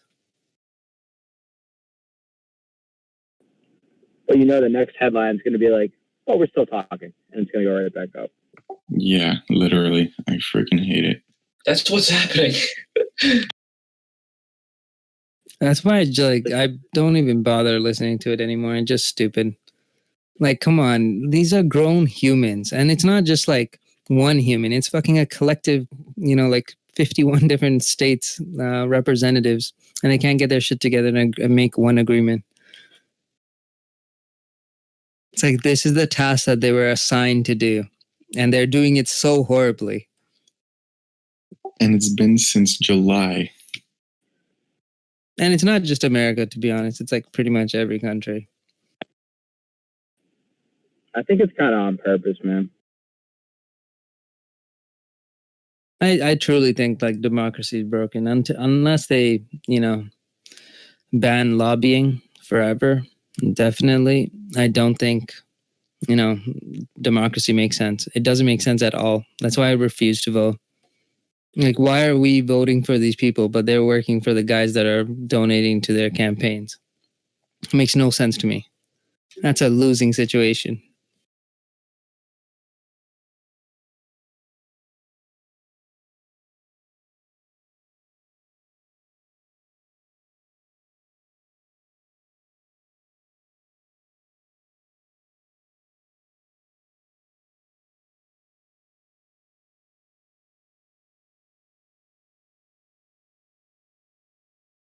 Wicked, that's a good point too. Yeah.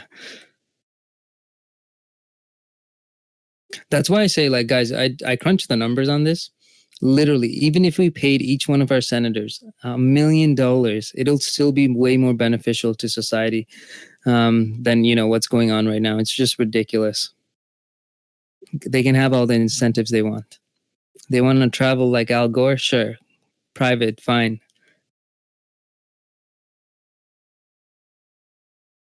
Look at the hourly on Tesla.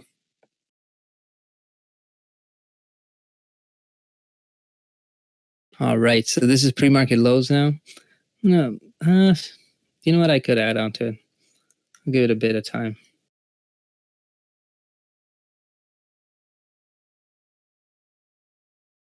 Oh, I'll never run. I hate politics. My mom's in politics. I've seen the work she has to do.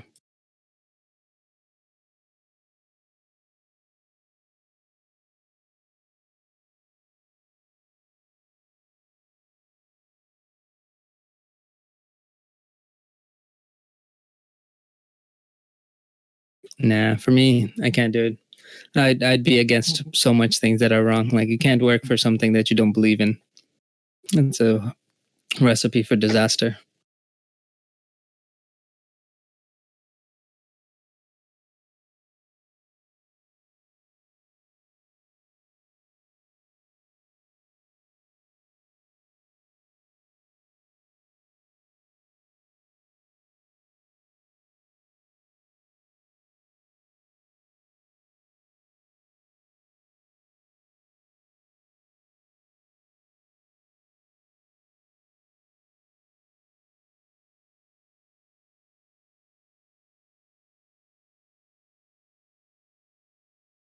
SPY's coming down, so I'm gonna wait on the Tesla ad.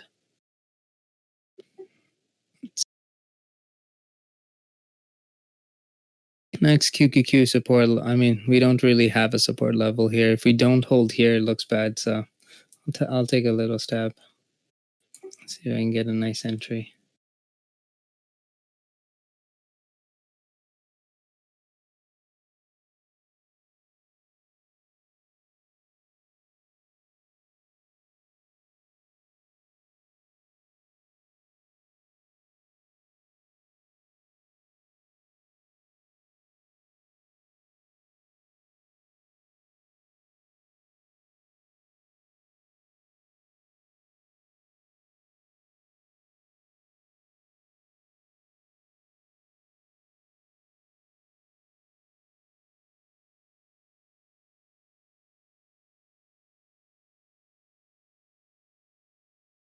PLSE.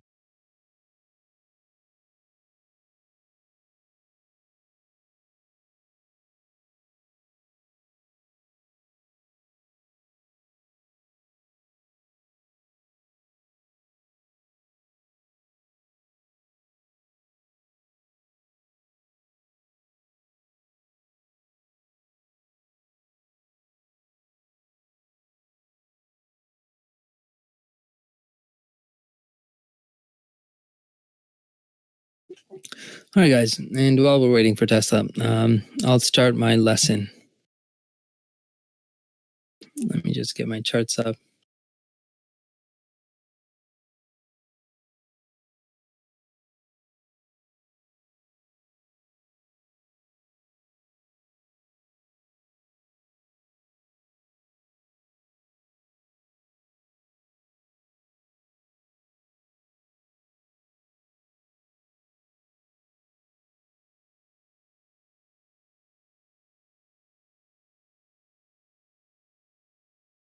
All right, so we watch these, right? Market internals.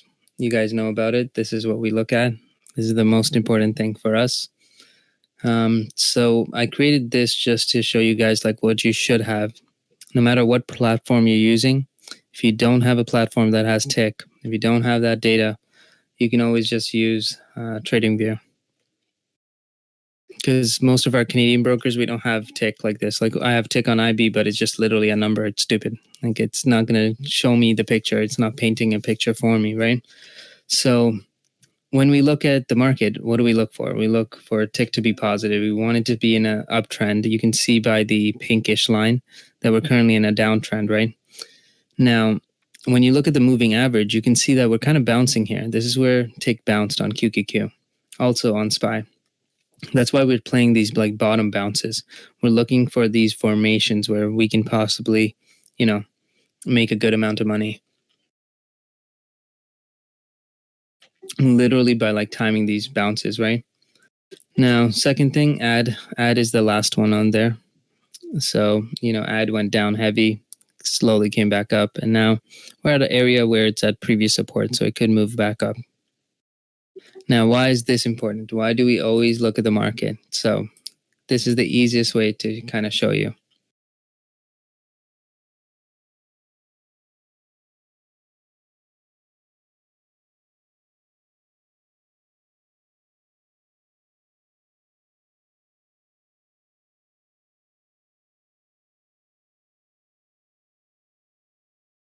Wait, let me quickly label this chart.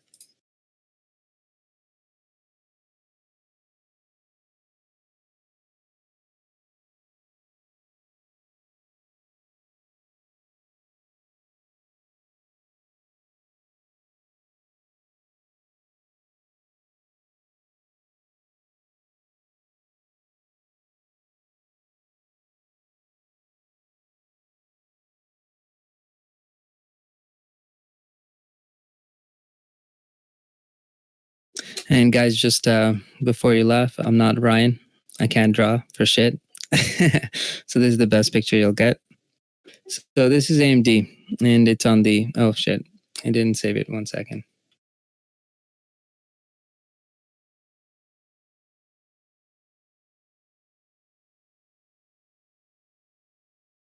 All boats rise in sync with the tide, right? So, you know, the tick and add, that hasn't changed. Those are still set to NASDAQ, right? But what changed is the chart. So we have AMD now. And as you can see, the circles, you can literally correlate the market's move by just looking at these things like A, N, NQ, and SPY, or ES, and QQQ, you know, whichever one you choose. And then you see how we came down on AMD and why we have like really good timing on our entries. It's literally because of this one fact that, you know, we're timing it with the market, because that increases our odds of success. Now, right now, why we went long again is because we see that, hey, AD looks like it wants to stabilize here. We can see that on tick as well. It came down, but we're near that support level, right? So let me draw the support level.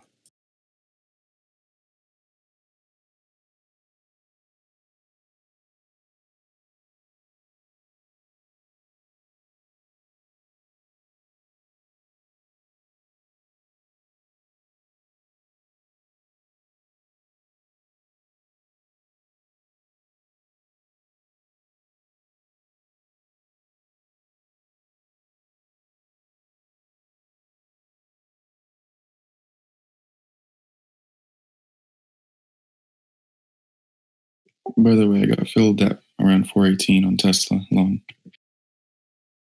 Didn't want to interrupt you. Oh, all good. So you can see that on tick, we're at that support range here. And also take a look at the moving average. You see where the moving average is at? And you can see that that's previously where we started moving, ticking back up, right? So this is where I'm expecting. I'm expecting to see this move up. And if it does, then we're good. If it doesn't, we stop out.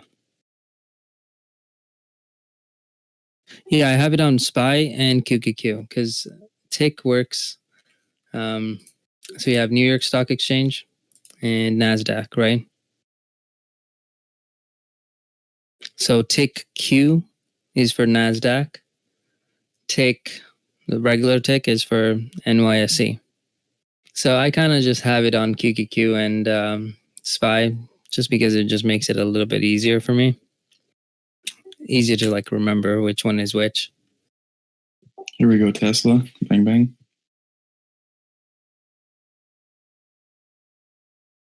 So the one that says ML is the tick? All of them are tick. Just the one on the right side is tick Q. The one on the left side is just tick. Remember, we're trading tech. So for us, you know, I want to take a look at QQQ. That's the biggest thing for me, right? It's the most like tech heavy amongst those two.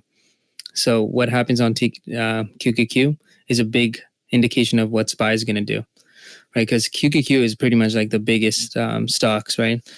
And like the ones that we trade, like the tech stocks, right? So when it starts coming down, the entire market comes down. So on the upper right hand side, that's a chart for AMD. Below it is the tick chart, and then below is the ad chart. Yeah. And then let's say the tick is at like negative 325. That would be when you look for a long position. No, you want to look at the trend because this is on a 1 minute time frame. Tick alone, the number doesn't really mean much. It's just how it looks. Like what's the trend looking like? How is it moving? That I really focus on. That's why I have a moving average there. So you see how on the picture I drew like a little a smile, like a half circle. That's what I want to see. I want to see a bottoming action here on tick.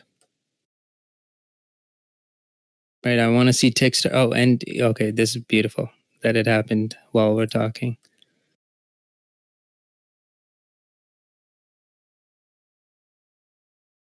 From the picture below to the picture that I just posted now. The picture I posted above and then the one I just posted. You see how tick started moving up? You see the moving average starting to move up here? So that's what I'm looking for, that move back up. Guys, I covered market internals on a different lesson, so don't want to repeat myself. It's in TJ's lessons if you guys want to review it, but it has all the tick indicators too. Mr. Blonde was nice enough to post it there. Okay.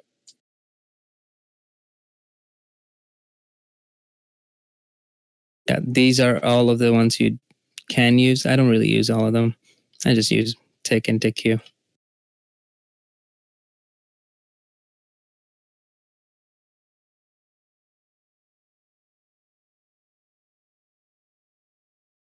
If I was trading like metals or like industrials, I'd probably be looking at the Dow Jones industrials, right?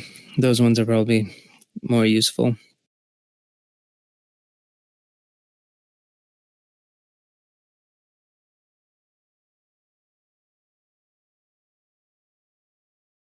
I should be using like the tick ND, but my problem is that, I want to have QQQ up. That's the one that's the most important. Like SPY and QQQ are the most important. So, I was like, screw it, I'll just have QQQ there. It's not much of a difference.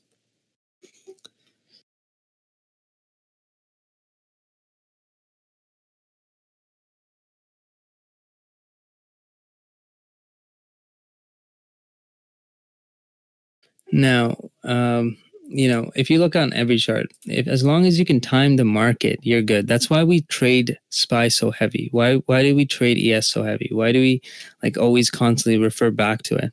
It's because everything. Oh, I have to take some profits on Tesla. 1 second. That was beautiful.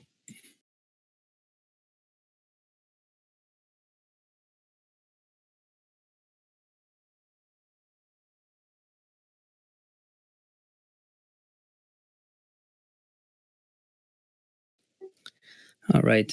So everything matters. Like everything we do is dependent on the market. So if you can time the market, if you get really good at trading the market, you can trade stocks. That's why the first thing everyone should do is make sure that they know how to trade the market properly. And I'm going to use Tesla as an example. So we used AMD as an example. So let's see if this rule applies for Tesla.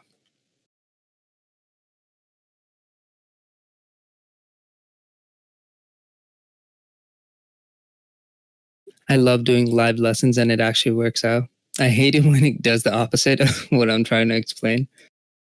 It's like, this is why I go long. Watch. And then it tanks.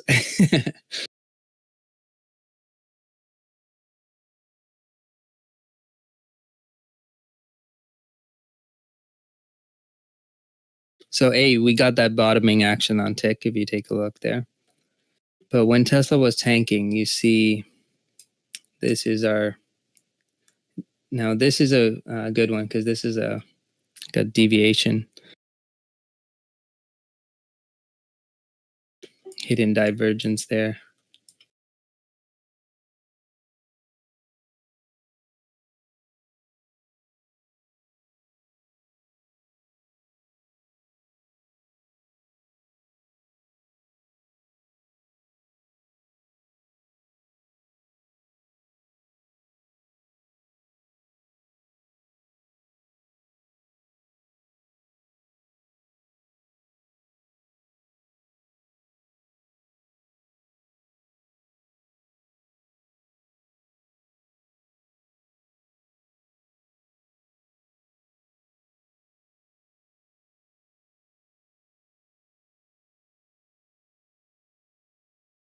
Now, again, Tesla is a high beta stock, so it's not going to be easy. Like AMD follows the market a little bit better.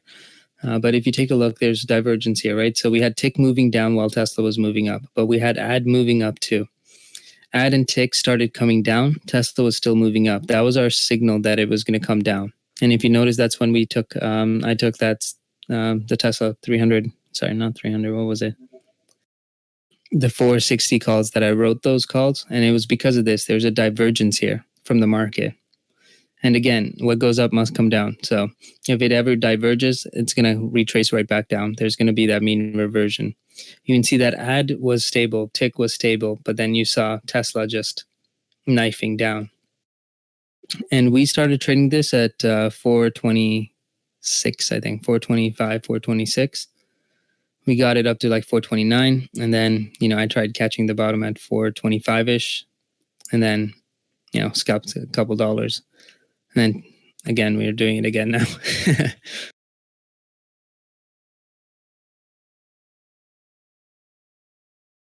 You guys see it, right? You guys see how tick started moving up, what we were expecting to happen?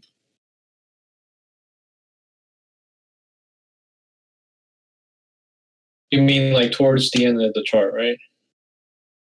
Yeah. Because like while I was having this conversation with you, tick moved up. And why I was thinking it was going to move up is because we're at the support level, that yellow line that I drew.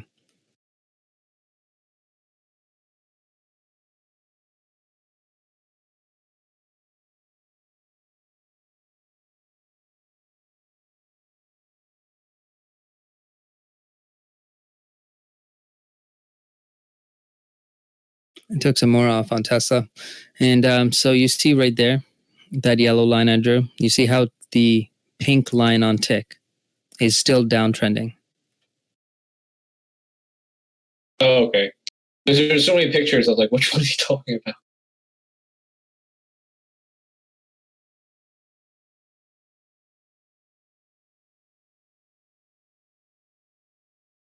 And now we see we see a different move here, right? We see tick moving up now. So you can see how tick really formed here. And that's why we were catching that bottom. But then look at AD. AD isn't moving up. So do you think Tesla's going to hold or any stock? No, right? Because AD's not moving up with it. Even though ticks are moving up, AD isn't, which means it's probably not a strong breakout, which means you take more size off.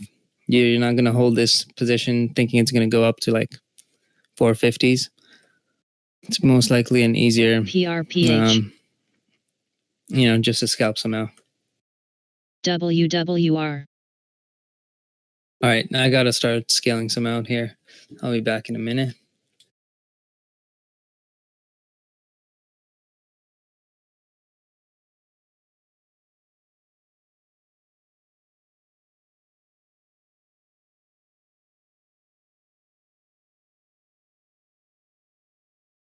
TWNDU.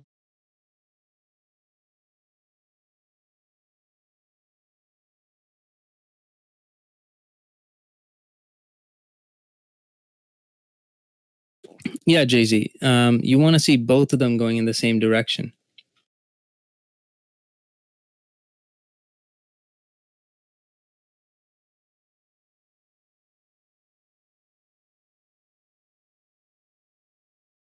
All right, I think that's the end of the lesson. That's all I had to say.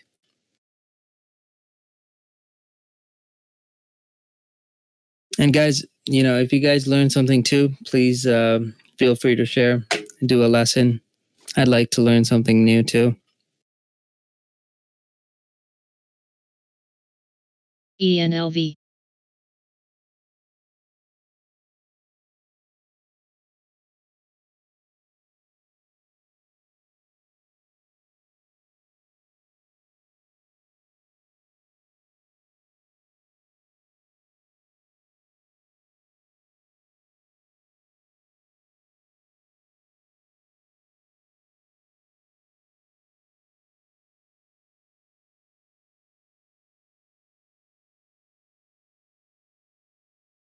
Me and Soya pretty much trade the same tickers. We hold the same ones in our portfolios. See, he knows how to leverage, my trades. And he has his own too, of course.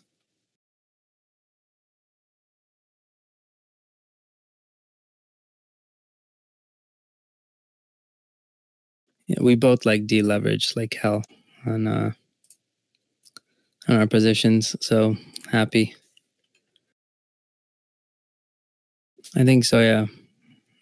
These are the positions that he's holding currently. He's down to 8 positions. But guys, like we trade these ones. All of these ones are ones that I've mentioned. FDX, I'm still holding. TUP, I'm still holding. SPG, that was Soya's pick. I'm still holding that. I don't have mRNA or region.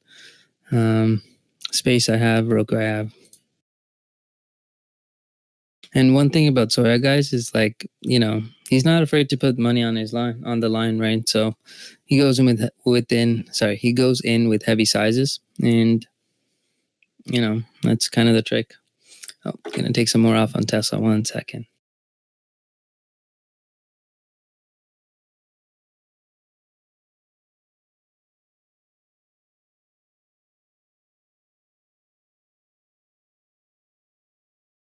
Got to lock in $3 a share.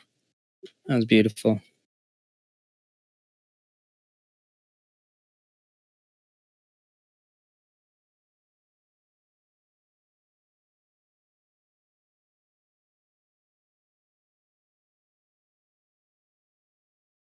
And I don't want you guys to look at like me and Soya's profits and be like, oh, I can do it too. I'm going to just trade size and, forget about risk tolerance. It's like, that's not true. Like we trade only the best ones. We go heavy on the best ones, right? You don't see me going heavy into any other trade. Like Tesla, I'll take 200K shares, no problem, every day, because we have that relationship with that stock. I won't do the same thing with ZM. I won't do the same thing with PTON, any of the other tickers. It's just too much risk. Like AMD is my only like position here that I have like over 200K, but that's also because it's a calculated like bet, right?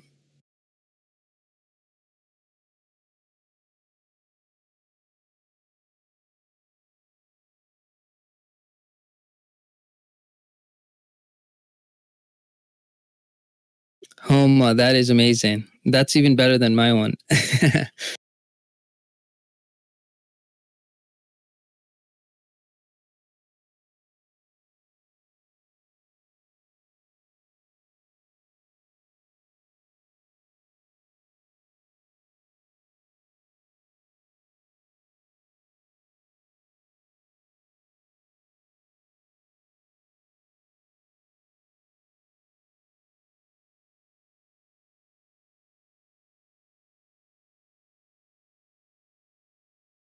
WWR.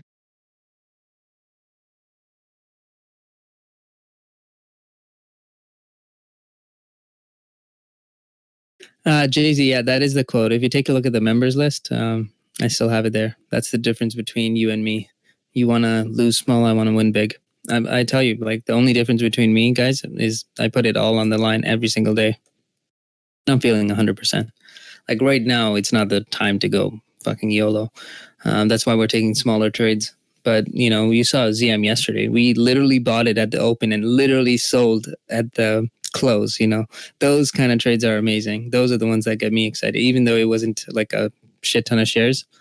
The fact that we were able to capitalize on that entire move, that was beautiful.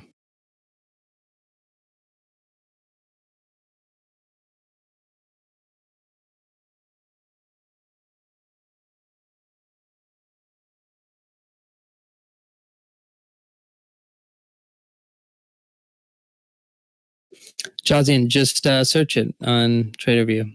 That's what I did. I just searched tick. Just search tick, search ad, you'll find one. There's like so many like custom scripts there to choose from.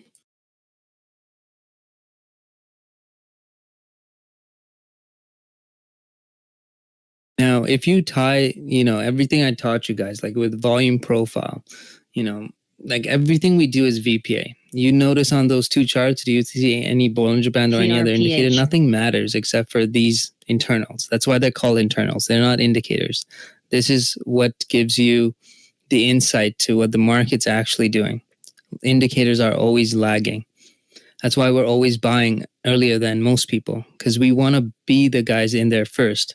The stock's not going to go up if someone doesn't buy ahead of, after us, I mean, right? We always want to try and be the first in, first out. And look at that scale out. That was beautiful. I scaled out and shorted it too. So that was beautiful. I only shorted a smaller position though. How much should I buy?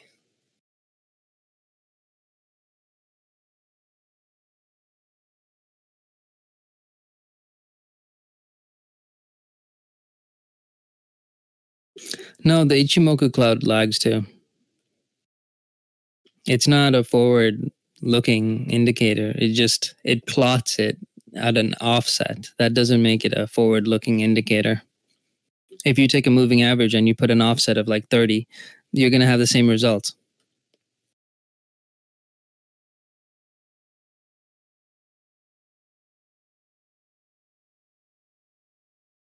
It's not projecting the future. Look at the formula for Ichimoku cloud.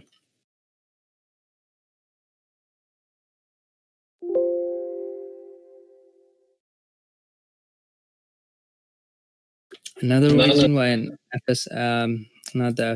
FRM is a good one to do is because you'll understand how the formulas are made, and then you can dissect it. And when you really look at it, here's the formula. This is all it does. It's literally moving averages that are plotted in front, plotted 26 periods in front. That's it. That's the only difference. It's a 10 moving average plotted 26 in front. I can do that with any moving average. Actually, I'll show you. Let's see if I can pull an indicator on.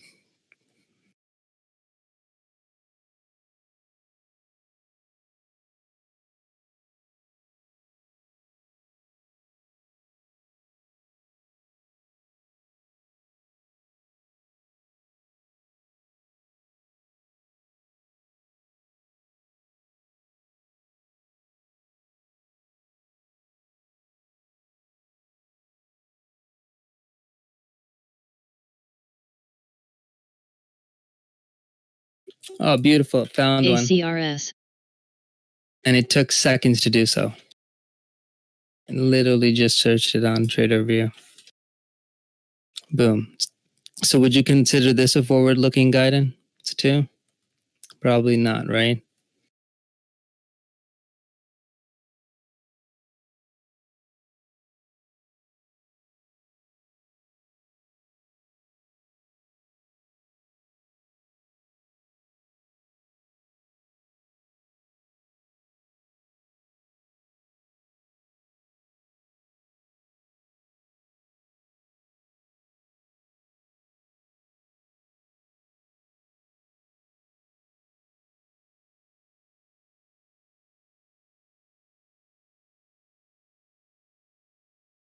And with that formula, guys, you can literally create your own, like Ichimoku Cloud, like literally. It's that simple.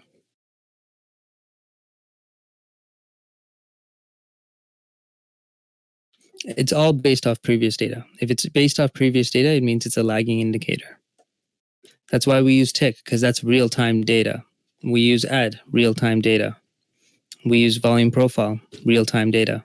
We use tape reading and level 2. Those are the ones we go for. We don't look for, you won't see me buying something just because it bounced off, I don't know, like a 200 EMA. Those are good because technical traders use it. It's a big number, but I have better rewards. Like imagine if I cut my Tesla loss, right? It broke under 120. I had 100 and I think 130 or 40,000 shares. It went down to 118. So imagine I cut it there. Now how much money I'd be giving away for no reason.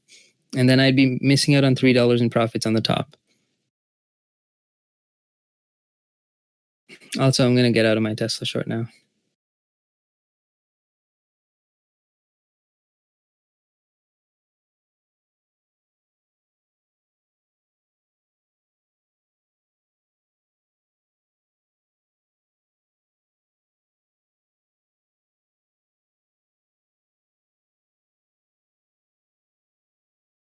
PRPH.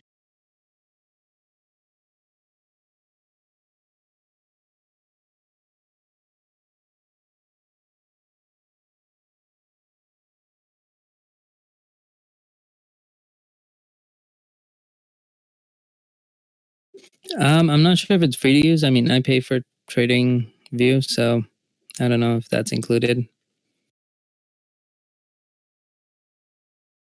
But it's not like bad. It's like $100 something for an entire year, right? So it's a good value.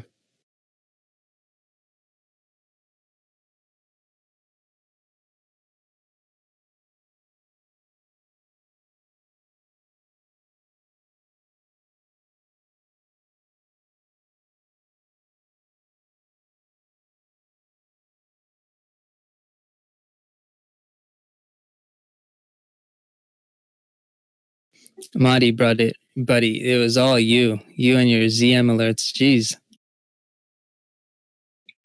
Thank you, bro. I mean, it's a team effort here. How long have you spent like studying the markets? Like how many hours would you say you clocked?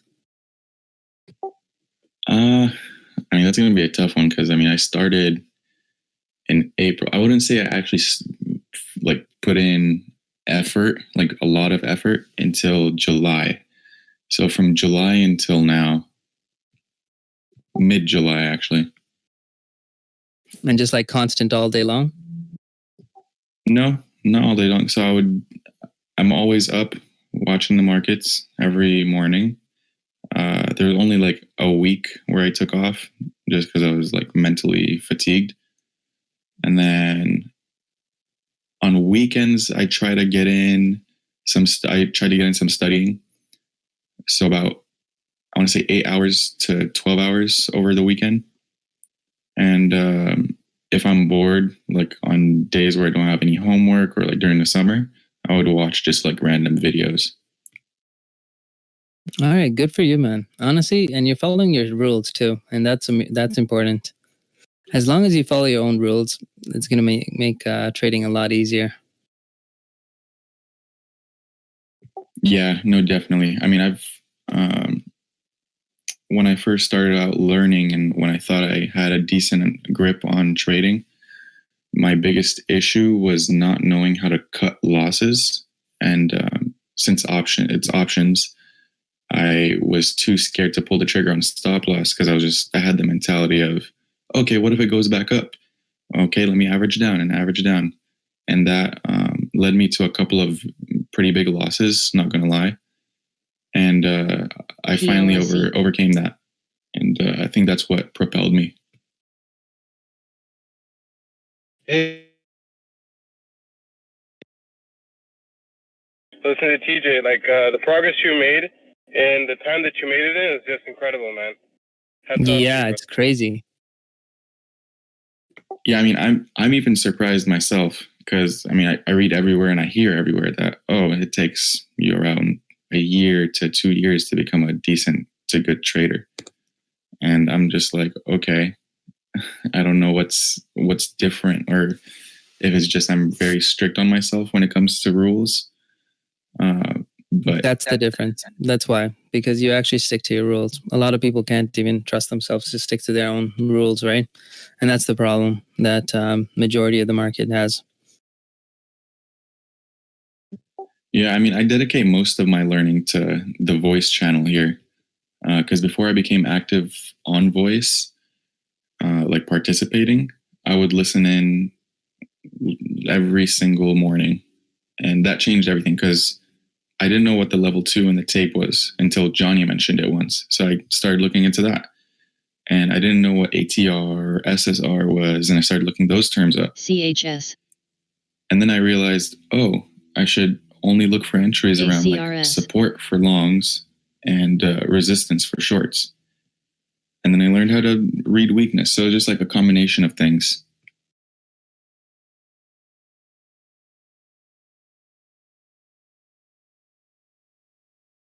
I like how Marty keeps it simple, but that's really what it comes down to, right? So good shit, Marty. Amazing.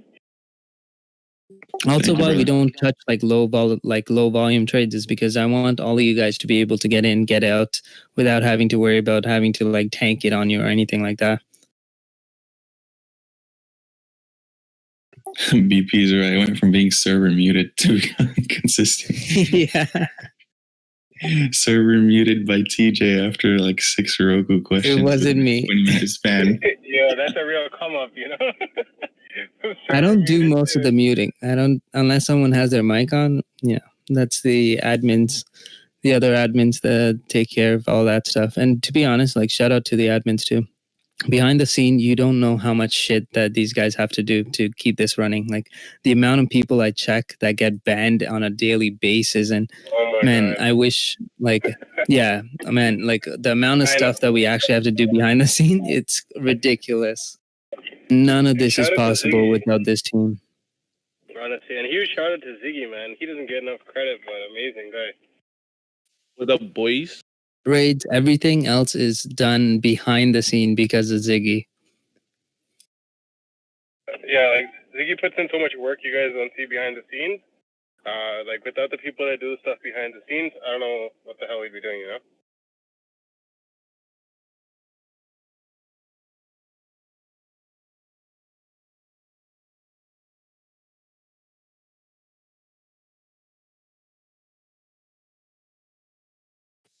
Oh, market's not too bad, huh? After the news, not too bad. It seems like it's only down a bit, not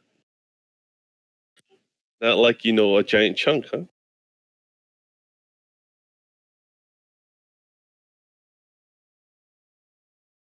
DX, hit me with that laugh. I need to hear it. No, not yet. No. Yo, RKT held up very well, I must say. There he goes. And then Microsoft's at VWAP. So yeah, Apple was weak yesterday. Apple is weak today. Tesla's not great either, but hey, I think this works in your favor, TJ, right? Did you sell more 450 calls for this week? Oh, bro, I sold the 460s and made 90% and I closed it. Tesla 450, 460 seems like it never wants to go over. So, it's becoming like a short, like an Alibaba short stock. It goes to a level and it sells off. It goes to a level and it sells off.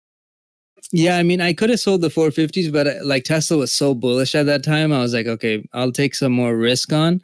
I'll take some less risk and just do the 460s just in case, because I wanted to like really just like melt that contract down to pennies.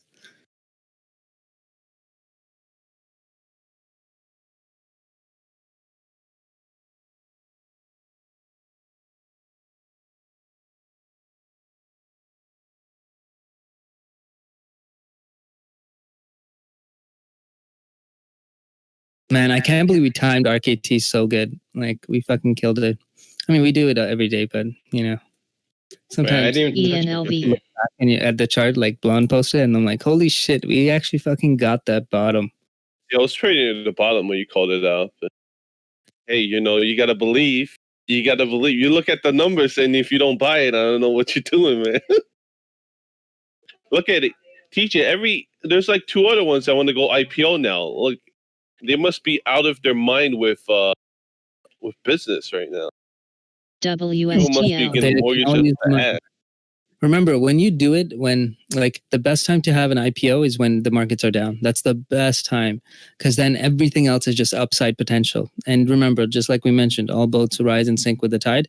So if they time it properly, like Airbnb should have like IPO'd back in like June, July.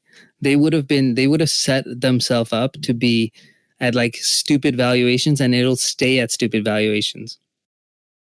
PRPH.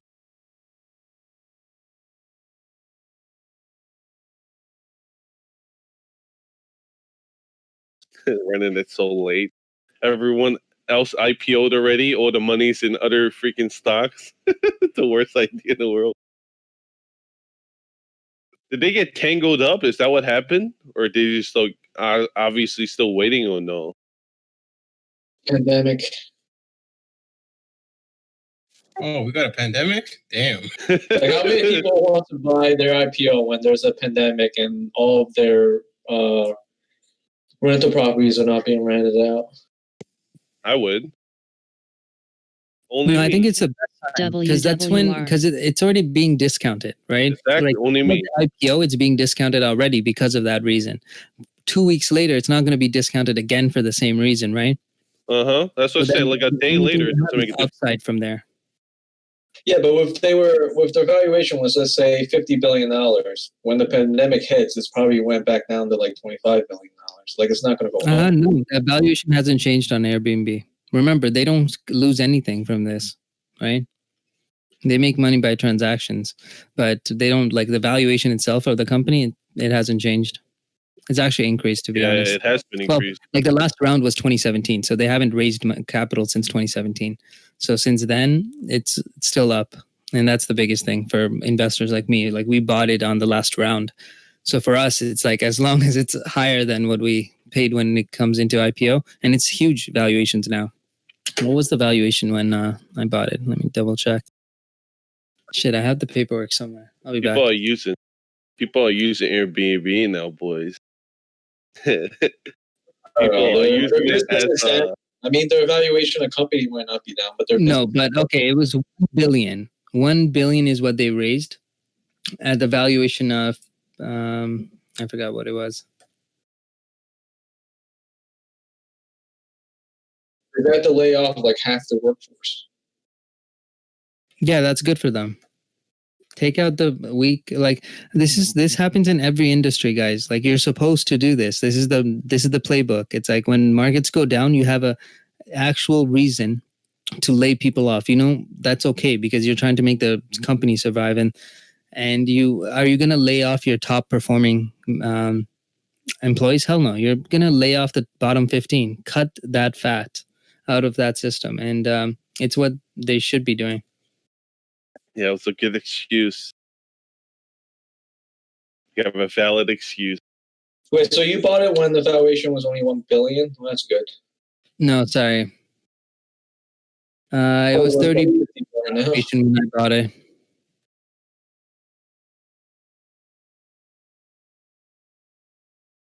They were just raising 1 billion. And now with like 50 billion, fuck yeah, I'll take it any day. Plus, I'm late in the game to Airbnb. I mean, some guys probably have this at like stupid valuations. They're like 10x on this trade. And by the way, by the time it IPOs, it's probably going to be way over 60. So I'm doubling up. But like Sixers, your logic, right? If nobody wants to buy it, the price comes down. The person that's buying it is me. I like to buy it when it's cheap. I don't like to buy it when it's expensive. You know what I mean? Yeah, but they don't want to sell it to you when the valuation is coming down. They want to sell it to you when valuation is going up. That's what I'm saying. Like, if you own your company, if you own Airbnb and the valuation before the pandemic was 50 billion, now it's at 25 billion. Are you going to IPO? No, that's what I'm saying. So what is it, TJ? Are they working with the banks or what's going on with that? I don't understand like the formality. Like a true CEO will look out for the longevity of his company, right? Any company that's owned by founders, they don't care. They'll IPO it when it's the weakest time to do so because it makes more sense for the longevity of the firm. The reason why IPOs happen so aggressively and so fast and at higher multiples and, before they're even ready is because these VCs got in and they got their fucking hands stuck in, the management and the board, and they're pushing the decision making. And that's the biggest problem. That's why these valuations are stupid, right? But that doesn't mean it's the best decision for the company. It's way better for them to open and when the market is low. Hands down, like statistically, any like 20% correction has been, like we came back up from a 20% correction in like less than 4 years throughout history. So, if you use the stats, if you're like really strategic about it, you can literally time it and make sure that your stock never hits IPO pricing again, unless your revenue and shit are. I understand what you're saying now. Yeah, that makes a lot of sense. And you have to remember, they're cash flow positive. They don't need money. Their last round was 2017. buying an actual business with profits, and instead of something like Snow or like PLTR that has fucking no value.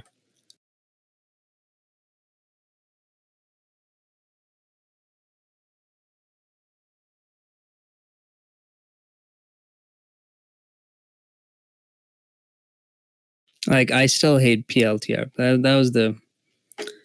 That's like the worst thing. Worst stock. What's it trading at? No, it's still 9s. Surprised it's still holding 9s.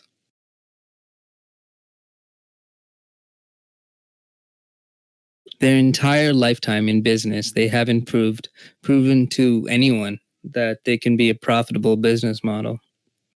Telling you that company is not for profitability.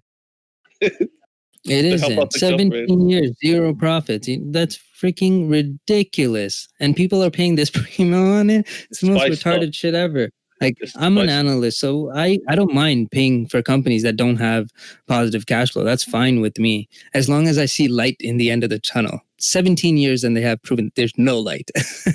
That's fucked.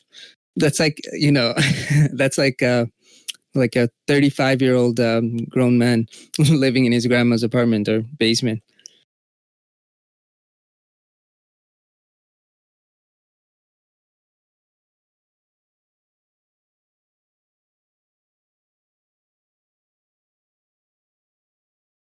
No, okay. I'm not saying that's wrong. That's actually smart, but you know what I mean, though.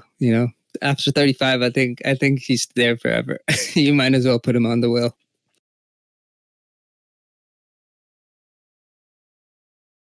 And see, point proven, Turkey. Dirk, you're never gonna leave. Are you on the will? Yeah. You should bring up that conversation.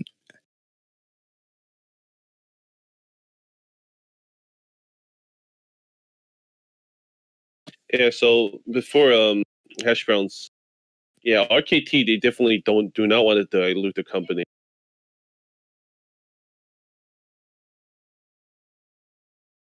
I think Dan Gilbert purposely set it up this way so he could maintain control, which is fine because, like, it's what direct TJ listing, said. so yeah. But maintaining control of a company that makes no profits, good luck with that in the public markets. Actually, I don't know. We pay stupid multiples anyways. I mean, I wouldn't pay it, but there are folks that would. So. Oh, talk about RKT. RKT. Of course, he's talking about RKT. Of course you are. Damn, bro. There isn't a day that I don't remind myself about RKT. It's good, man. Trust me, it's good. This one's gonna make me 150K at least. Oh yeah, I can tell that you're in heavy because you bring it up every day. I only bring up my heavy positions, right? I mean, like FVRR, I have a position in $18, but I only have 1,000 shares left. You don't see me bringing it up because it's not a big deal anymore. It's up like 700%, but it's on 1,000 shares.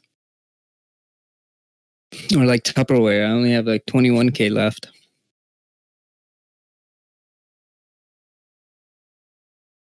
WWR. Yeah, his profits are pretty much like 80 to 90%. It's going to be RKT. He's like this year's profits. It's like my Tesla trade for him. No, I think it's gonna be around 50-60%. I think, to be honest, if you get that amount. Because I already made money this year, so just trying to get it some more. But otherwise, long-term investing is really the least riskiest thing.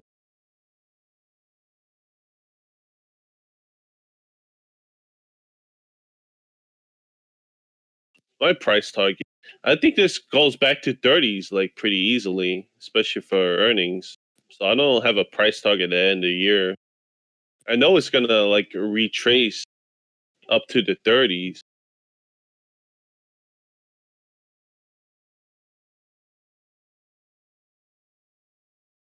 So, it's funny you bring this up. So I actually posted this to a couple of my friends because they all think the same. Size is amazing. It's so fun, right? Here, I'm going to give you a live example. Well, it's not live. It happened at like 12 o'clock. And there's a timestamp.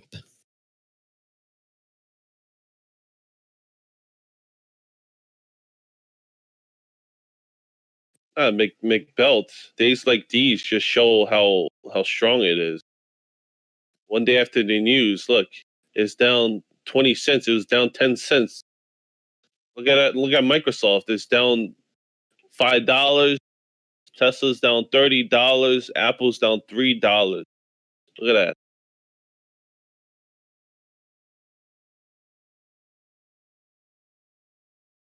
Trading styles and fun and games. Watch this, okay?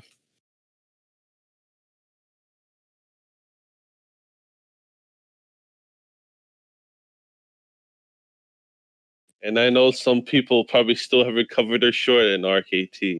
So they're going to have to buy it back at some point, and it's going to push it up.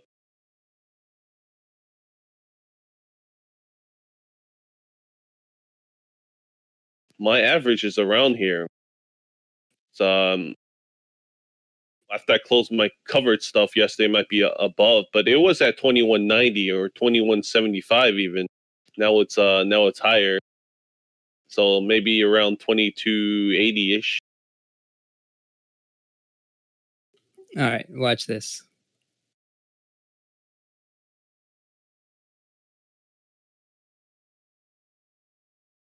Sub 15. I know you are selling all those puts. Sub 15. Oh yeah, I didn't take into account the initial one I sold. You're right. My app man. around $20. I think my thing is around $20.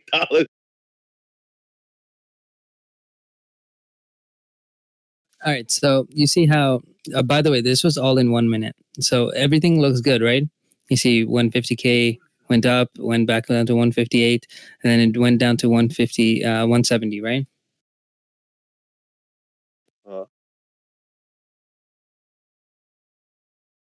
What's the next minute? All red.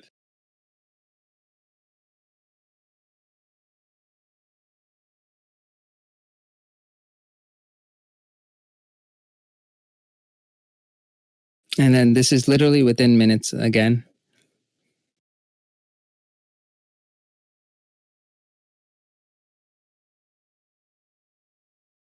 And now what do? You just like 70K just walked off the table. And you want to see even worse?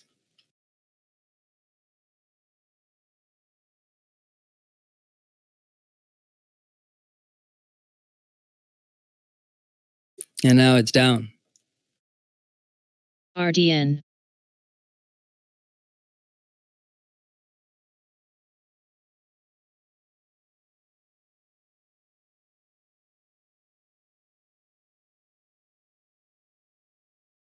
What stock though? Now what? Now it looks like it's bad, right? Most people would freak out here. This is the moment where people make stupid decisions, right? Yeah, this is exactly when. Timestamp there, you can see the timestamp. It's 12:31, and the timestamp in the first pictures.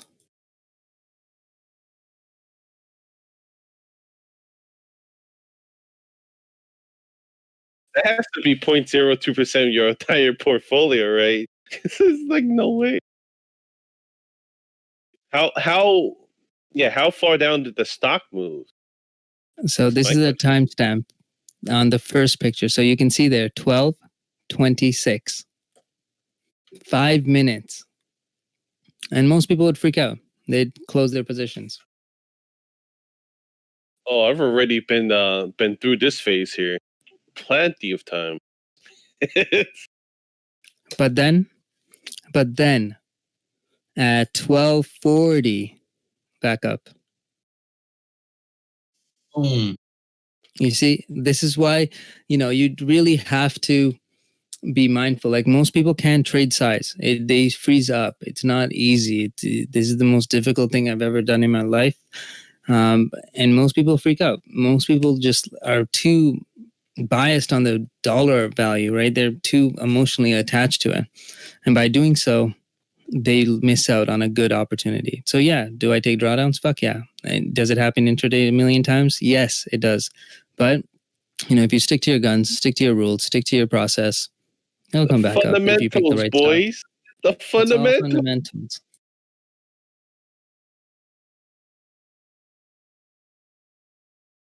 Yeah, and And it you know, at became 12:30, we weren't even tanking. The market was back up to 350, 335 on SPY. You know, it's not like this was during the tank. These are pictures like after that tank, right? this was you This is today. after it came back up. Look at the markets, I right? thought you were talking about my this thing isn't. I'm already. just not trying to show you like the worst case scenario. This is like wild SPY was literally channeling between 334 to 335.80, 334.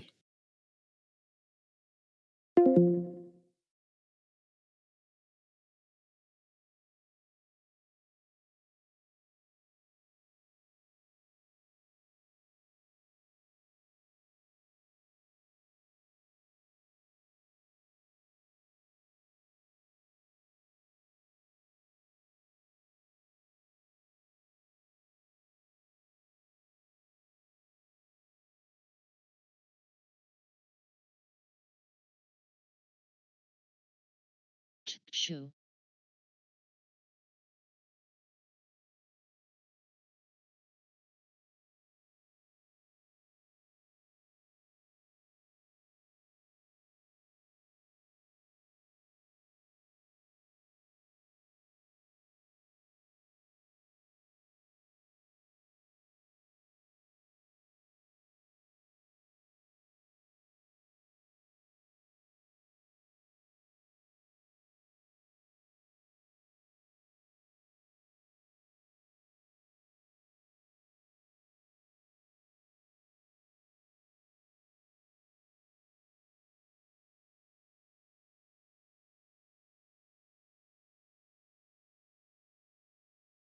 WWR.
WWR.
CTIC.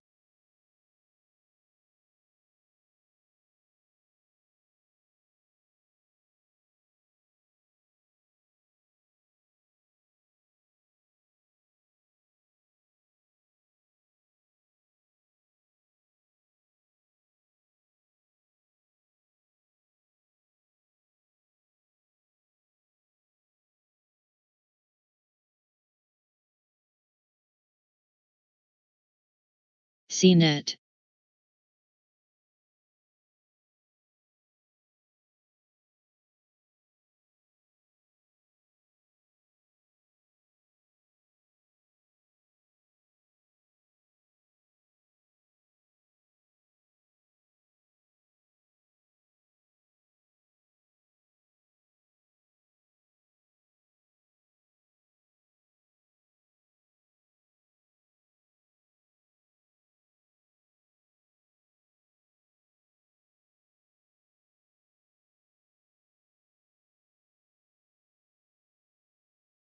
ENLV.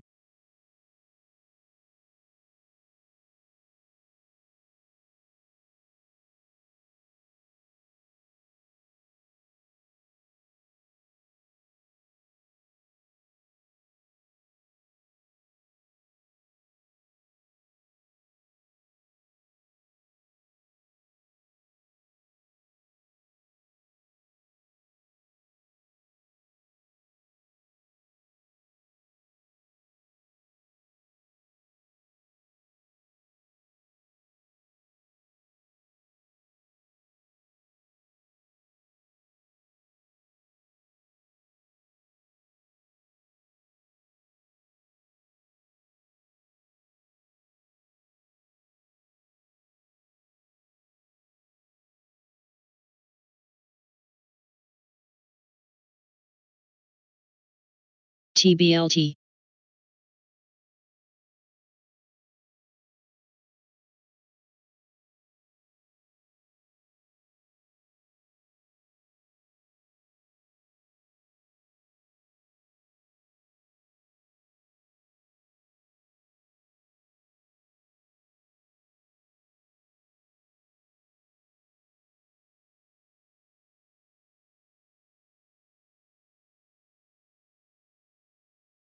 WWR.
Sin.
BDR.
MKGI.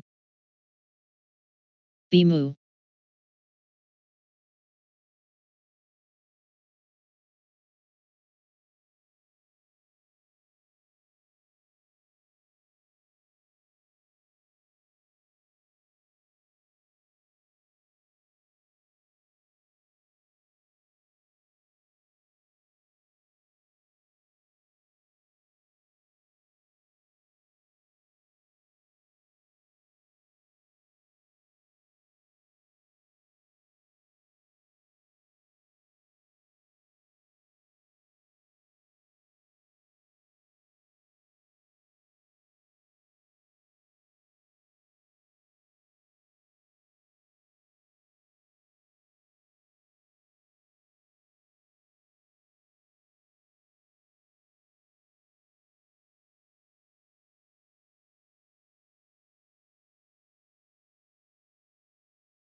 SELB.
BDR.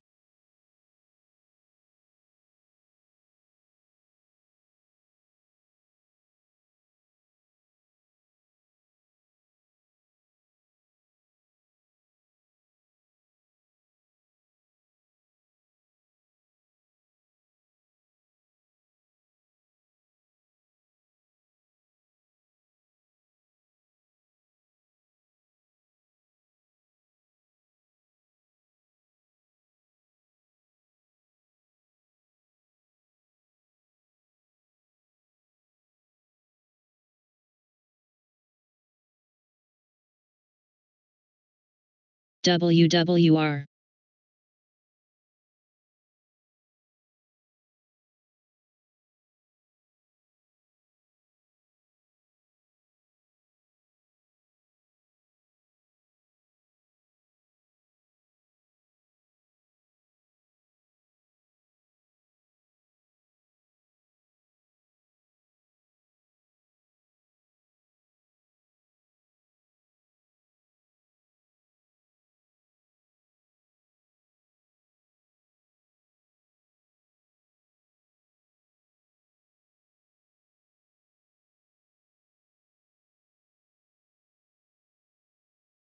GBR.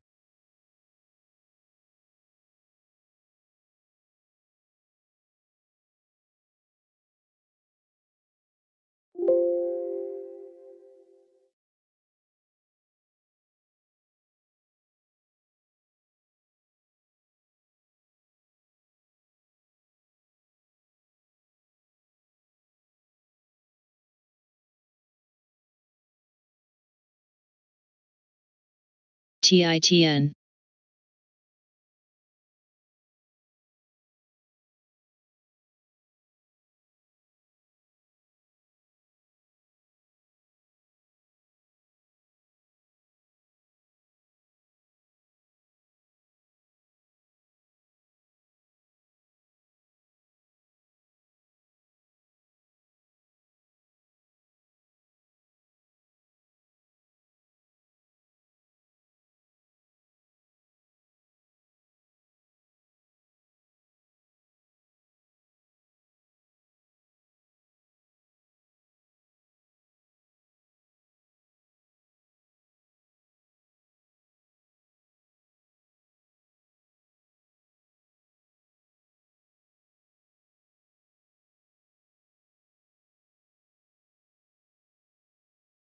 Terra.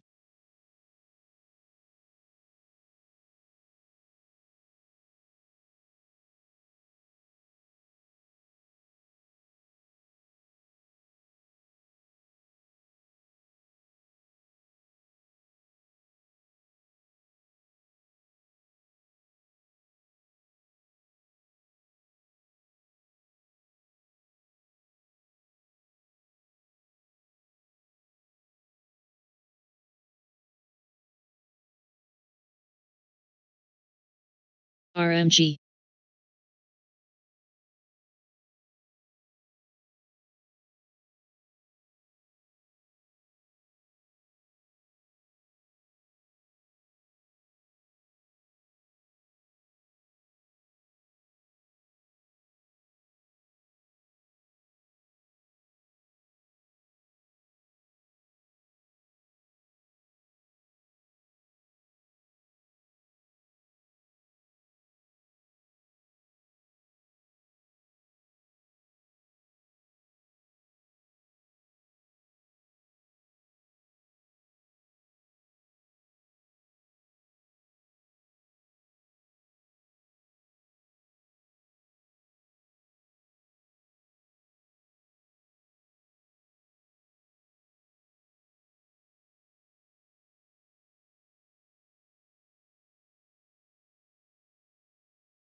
BDR.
NNOX.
BDR.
GBR.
WWR.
RMG.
BDR.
SOS.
WWR.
PACD,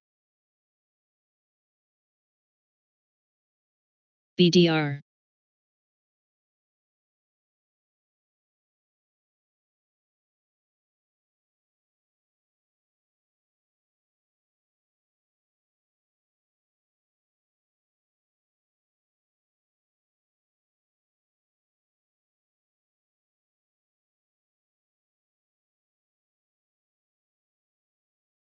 GDP,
Like that's just how it works. It's the game you play, right? You have to realize like we're trying to make money. You can't make money if everyone's all in one direction, right? You got to take that opposing trade. That's why we short at resistance, buy at supports. Makes it much easier. And even if support breaks, again, like I mentioned, like if it goes to the next channel, you add, and then as soon as it, I'm not liking Tesla over here. Careful if you guys are long.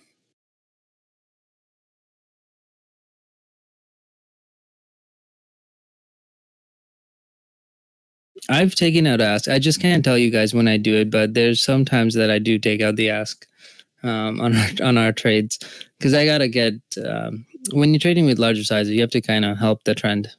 go along, right? So there's sometimes that I have to push it up.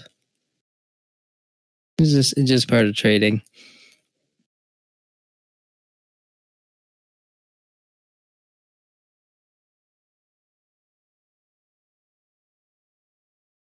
Yeah, pretty much. You're just sending the message, the right message. You know, you're already long on the position. You have to help it go up.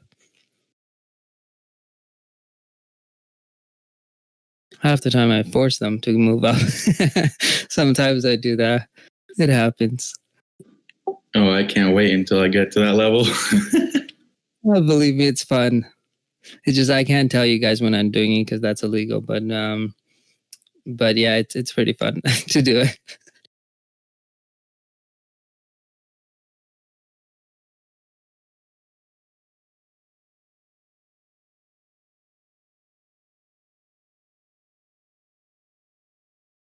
I just made some tacos.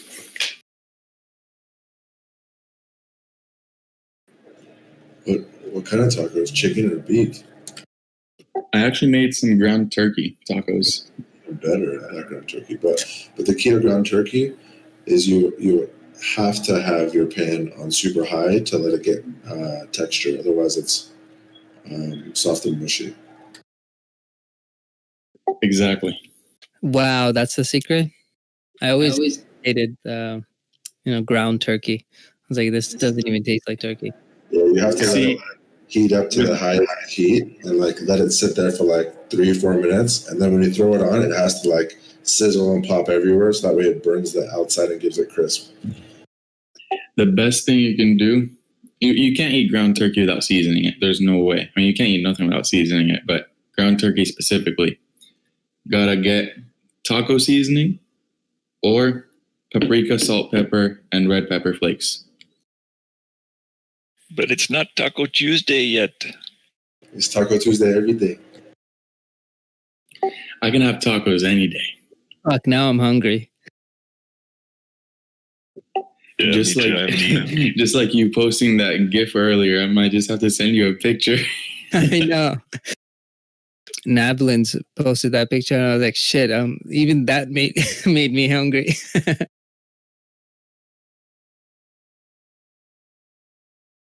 I just cracked my White Claw. Haven't had it in a while, but it's so good to like deleverage my account. I actually get sleep now, guys. It's so beautiful.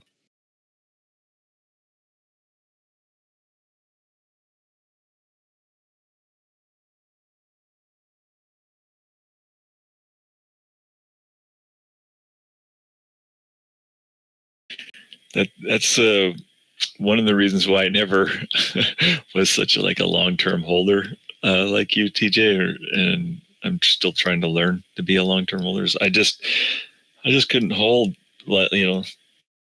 large positions, sort of, in my mind, like mentally, it was hard to I don't know, maybe I just didn't have the right companies, or I think it's the right company. But I just felt at risk all the time. Yeah, I think it's the right companies. Like the worst trades you can hold on to. Like if you're building a portfolio, you have to have a strong foundation. So that foundation is your Intel. It's your store. It's your SPG. It's the Tupperwares. It's the value picks like APT. Those are your base level. Like those are the stocks that, hey, if something goes wrong, at least these will make me some money, or at least not lose money.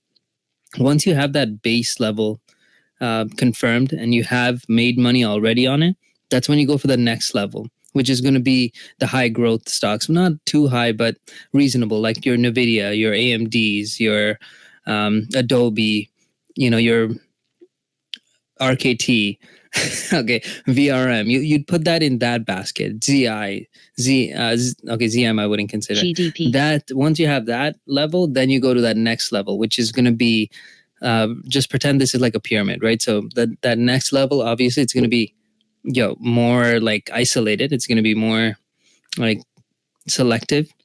And those are going to be your Teslas, your ZMs, your PTONs. Those are the ones that are the high volatility ones, but that can offer like the highest return, right?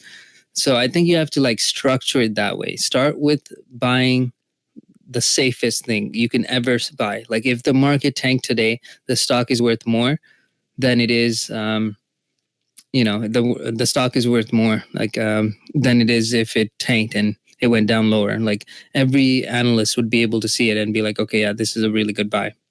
You want to look for those opportunities. I think I went through Nortel. I don't know if you remember that crash. Yeah. Bre-X. I don't know if you know about that one. That's a real old one, but I don't know. Guy jumped out of the helicopter on that one. Yeah. WorldCom, another one. Some of these really big, highly profitable names just going to zero kind of thing. So I've been for so many years, I've been a guy who just 2-3 day swings or closing the bulk of my money overnight and not having to worry about it overnight. But you're teaching me otherwise, brother. Even for Store, right? So here's a good point about Store. Why I bought it, why I love this stock. Let me post it.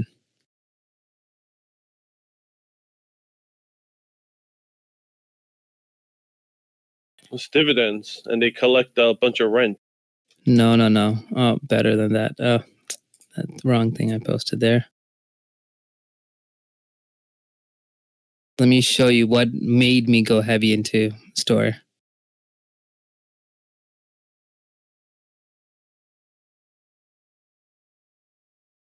They had buyers at 30s, and it still hasn't retraced to 30. 13-year long leases. Pre-agreed rent increases. That's it. That's the line I needed. That's all that really mattered. And then I listened into the earnings calls. And remember, they have, I forgot the actual term for it now, because I don't really focus on REITs, but they have this, they have agreements where, let's say Best Buy, they'll buy 7 of the locations in one rental agreement. So it's a lot stickier. It's hard to get out of those rental agreements versus if you were a mom and pop store and you had one location. I mean, if you're not going to make money and you're going to lose money, you're going to claim bankruptcy and then, the store doesn't get anything, right? But when you have bigger box brands, they're not going to claim bankruptcy on it. They might write it off, but it's going to be a lot harder for them to get out of those contracts versus a mom and pop store, right? Now, this is what got me into Store and what kept me in it. Literally, that's it. That was the one decision that I made was because of this. Of course, I did my other fundamentals, but this is the one that drove the bigger size.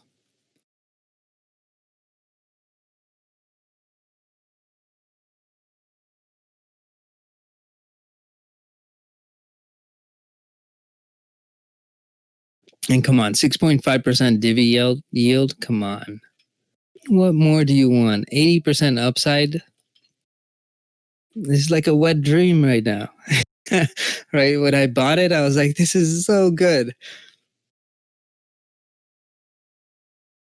Yeah, I think, the other thing that I didn't know or I didn't use in the past was just rotating.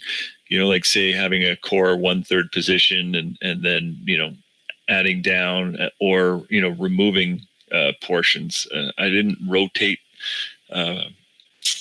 holdings very much. It was kind of just holding it and sticking with one position. I think what you do and how you rotate in and out, you get heavy on something when it's markets pulling back hard or tanking, you increase your positions, and then when the market's doing really well, you're lighting up on your positions. If you got to have that kind of rotation of all your holdings, that alone sort of reduces your risk, doesn't it, TJ? Oh, huge. And when the market's really ripping, that's when I lever in, leverage, heavy leverage. It's when it's ripping. When I knew Tesla was going to continue to break out after 900, most of my Tesla profits was because of 900. We tested 1,000, we came back down, and at 900, I just hammered it with pretty much all my buying power. There's those ones where the direction. As soon as you know the direction, it, at least you can break even. That's when I hammer it really hard. Unless if I don't see myself breaking even, those are the trades I don't take too much size on. Right, when we bought Facebook, remember all of like last year, I was complaining I didn't buy Facebook. I was so like mad about it that I didn't held on to Facebook. And then this year, when I had that opportunity twice, I like no second guesses, just took it. And even now, when we bought it at 248 is my average. Held on to it. I still have a position from 170 or something around there. And the other one, it's like the deals we get. Remember, shit, I have it. I don't have TOS open right now, but I'll open it. Remember the, it's like FedEx. It's that company that tanked lower than its book value. It starts with an X. It has an X in it. Oh, XPO. that was There we the go. credit. The credit. Oh, XPO. Yeah. Okay. Yeah, remember that one? That one was like, holy, we got the best entry on that. And then remember when J&J tanked and we got that nice pullback because of that asbestos? You know, those are the sweet deals. Those are the ones that I fucking love. Those are the ones we make like a shit ton of money so fast. XPO, I'm still holding to this day, by the way. J&J, I don't like biotech, so I only kept like 500 shares. But yeah, that was the only one because I had MRK at that time, and then I had Pfizer at that time, and it did absolutely nothing for me, and I took a like 3 or 4% loss on it after like holding it for like 6 months. So, you know, that was at around the same time period. So with J&J, I was like, okay, I'm just gonna hold $500. Yeah, it was asbestos. So, you know, it was because they had asbestos in their baby powder or something, right? And we tanked it. We literally like we made like $30 a share going down or something like that. And then TAL, we fucking killed it on that trade. We had literally the bottom. Dude, Well, TJ, that we shorted J&J it. trade, that was Sorry? the best. That J&J trade, that was the best because I had Benzinga Pro up on my laptop and I was sleeping on the couch. And I woke up right as he said that they found asbestos. I ran over to my computer and started shorting it immediately. Oh yeah, we fucking shorted so like honestly, I went so heavy on the short side, and then you know we're slowly covering, right? And then as soon as I get to like a point where it's like, oh shit, I only have like 500 left, I'm like, fuck it, I'll just keep it. Yeah, there was that one, and then there was another one, Facebook, when the Facebook had the data breach 2 years ago. Yeah, I was actually in Las Vegas. I was sitting on the casino floor, and I got notified of it, so shorted it right there, and then walked up to my fiance at the time, like 10 minutes later, and said, "Well, I made my money for the day. What do you want to do here in Vegas?" What was that credit? The credit rating one that had a it's uh, big security breach. Equifax or TransUnion. Equifax. That was another beauty. Yeah, that was so good. Remember, I was like, guys, every institution uses this. So you have to buy it. Yeah, it's hard to INPX. step up and have balls, you know, when that crap's going down. Oh, I know. You know, sometimes I just like take that away. It's like, do I trust my fundamentals? And Tony, you have a huge, like, good fundamental understanding. So, you know, there are deals in the marketplace. You just got like Intel was like a no-brainer because I still have an Intel position from 2018. It almost hit that same price. I have it at like 45s, I think. So for me to like get it again at almost that price, I was like, I have to take that deal. OIS. QQQ. LPRO. CBAT. Ding, ding. Great call on that, Johnny. Man. Yeah, what was the Tesla melt catalyst? Was it just the market? LASR. BLDP. Spot. Whew, so glad I got ADN. out of that one. MTCH. Now maybe I want to buy it. HMHC. VCYT. Frog. I've done really good by buying Tesla like after YINN. hours. Sometimes it goes to like a stupid discount. MCHP. Like that 370 position that I got, it was after hours. TX. BB. Watt. Wall Street bets people with panic sell, you know what I mean? COMM. So you just scooping them up. Scoop up all the shares, boys. A freaking 1 hour doesn't change the fact of the company. It doesn't change anything about the company. WKHS.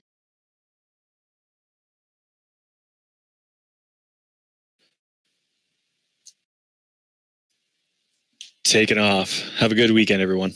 VVP. Yeah, enjoy your weekends, guys. UA.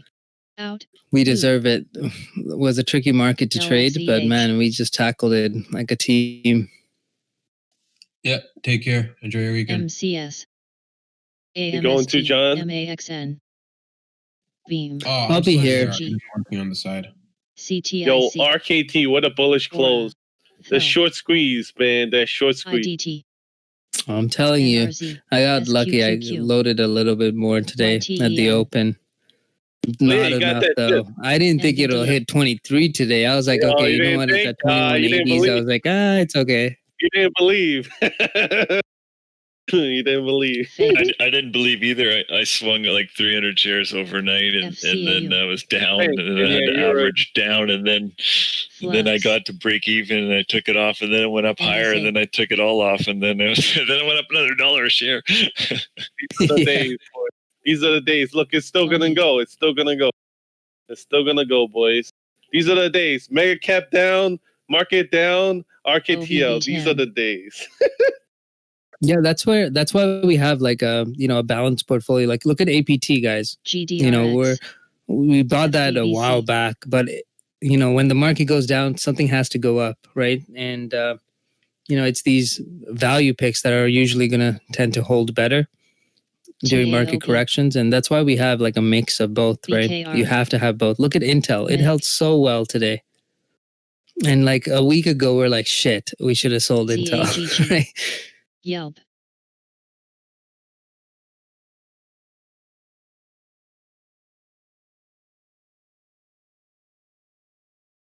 HYLN. TUFN. MNNOX. EQR. USEG. TAY.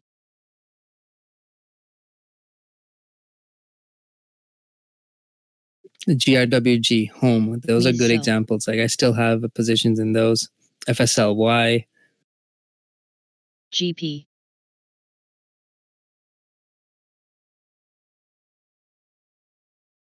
ARCT. Pola. We don't have any bad news on over the weekend. I say like 2383. DMTK. It's possible. RMG plus. It's the next stop with a bunch of fills on SOAC. RKT.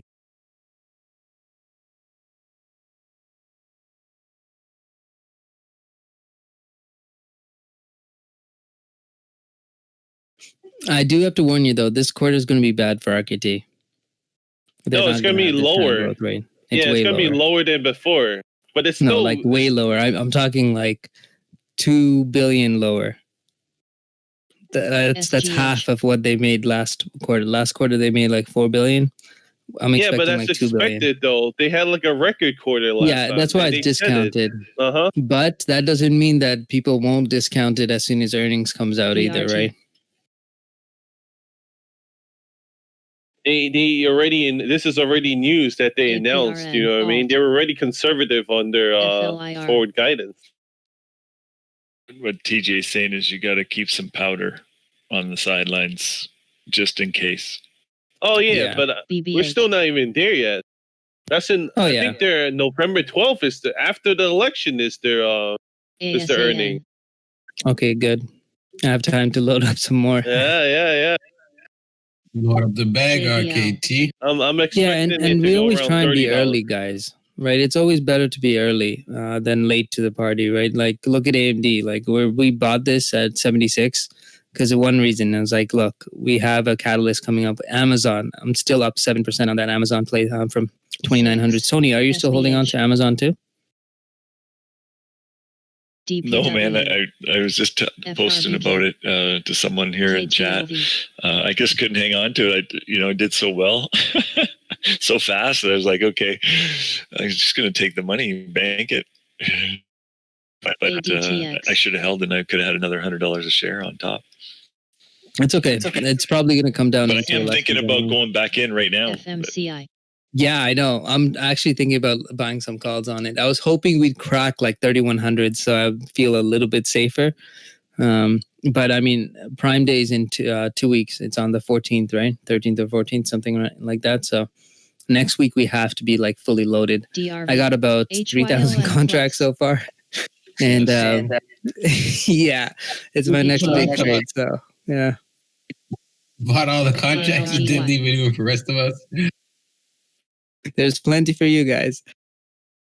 It's jokes. I remember when TJ was telling me to hold, and I exited a little bit early. I got back in, and the last sell was around 3,486. And then I missed that 2,800, 2,900 entry because I was back holding Docu, of course. But that is no longer a concern. So I'm looking for that like 3,000 area to get in around. Beam. Yeah, I can't wait. I'm excited for that one. Yeah. Hey, who was that talking? Just Oh, that's John Gotti. no, not John. Earlier about he was talking about trading Facebook in casino or something. Rob? HLIT. I think that was Rob. Was that Rob? Okay, sorry. TSLA. I've been on for a little bit. Came on a quick work. SDJH. Yeah. HOFV. Oh man, it's so funny when I see people post Docu charts. So nice. USOI. Yeah, honestly, I love our community. You know, there's so many professionals in different industries. It's beautiful. Like, I literally just have to talk to you guys. One of you guys will know the answer. PTE. Okay, so you know I hate going to hospitals and shit, right? So in January when I had pneumonia, I literally messaged a pharmacist that's in our group, and I asked him for his advice so I wouldn't have to go to a doctor. That's jokes. You know you had corona, not pneumonia. Yeah, probably. Yeah. CMPS. He got the early corona and he's like, short the market, you know? Oh, bro, that was the best thing that ever happened to me because you know when you're sick, when you're that sick, like nothing else matters, right? Nothing. I couldn't even like pick up my phone for like 5 minutes to look at the charts, you know. So I was just like, I looked at it, Tesla's up, I put it back down, went back to sleep, right? So the best thing that ever happened was it made my entire year. You know, like January for me is the year that it's the month that I have to make a good amount of money to secure my money for, like, that's when I usually like take my profits, right? So as long as I have enough money to take out of the market, put it into my bank account, everything else is set. Every other money I just risk, right? So, you know, with Tesla, it went from, you know, 300s to 900. And it was just at the same time period that I was sick. So literally being sick saved me from selling Tesla too early. Mick. So. LMB. Yeah, I remember that when you got sick. It was you were pretty sick. You got hit pretty bad, I remember. Oh, I didn't even recognize my own voice. Yeah, I was shocked. I felt bad. I think even around your birthday, right? You were sick, I think. Yeah, that's why. It was because it was like 2 or 3 weeks. And honestly, I've never coughed up blood in my life. And that's the only, I only went to the hospital after I was like, oh shit, I'm coughing blood. I should actually go to the hospital. VRT. That's so SFI. But hey, at least it worked out for the trading. I remember you were kind of giving me an idea of what to look at in the markets at that time too. Oh man, super genius shit. And that's when I started shorting BA too. LYCB, XNCRN, GTH. Oh yeah, BA was good for me. SCS, OMI, FLR, Love. It's funny, you kind of like, I don't know if you remember, but you kind of like forecasted like what was going on, your projections with COVID and everything at that time. And then that's when I began kind of shorting around. So, man, crystal ball working, man. Honestly, just reading. I just read a shit ton. Like half the time when I'm not talking on voice chat, I'm just reading. Even when I'm talking on voice chat, I'm reading. This is what I mean, super brain, you know? No, just ADHD. You can like multitask a lot better. Like as we're speaking right now, I'm just wondering how much I can price in this new Tesla news. Like India is a huge market, and the Tesla Model 3s that would sell like fucking, I don't know, what's the phrase? They charge a ton of money there for you just to have a vehicle. I was reading something on it. Hotcakes, that's the term, yeah. What is it? Oh yeah, like India is a huge market. If they can tap into that, build a mega factory there, holy, that will skyrocket their pricing. Fuck, that makes me want to buy Tesla right now.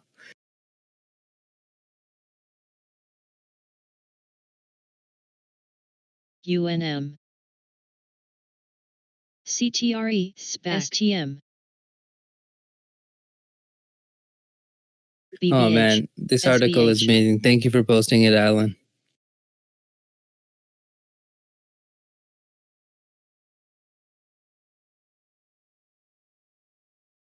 How much did they lower their cars in China? Teslas. FLDM. What do you mean? They said they lowered the price of their cars in China, Again. and now there's increased demand. So obviously that's bad for stocks like NIO, especially.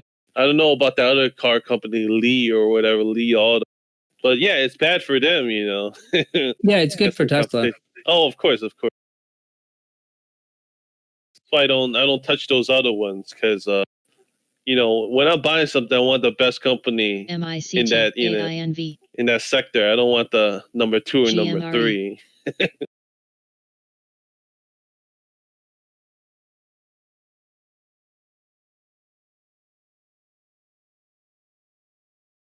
Oh yeah, Right, so we got a couple upcoming catalysts.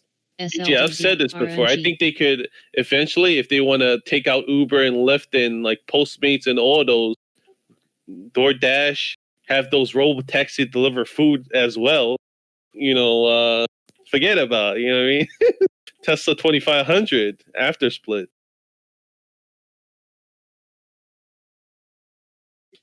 So today we have the delivery numbers, right? So here's the numbers. Umbo. All right, someone write this down, and I'll say it. TFFP LPRO. Reg. October 17th to November 29th, we're expecting Tesla to start Model Y rear-wheel drive production in North America. And then on the same time frame, we're expecting them to make 7-seater versions of the Model Y. FSLR. Tesla is going to be adding heat pumps to their Model 3, according to the Chinese supplier. That should be done in the same time frame. And they're releasing an all-wheel drive version of the Model 3 SR Plus for North America. That should be done SGMO. by now till January 2021.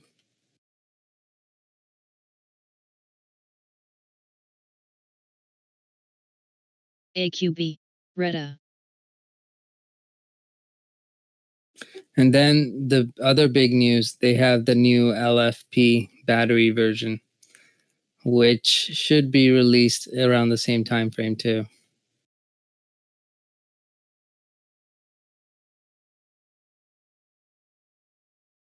ABC. Yeah, so we got a couple good catalysts coming up. Oh, and also, of course, don't forget the autonomous driving. That's supposed to happen in the next 2 KOD. months. PCRX.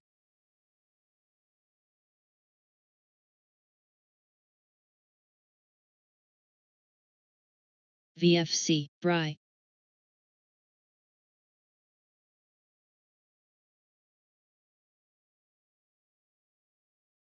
And man, Tesla doing so good. I mean, look at their deliveries. And one thing you don't want to have is companies like Tesla that have back orders, right? That's not good. That doesn't show efficiency. And the other thing is if they have too much inventory. So they're literally like perfecting it to a T. DGLY. And lowering the prices in China, that makes sense, right? Because they're competing against like Chinese EV companies that are undercutting their ATG. pricing. NBR. WIMI. NK.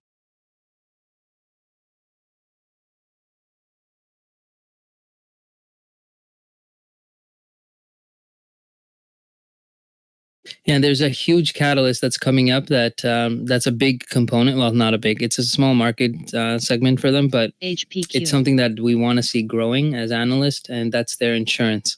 So Tesla insurance is going to be now offered in China and Germany, should be by November. So if we get that, oh, that's going to be another revenue stream and a huge one too. CMPS. FMCI. Yeah, just before I head out, I wanted to just EEX. leave a little message with everybody else that's still listening. Maybe you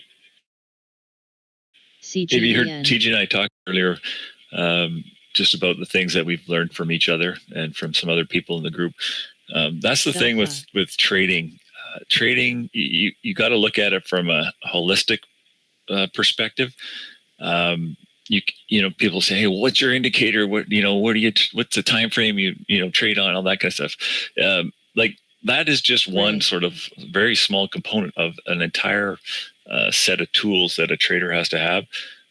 You have to have sort of a good sense of fundamentals. You have to have a good sense of technicals. You've got to have a good sense of the market and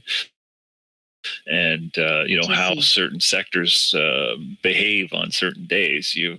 You've got to understand, whether it's market makers or institutions. You've got to understand sort of how certain news pieces affect companies' price action. You've got to understand a little bit about, reading the tape and level 2 to sort of get a feel of a stock. Like there's never one single thing that's going to make you a successful trader. It's an accumulation of a number of skill sets, and the only way you can do that is by doing learning, studying, spending the time in front of the screen, reading those SEC filings, looking at the charts. I mean, listening to people talk, on voice. Like all these things are going to help your trading, and don't ever think that it's going to be a single magic bullet. It's a holistic approach. Just like a golfer can't just be a great golfer if he's a good putter. He's got to have a good wedge game. He's got to have a good, he's got to drive the ball well. He's got to be strong mentally. There's all these aspects. So that if I can leave something with everybody here that's trying to, become a trader or a strong trader, that's the number one thing. Be a sponge and learn every aspect you can. It's all going to contribute and to you being a successful trader. So that's it. Over and out. Yeah, and I fully agree. Like, I think having a well-rounded understanding of everything, that's what makes me money. And, always staying in touch with like we have such a good network right now, WSR. we can literally beat institutions at the level that we're trading, and especially with the resources. Like, guys, we are sharing our resources amongst ourselves. We're helping each other out. Like that is critical into our success, right? And if you can leverage us, you can leverage, other traders like Tony, Johnny, Marty. You can literally use us to really take those steps ahead and leaps ahead, not even steps, leaps ahead, and learn from stuff that took us so long to learn ourselves. XBIT.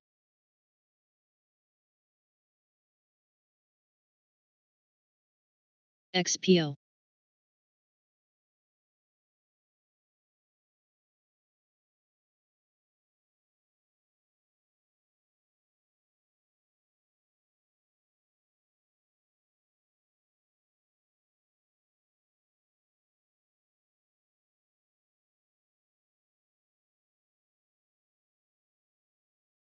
GBT.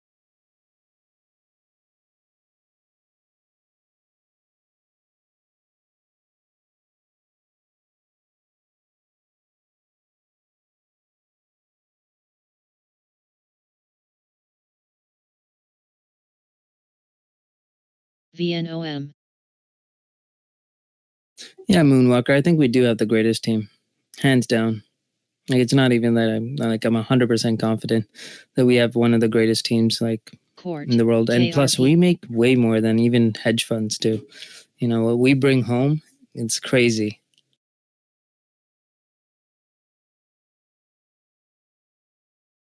GTEC.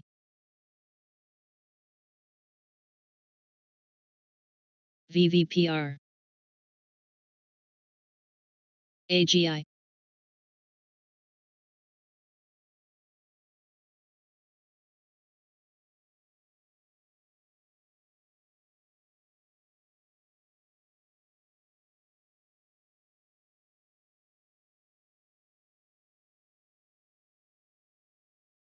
RESN.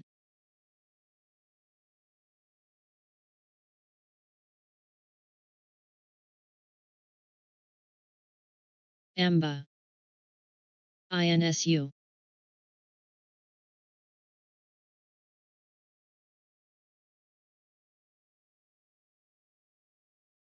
FMCI.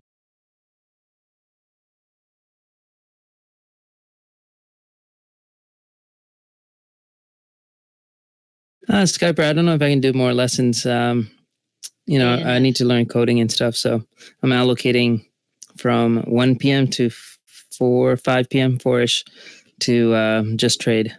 Sorry, not just trade, just learn coding. So I'm going to start next week. I'll get some done this weekend to make up for missing it today. Oh, one thing that's also important, you know, you have to have like strict time management. And guys, I know it's hard work. I know you have families. I know you have friends. Fucking leave all that for now because, you know, you have an opportunity to change everything for the rest of your life for generations to come. Make a generational shift. Take that opportunity and use it wisely. Money you can always make. Time you can't. So use it really wisely.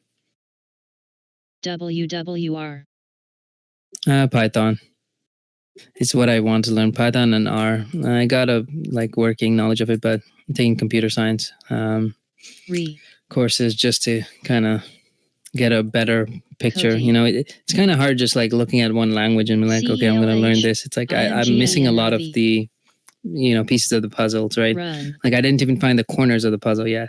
So I got to first get that solid foundation, and then, you know, it's going to be a lot easier. VBIV. Like when I learned SQL, that was pretty easy. Not too difficult. I mean, we use Excel, so it's kind of, you know, we had to use it a bit. But yeah, R and fucking machine learning is totally different ballgame. KSS. So much things to memorize too, which is the hardest. I think I might need to take some Adderall for that one.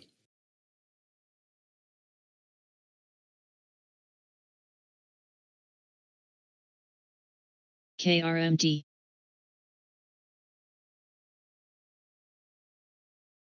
DPHCW. MGTX. Reg. Yeah, that's the one thing I need. I need to get it engraved in my head.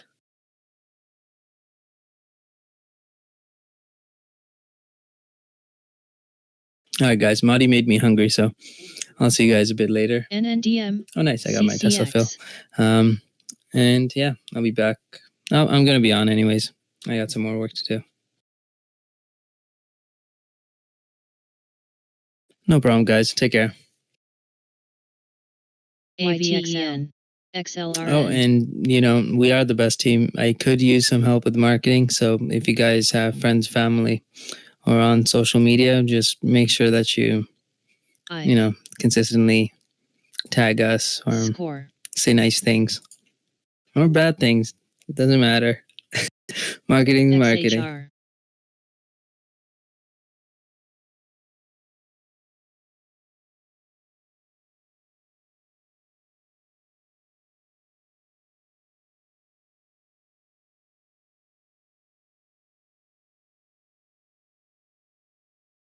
Higher.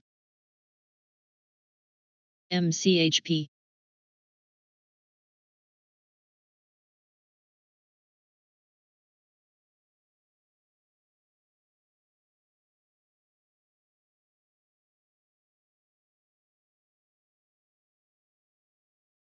Again.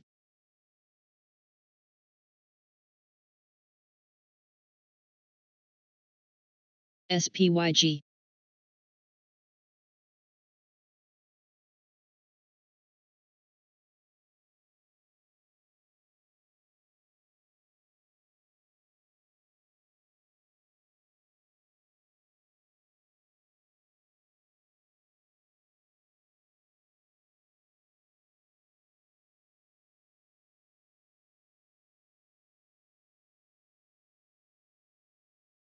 PBF.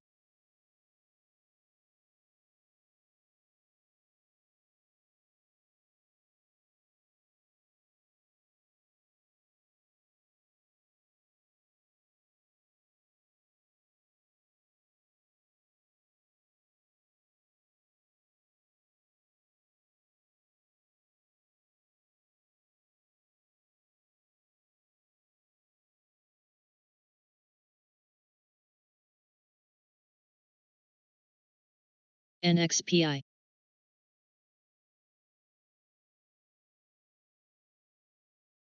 WKHS. Tracks.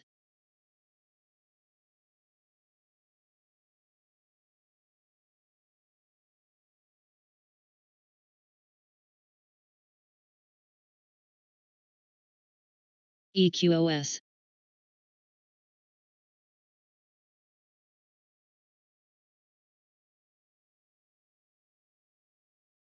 BKI.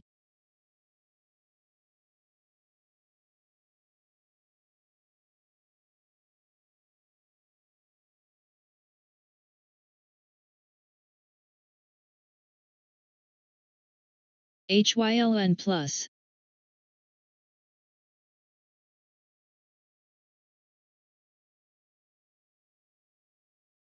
NBR.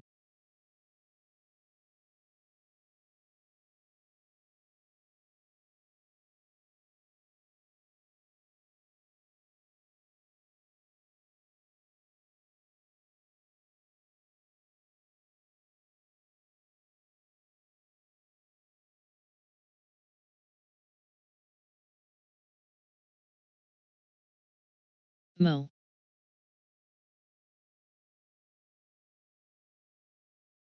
ERA.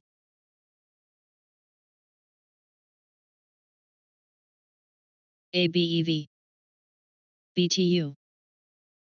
PRPH. DPW.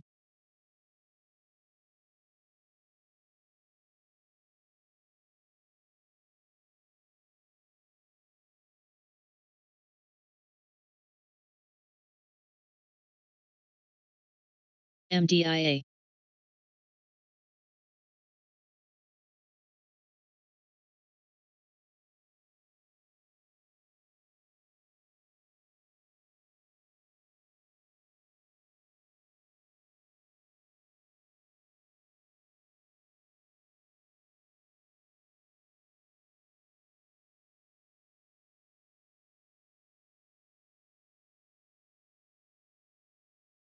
PEG.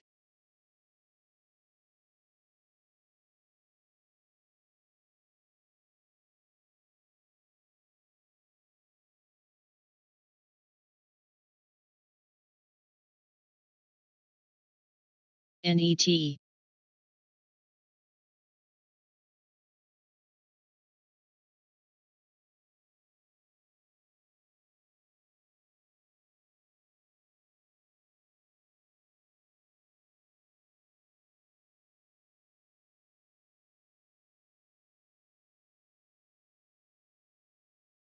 AGRX.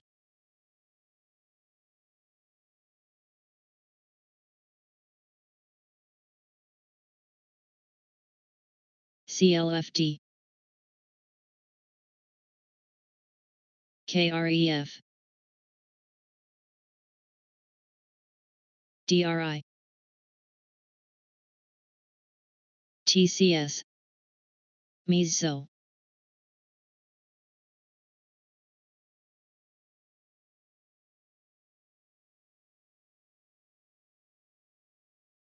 SOAC, QLGN.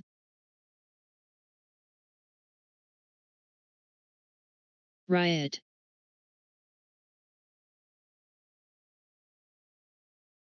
IRM. Veil. KOF.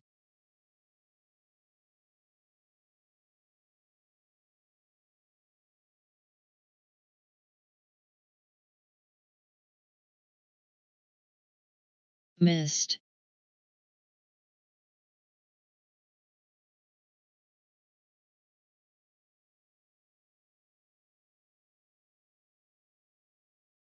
GME. NEB.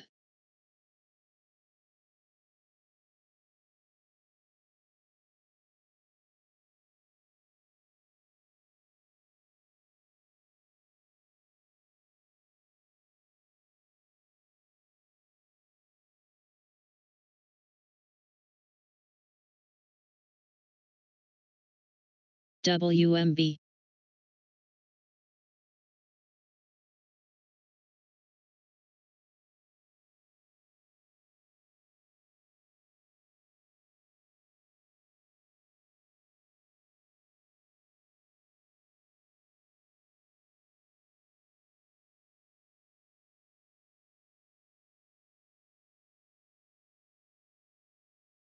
GNPX.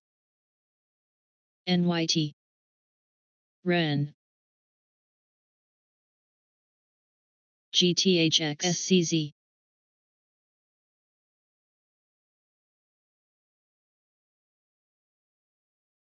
AVU. RYTM.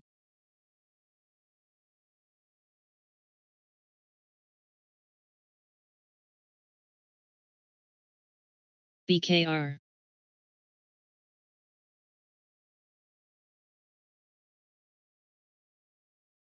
ASPN.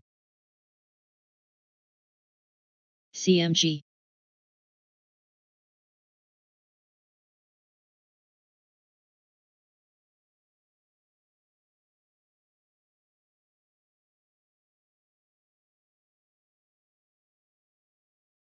NTNX.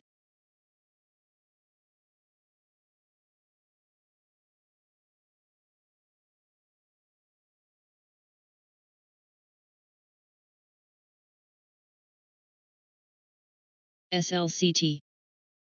XPO. RADA.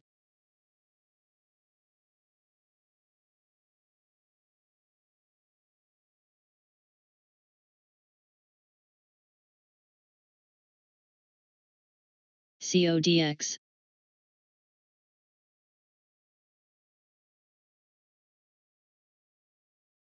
SPAC.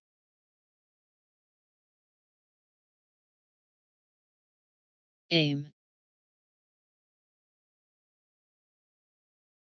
MCHX. SVAX. MET.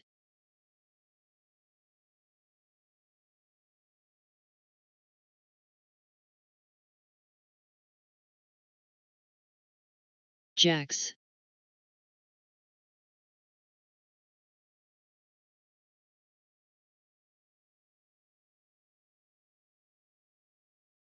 WKHS.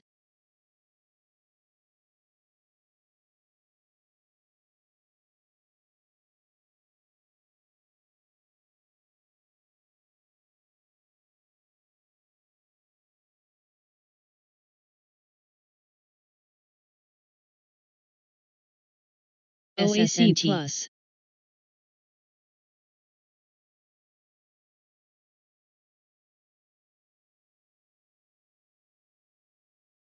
ITUB.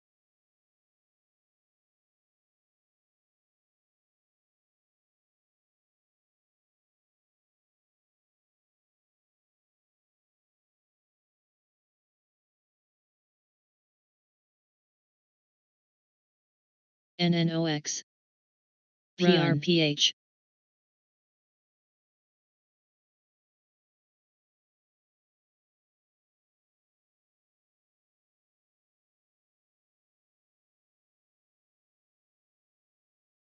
BNKU.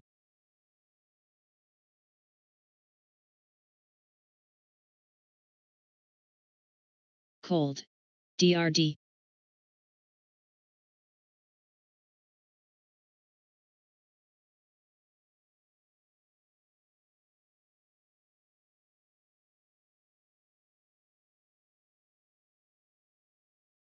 OHI.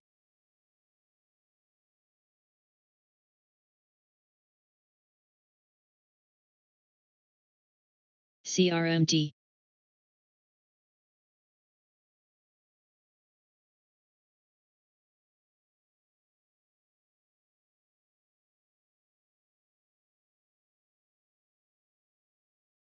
EQT.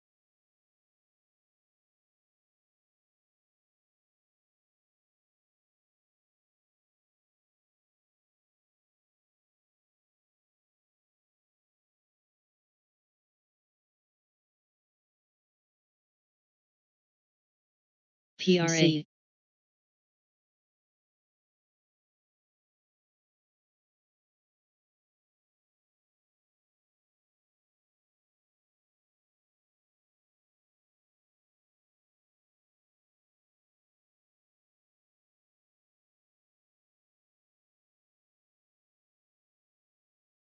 MCHP.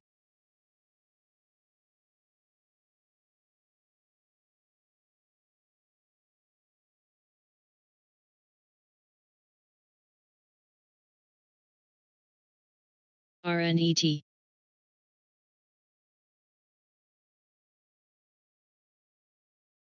THMO.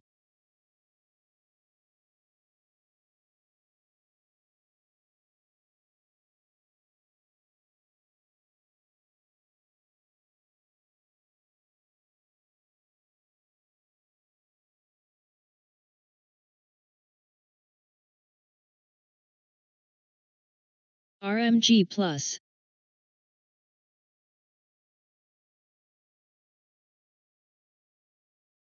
RMG. LE. DMAC.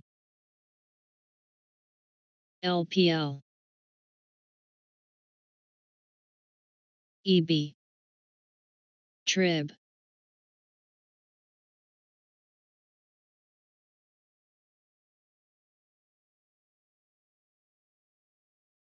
IDXX.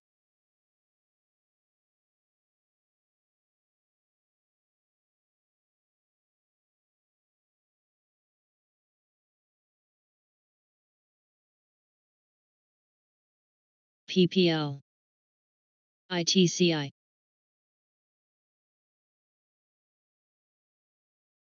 NGL.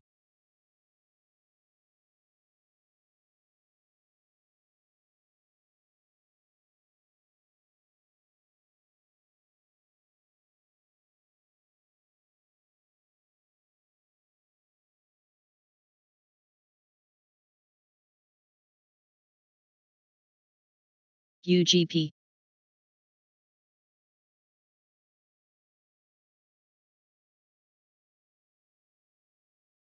Ten.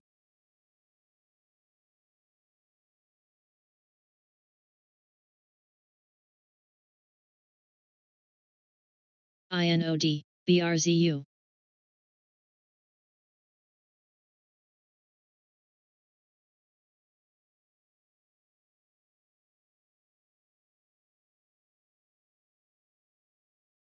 BLDR.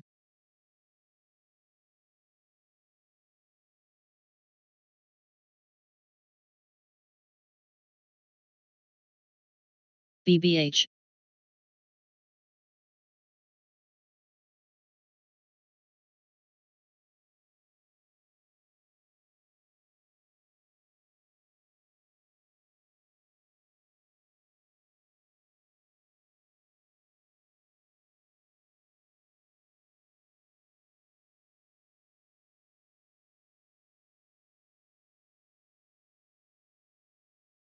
Terra.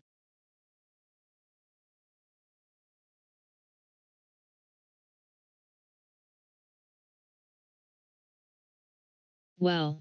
NH.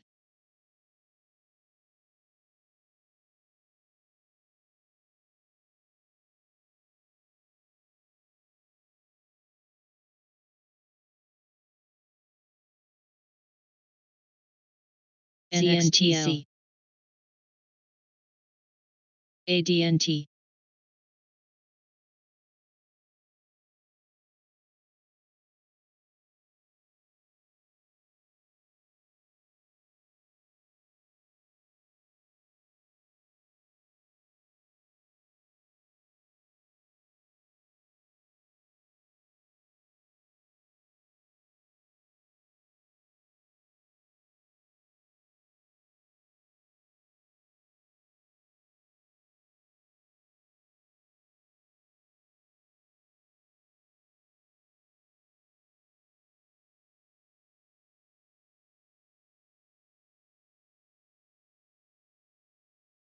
Jack.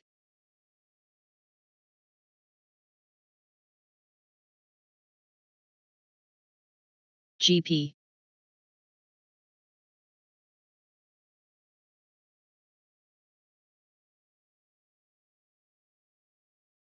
LXEH.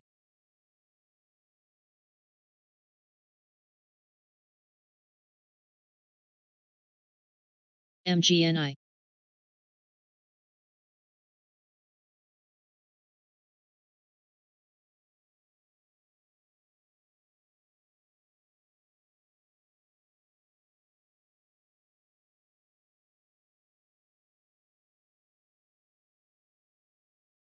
ENLV, EKSO. SPAQ Plus.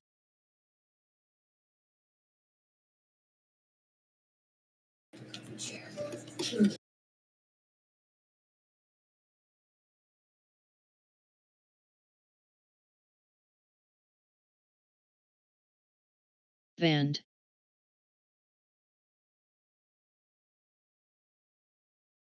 USEG.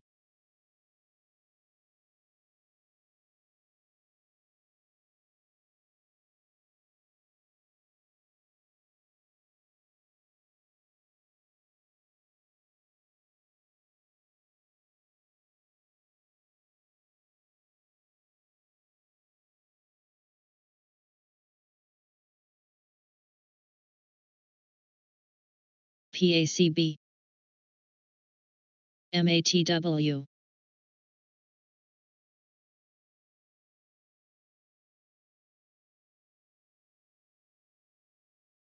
Manu.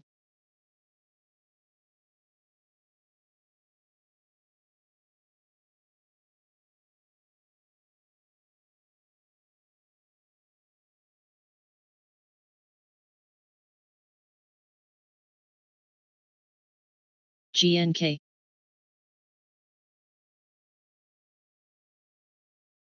SCYX. IPOB.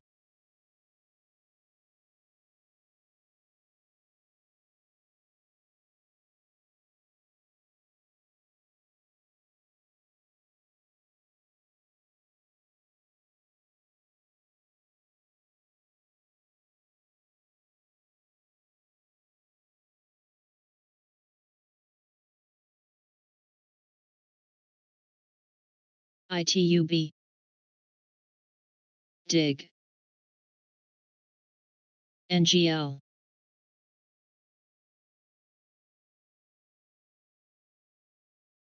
JMIA.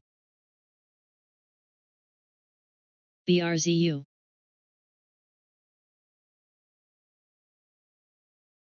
IHRT, Road.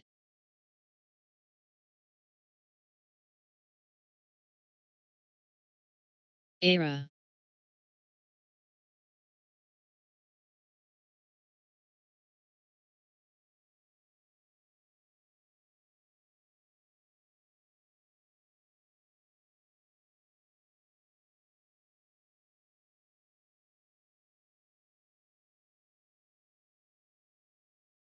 SSSS. VJET. Frog. FTCH. ABB.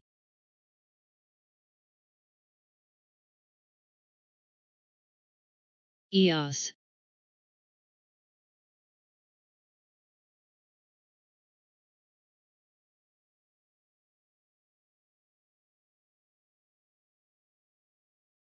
CMBM.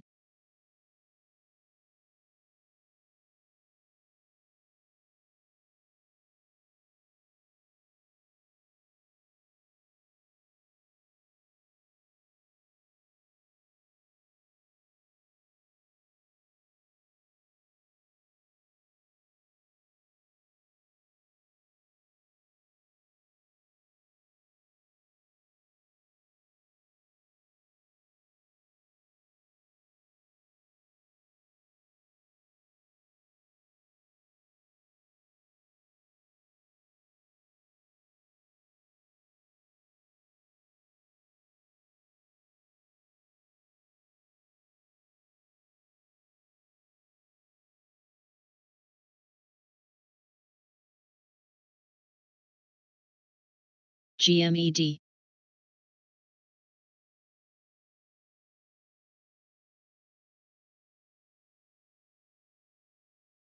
TSN.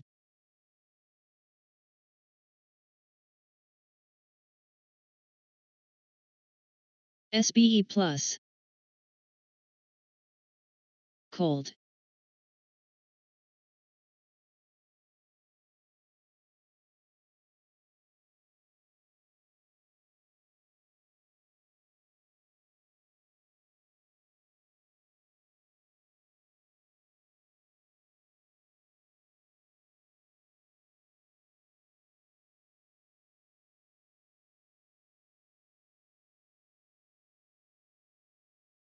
Again.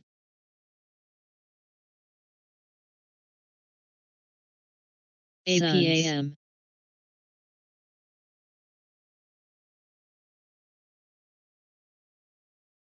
Sohu.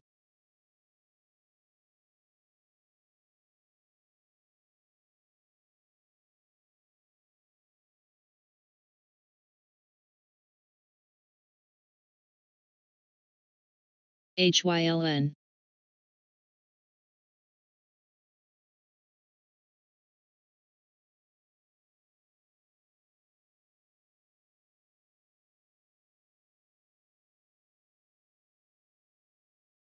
Abridged.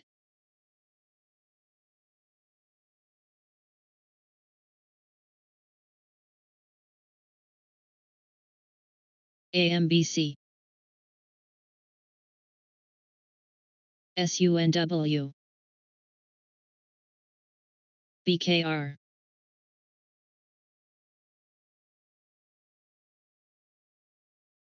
BLI.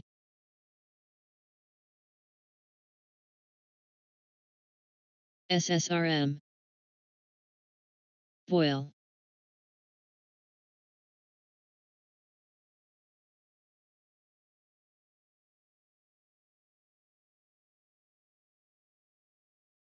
ADMS.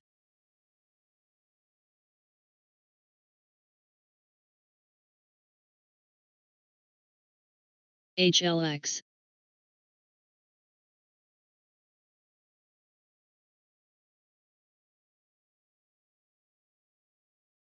OESX. FVAC.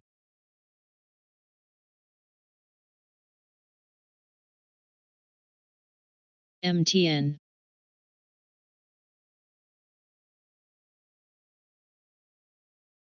LE.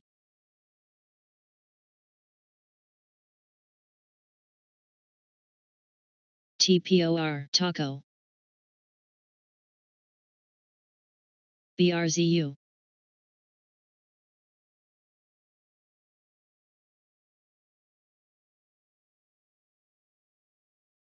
EVGN. LTBR.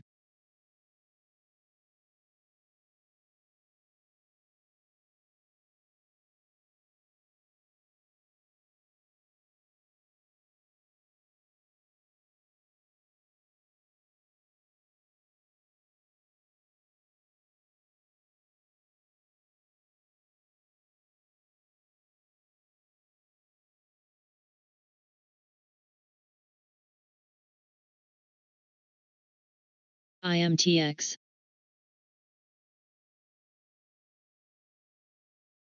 SRPT.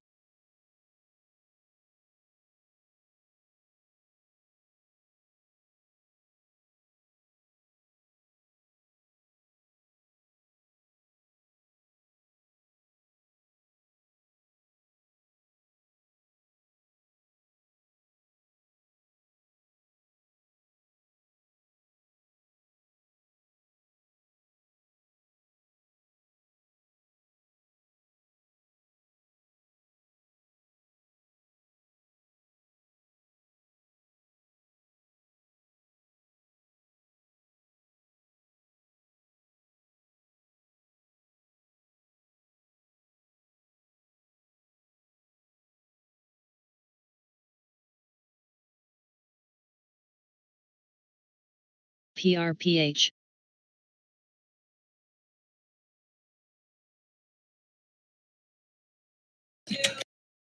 IPOB. BSMX.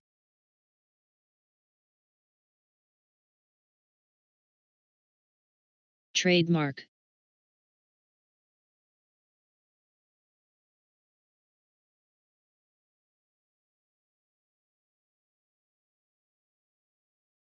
SGH, Pi.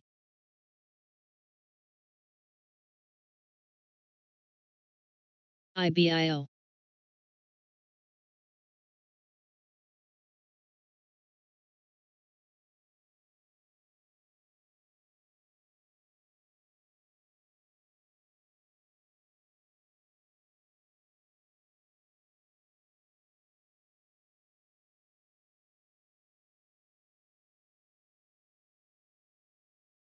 HYLN Plus.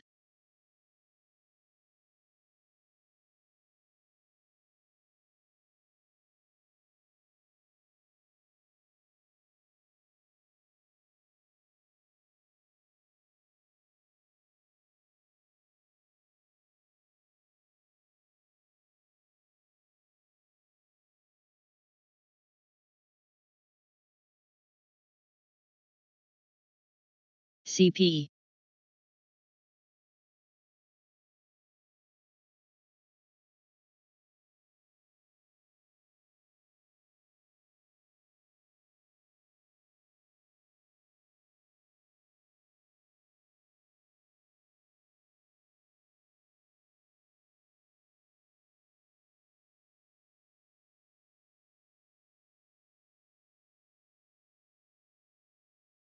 LPI.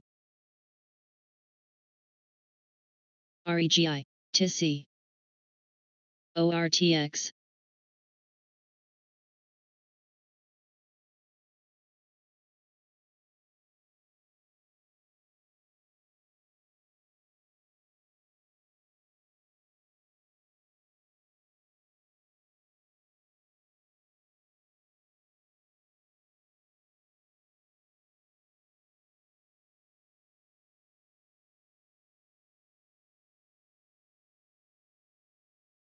BCRX.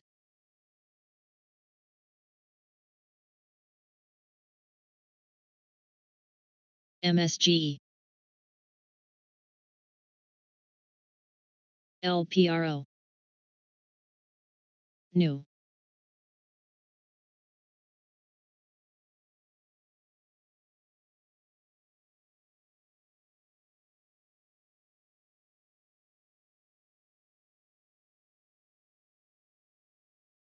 ACET.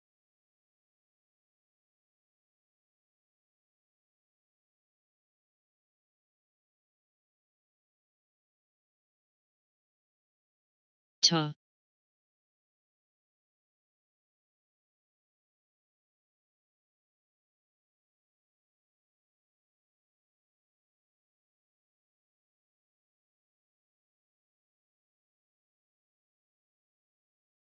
CRMT.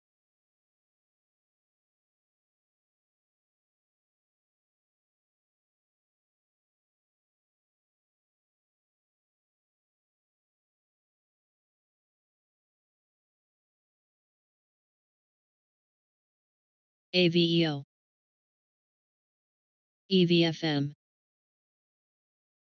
TRVN.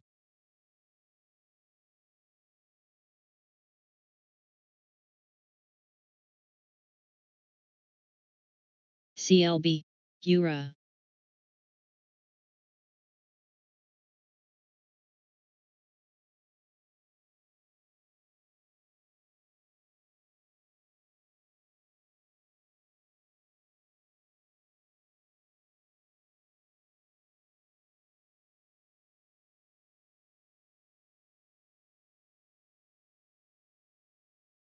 BGFV.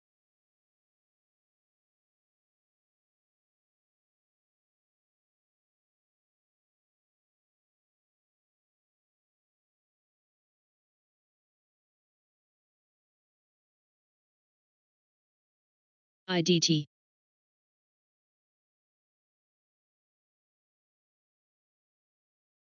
KCAC plus.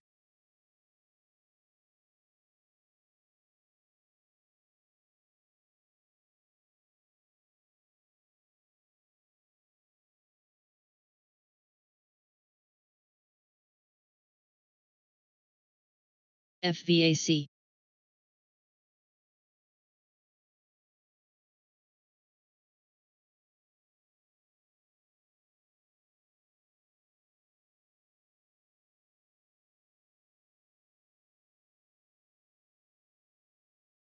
BOMN.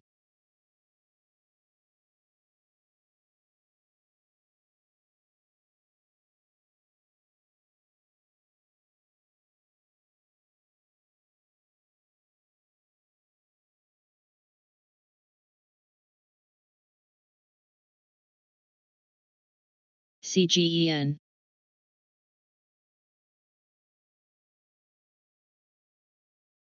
PTSI.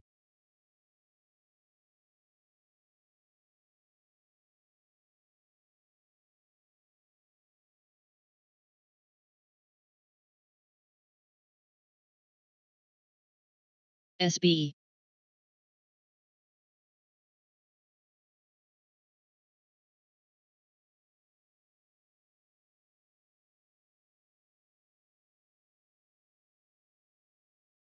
NFIN. PACB.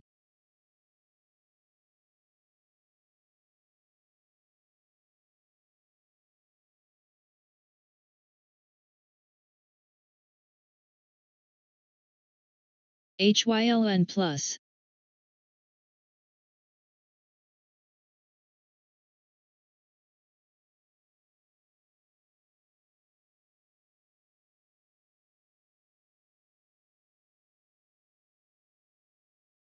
ERA.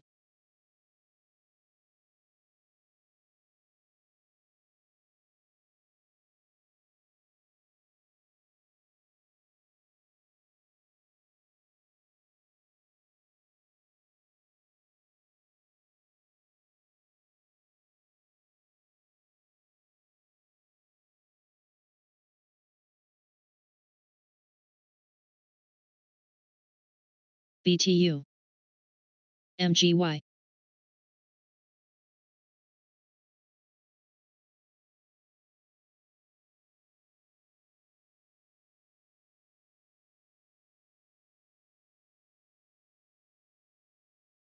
Excel.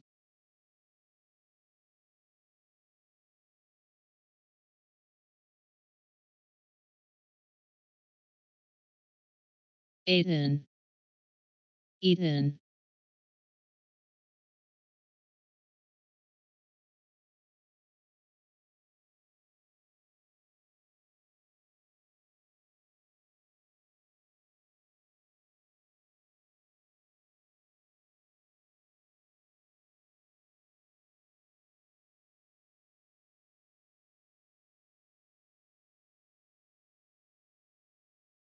IMUX.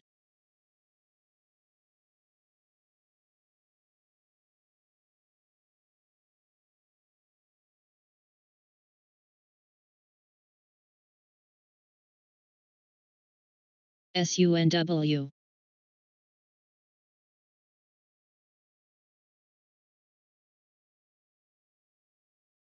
WETF.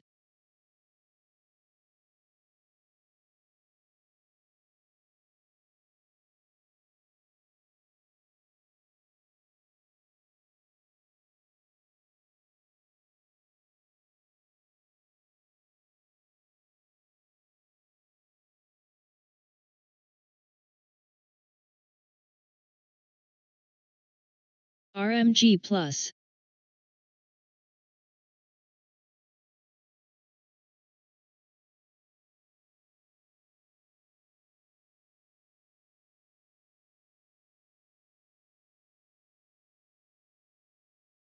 DNOW.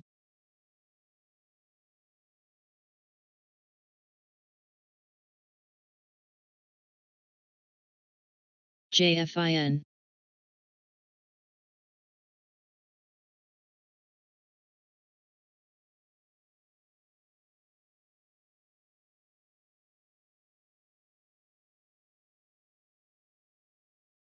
IDT.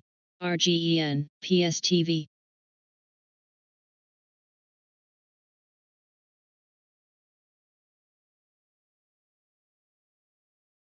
SSP. MRC.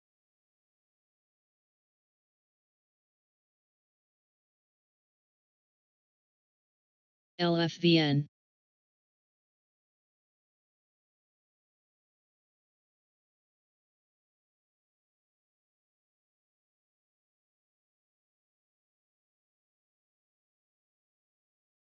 ADMS. EVOK.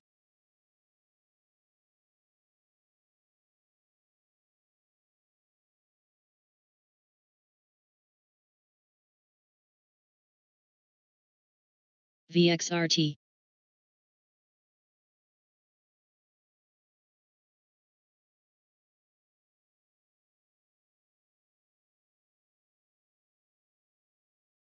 OPGN.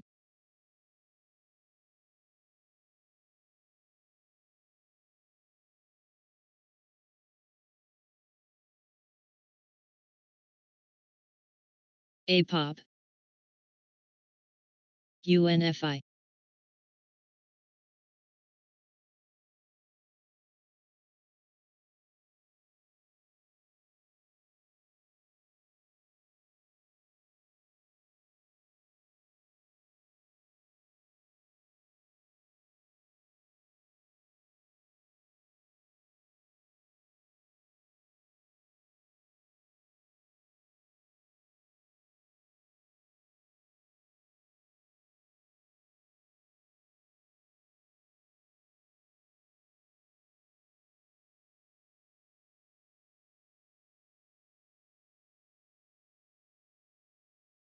TLSA.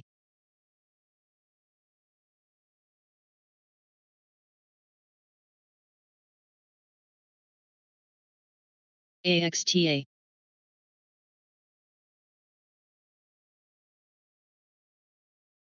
SMAR.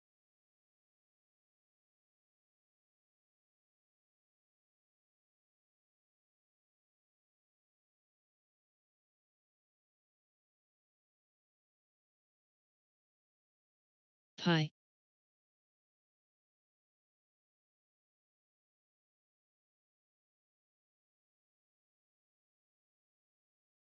Vox.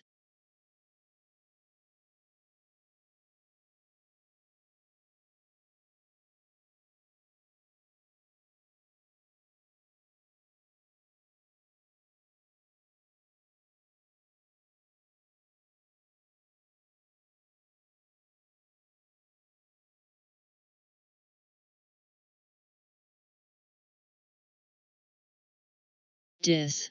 APRN. AMZN. AUDC.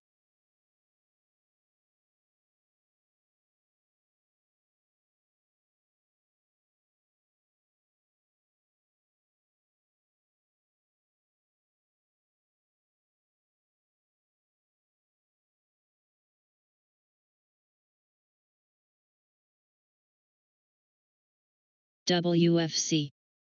DIA. FISV. PACB. PDD. Real. BHR.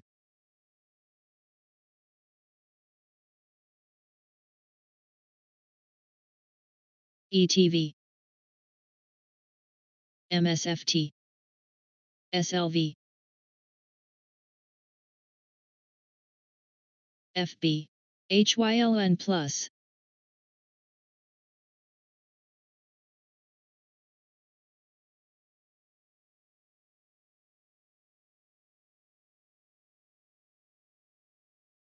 UTI.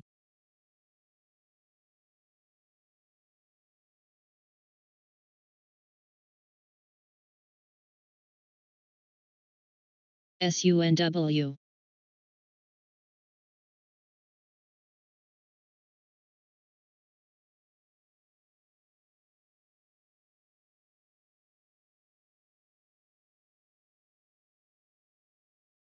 TISI.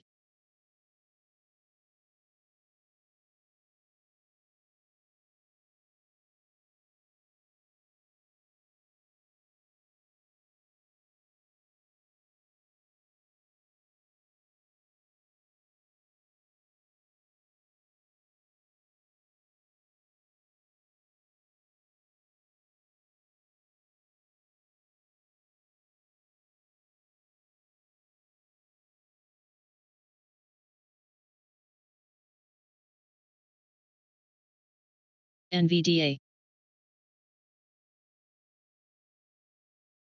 OCFT. TSHA, FVAC. JFIN. GOCO.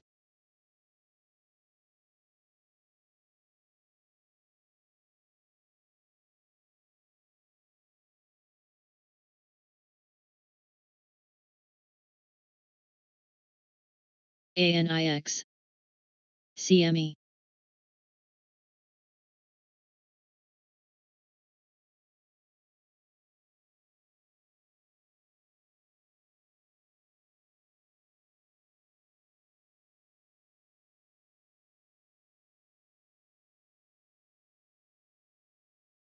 Mu. Semi.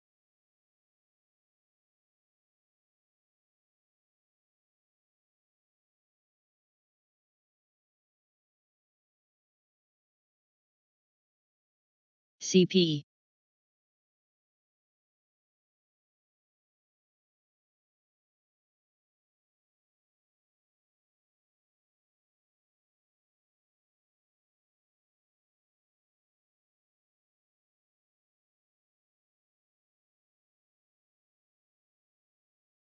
THO.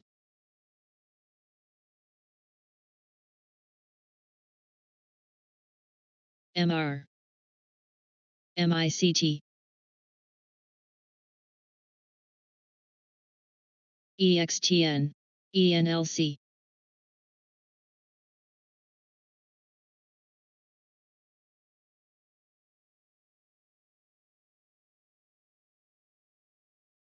CLAB.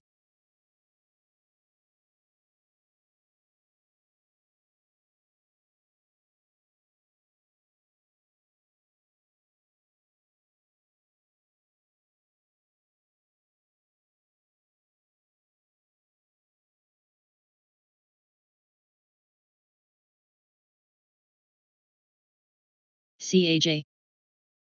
Crow.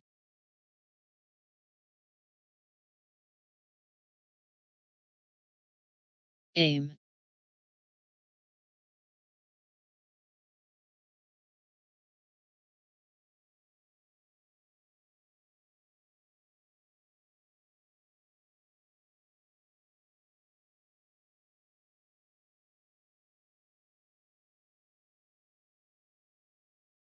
ERA.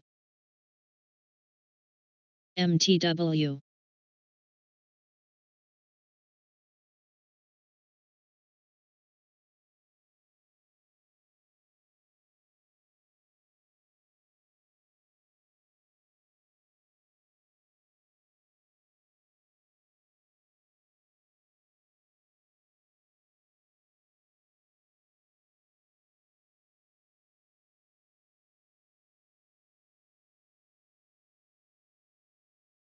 Ease.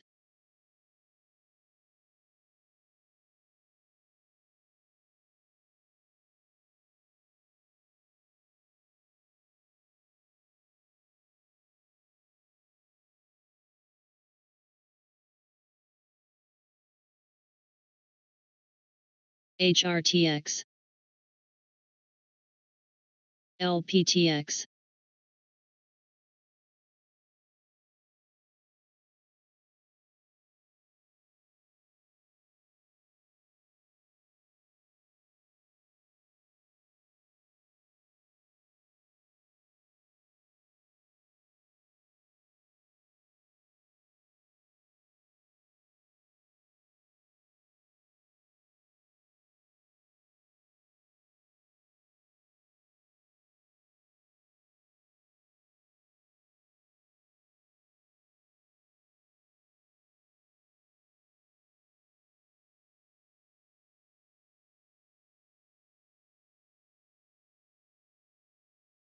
Air.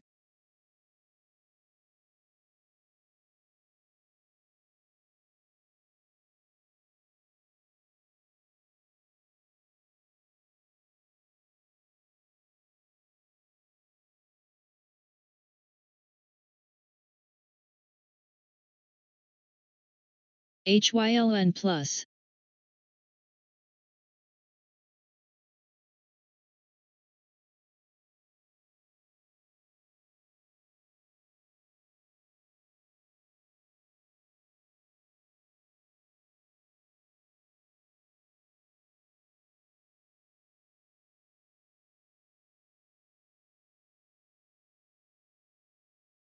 Flux.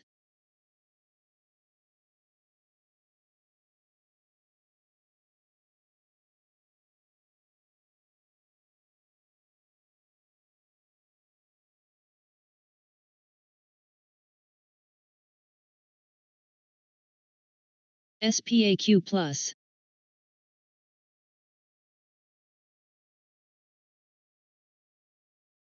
API.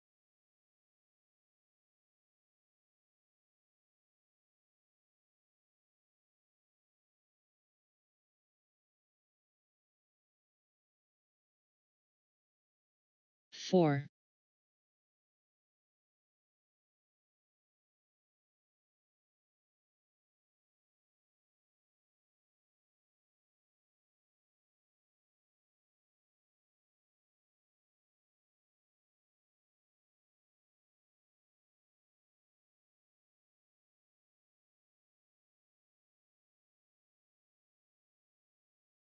Eben.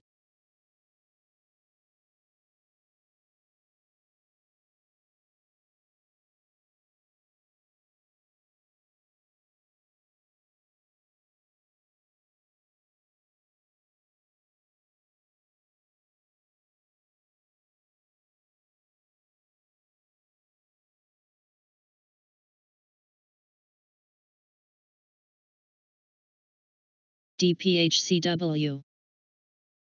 10.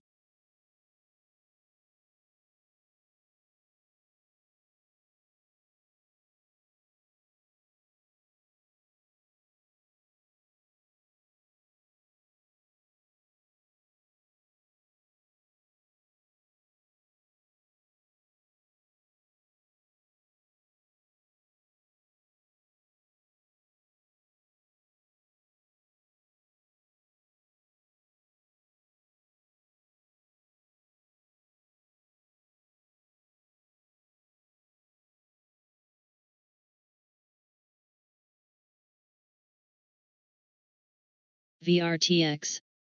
SB.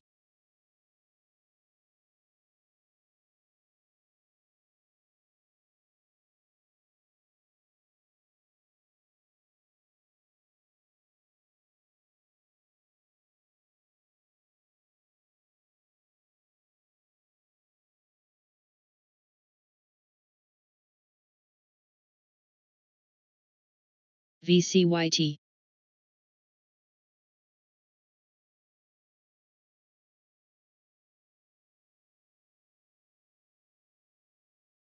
GNPX.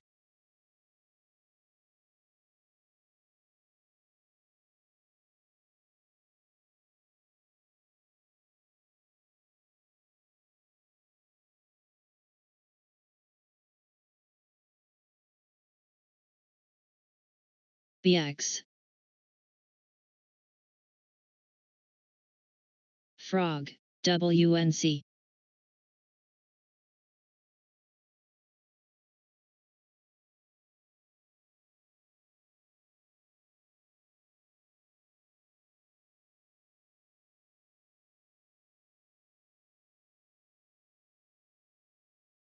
POM. RCM.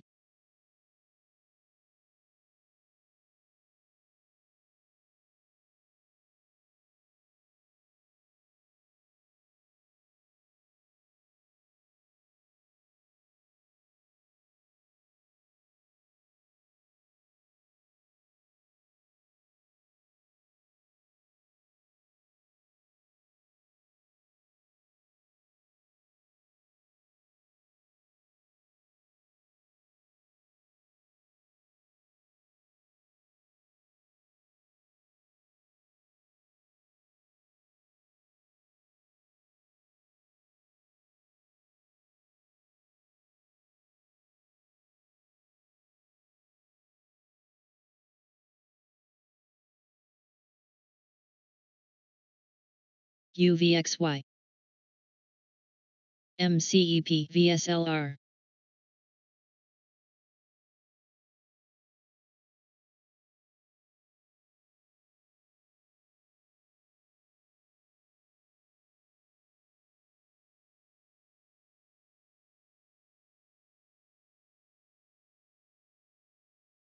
LMNR.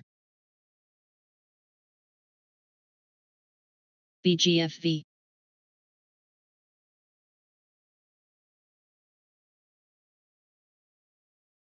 OMP. FMCI.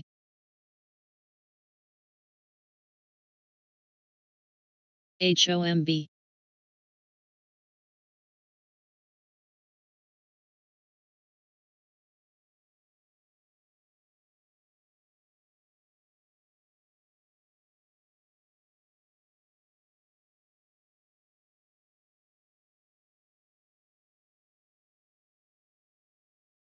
Rail. SPAQ. CBAT. BRKL.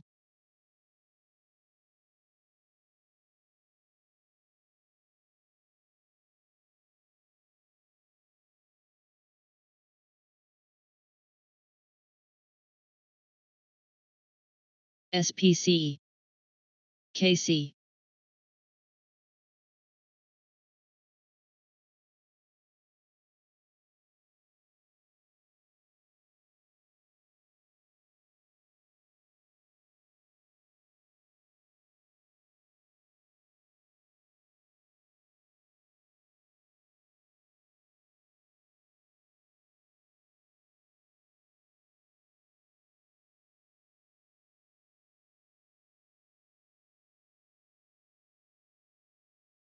Blue.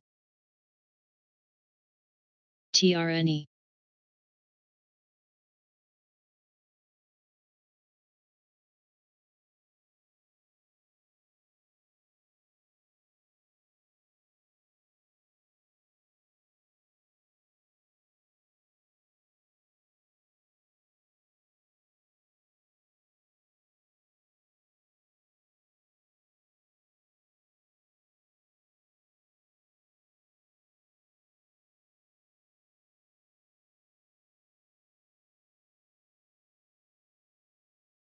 RMG.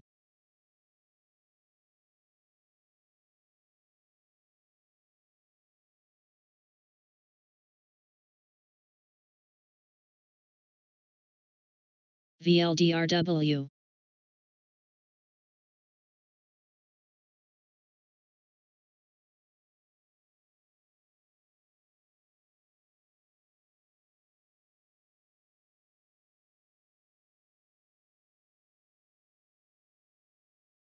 AQB.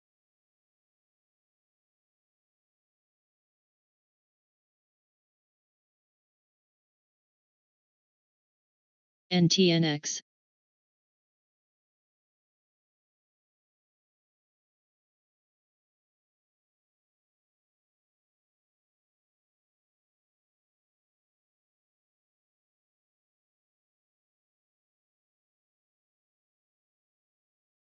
CCCC IMTX.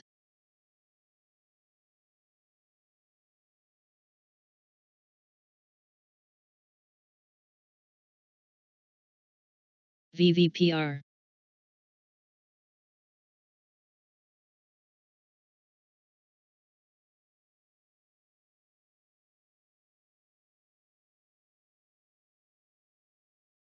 TRNE plus.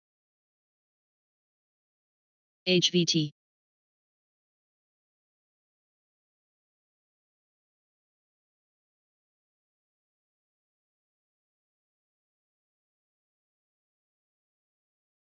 VIXY. RKT. SWCH.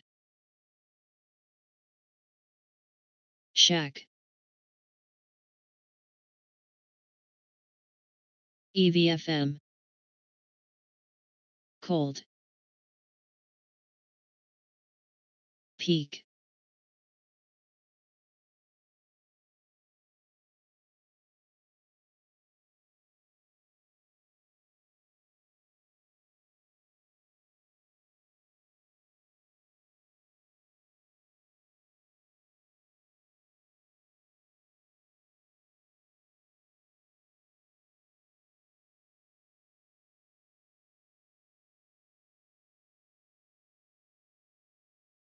DAL, AEG,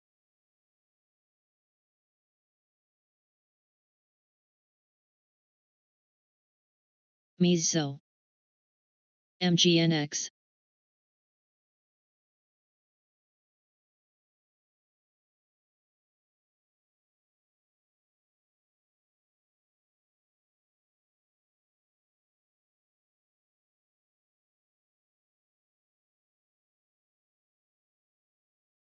MRO,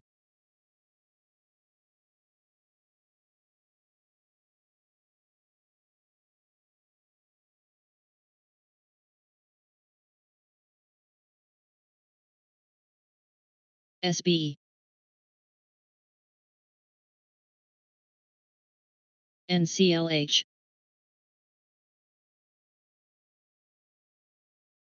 Save,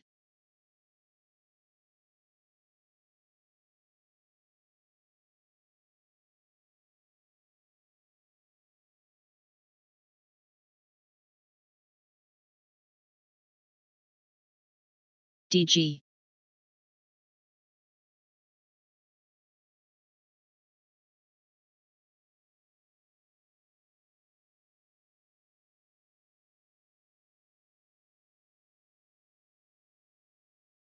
SPC, Play, VSLR,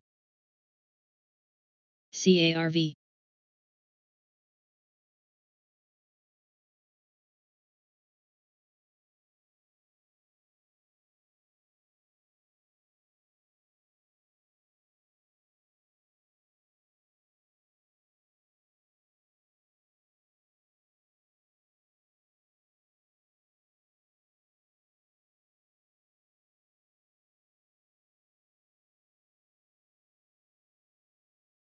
EQ,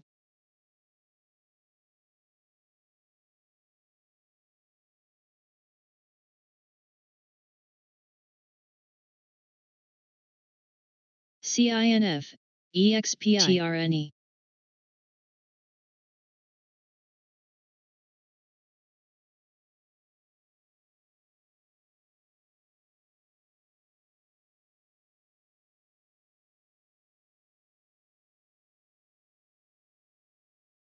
TAOP,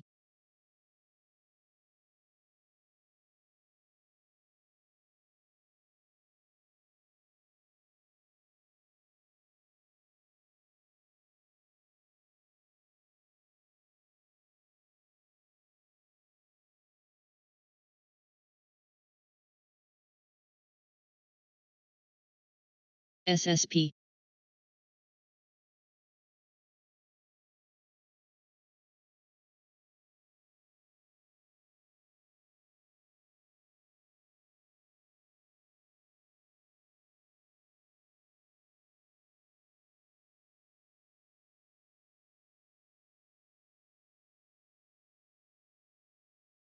OXLC,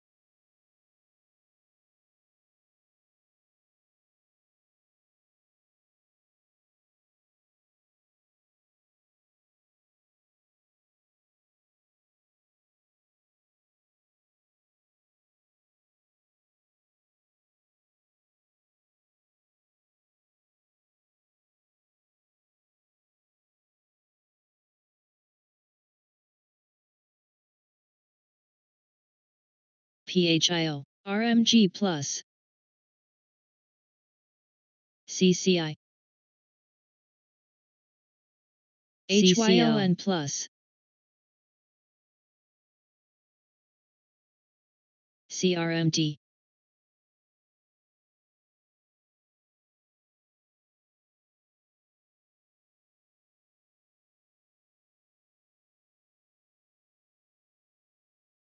ERA,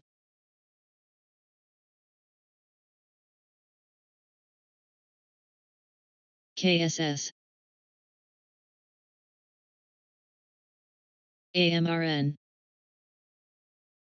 KYN,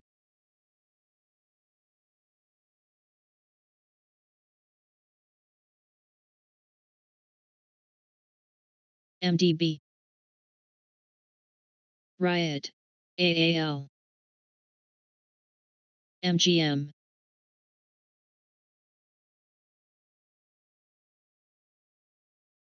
Auto.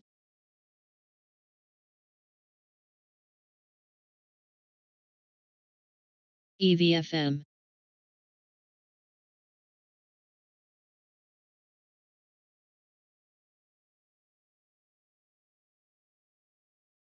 Nail.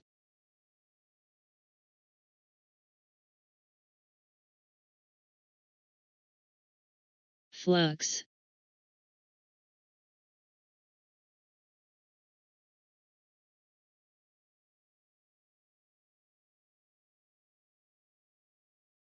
PTEN.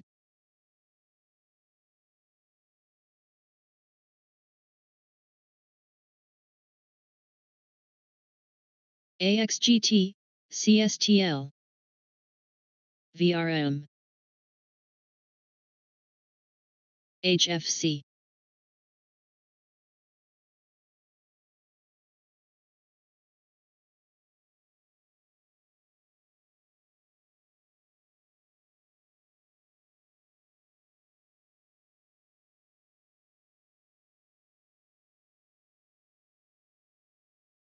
FLMN. ATRA. IPOC, VLO, PXYU.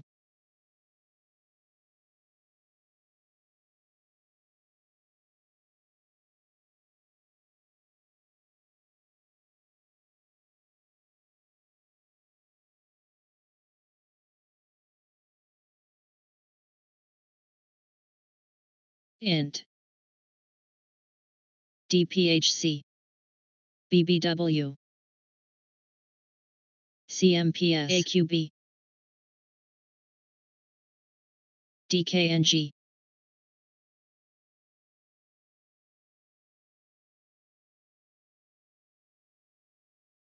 Tech.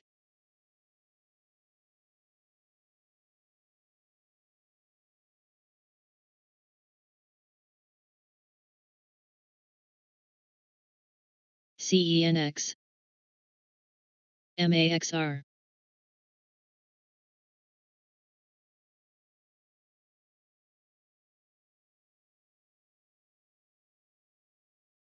EQ.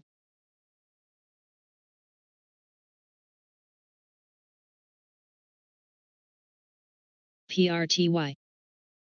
PSNL. LHX. ATN. TPOR.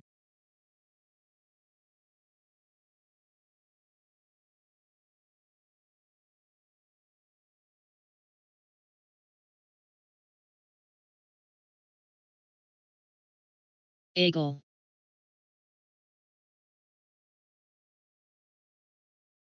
Play. PMT. Scene. Cron. MKC. UAVS.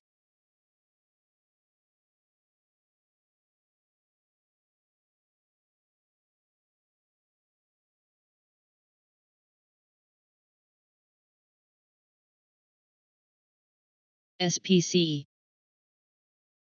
THO.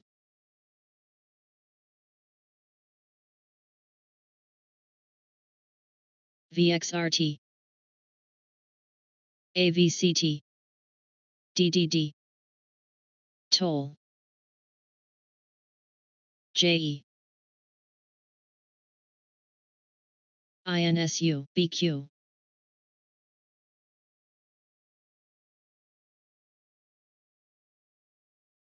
Plug. OPS. VOTS.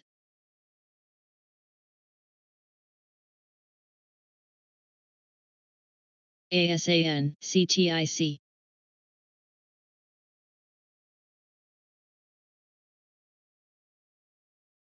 DSS. GOGL. TFC. IGT. GD. TSLA.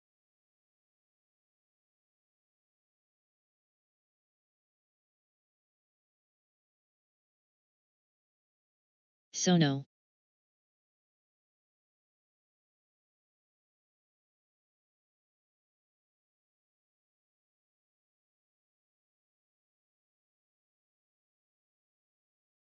MGNX.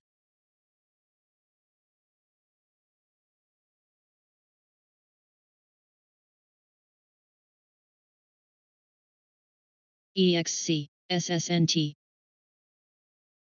WWR.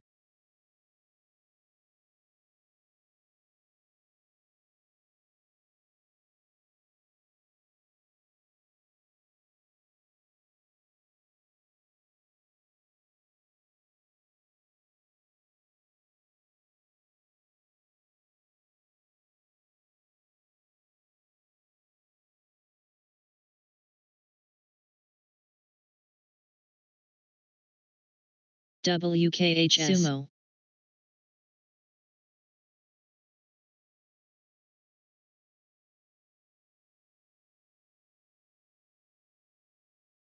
RRR.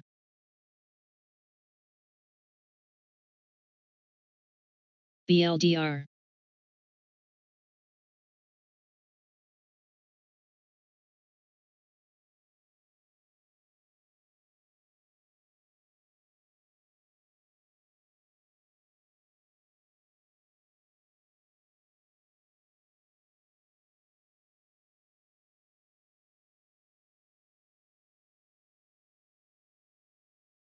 FVRR. EVFM. MITK.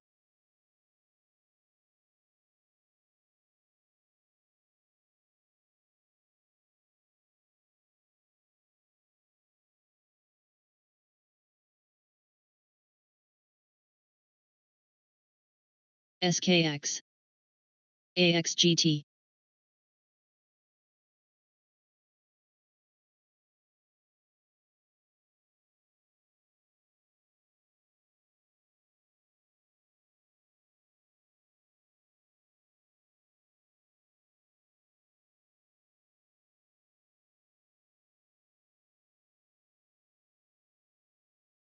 EWZ.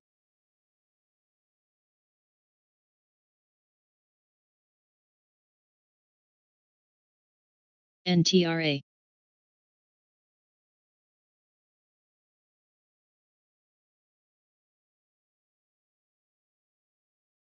SGH. Wi-Fi.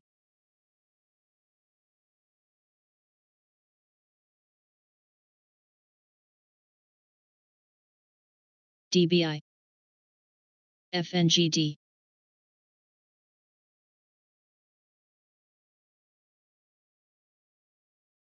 NXPI. MTCH. Love. PLTR. PRTY. Jet 10. LMNL.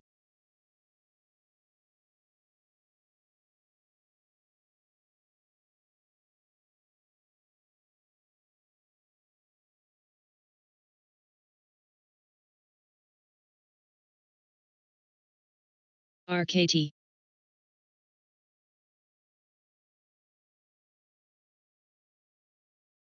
CCCBW. BTU.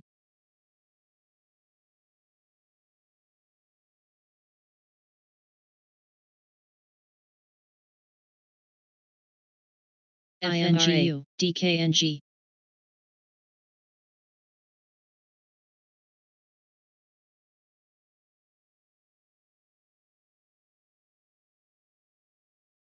ENBL.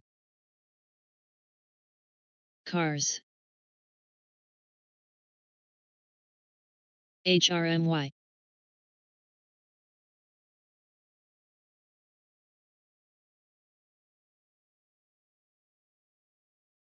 True. IFRX. DVN.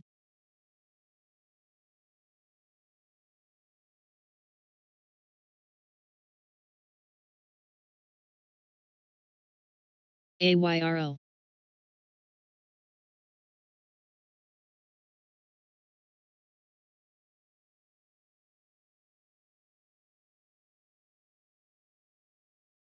RGEN.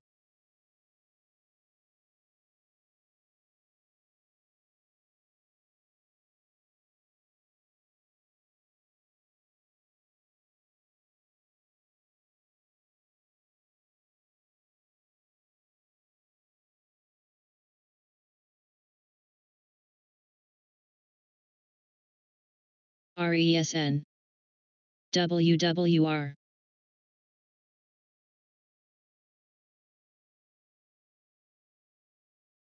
KCAC Plus. BHC. WAFU. AMTD. Ease.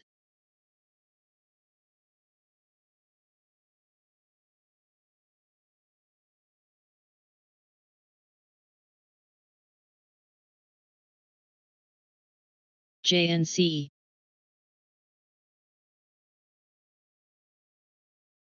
GNW. WKHS. ANIX.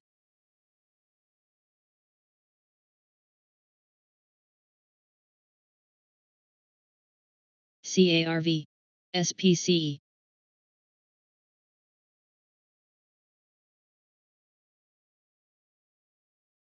ASAN. CSTL. RVI.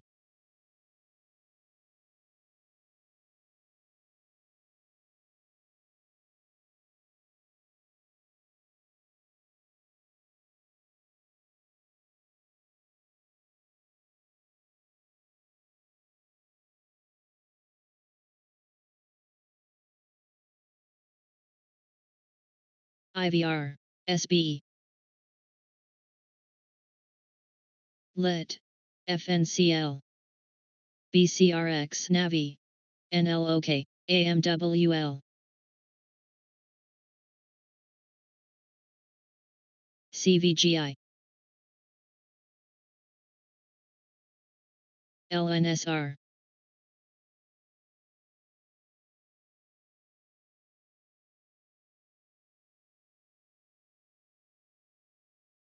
BGFV.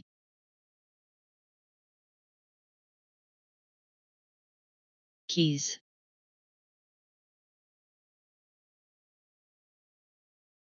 HT.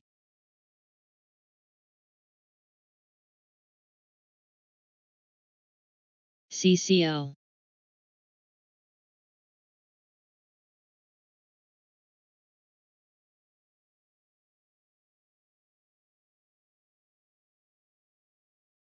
TCDA.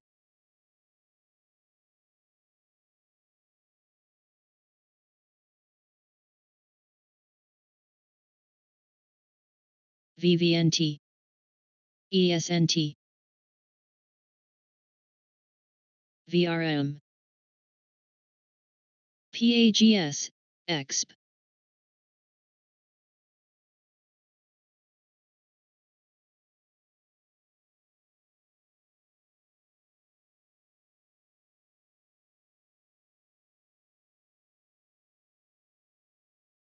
TJX.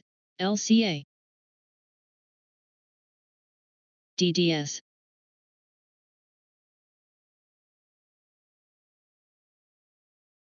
Fran. SND. RKT.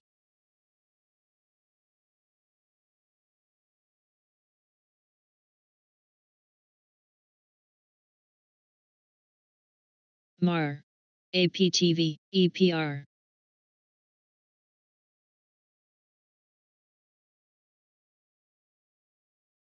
VIXY. RMBL.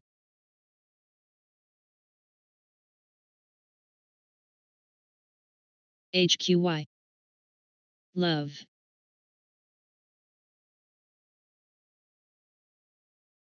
EKSO.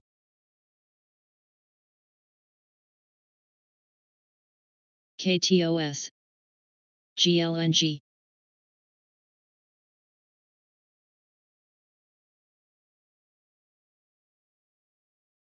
Play.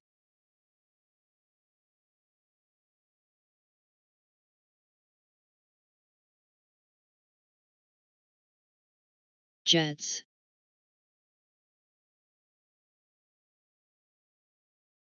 IPOC.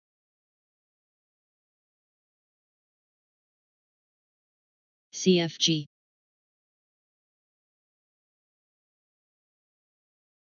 MITK.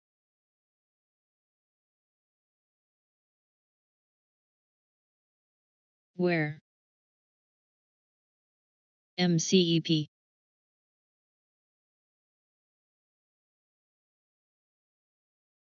SPXS. Pixie. Gush. Frequency. JMIA.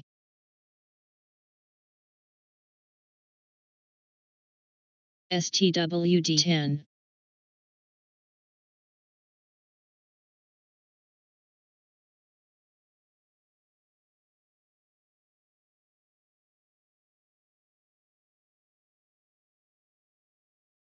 NLS. PLL.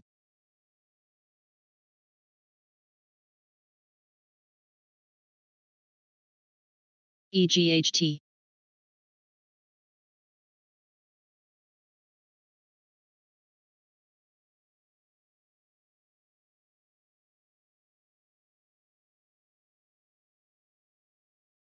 VTR.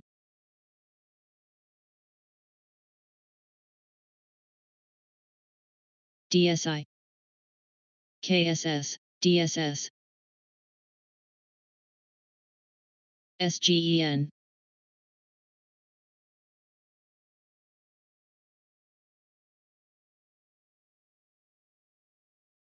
DRI.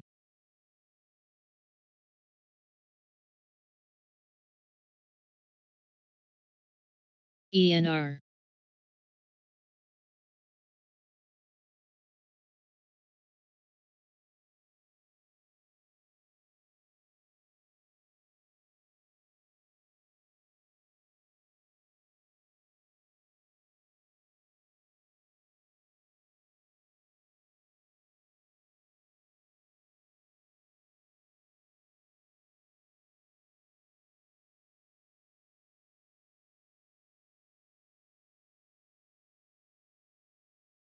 Light.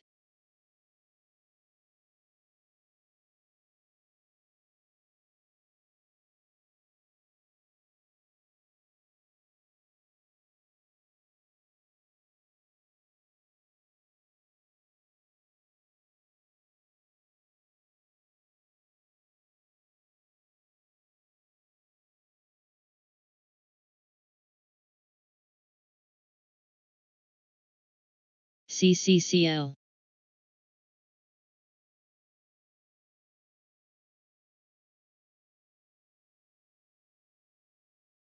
ITUB. Win.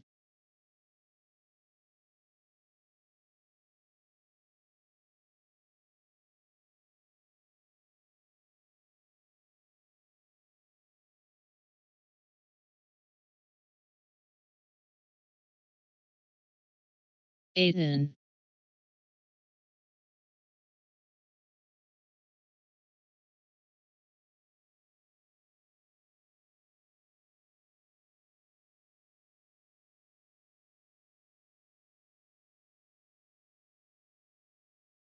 Riot. RIASAN.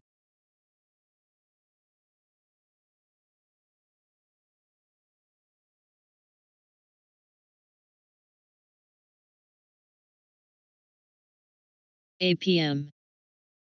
OLED.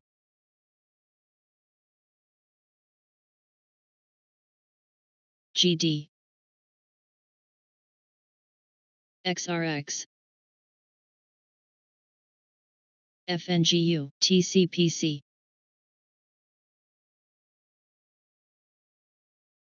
DHI. EXP.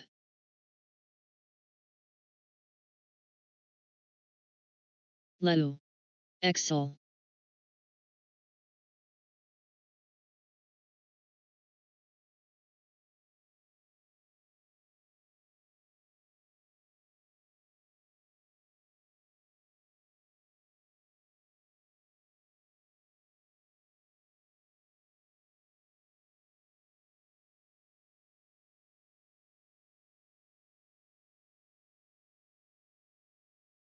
MGNX.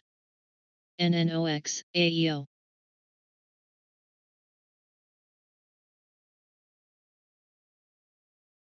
Halo. VIXY. DNOW.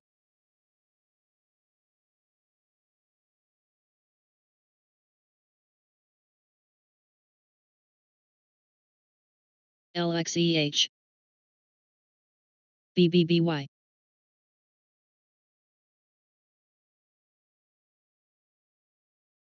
VRT ZYXI Kala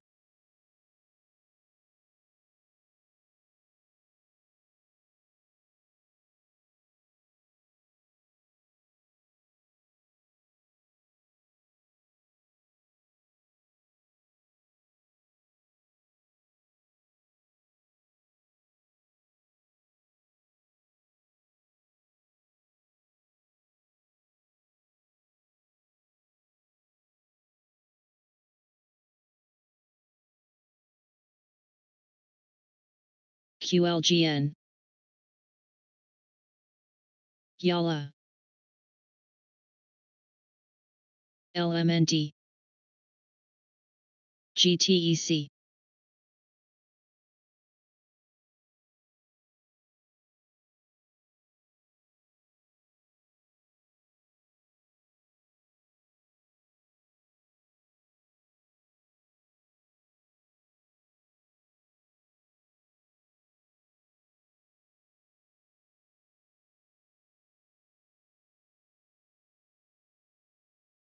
RHP DFS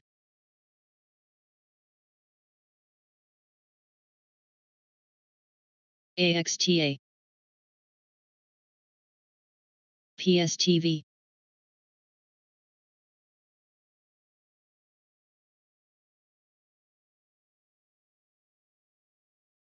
VETS Plug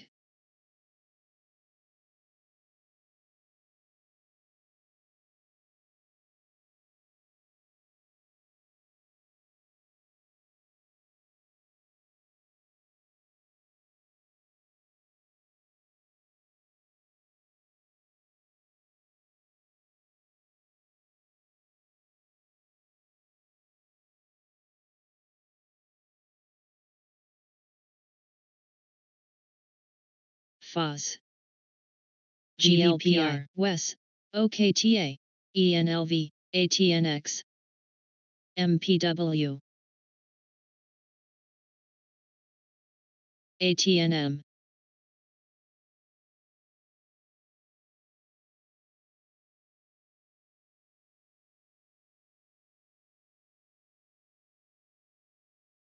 UVXYG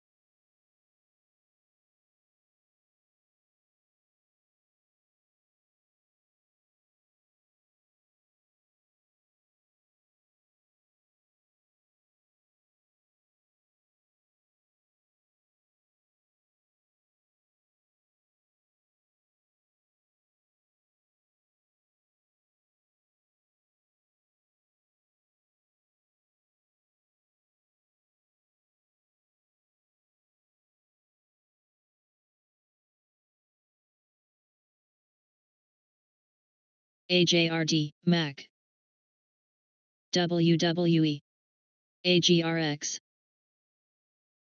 CYCC DOYU HAL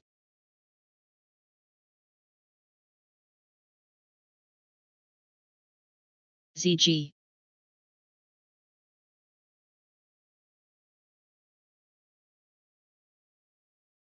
BQ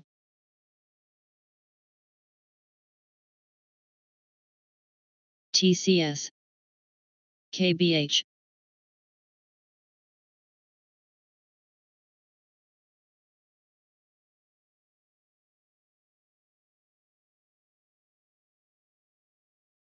ADMA CCCL NCLH Ruth TZA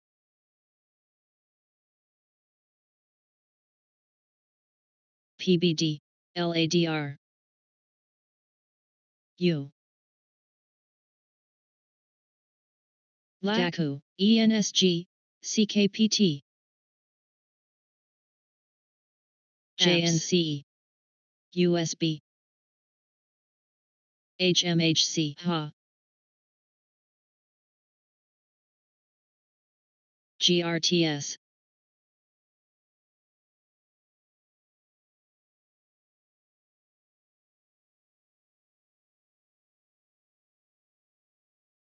MTN, MCS, NNOX.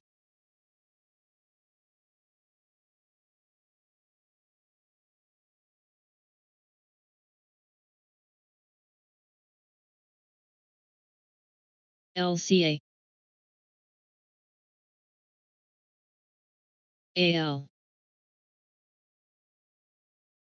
AXU, SYF, HPQ,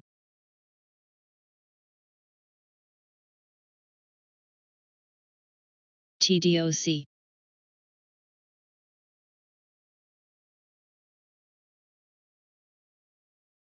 ESTC, CRTO, GGB,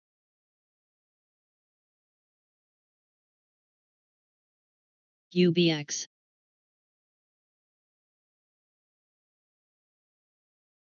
PD, CLNY, MJ, RKT, MG, WPX,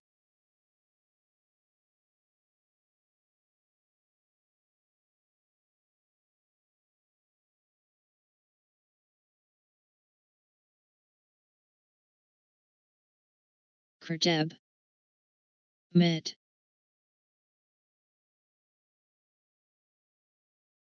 GTIC,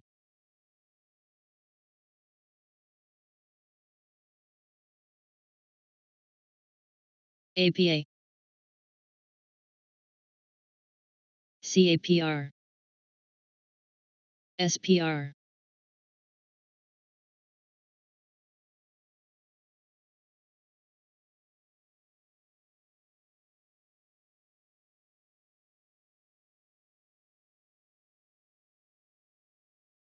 DPST, EQOS, YALA,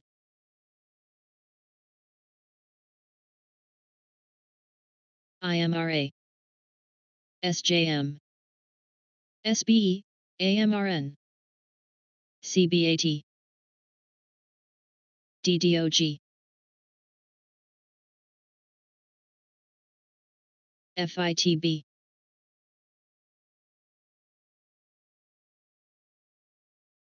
PEN,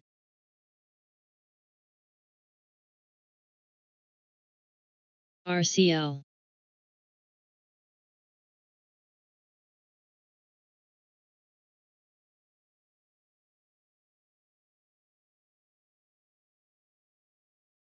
PLSE,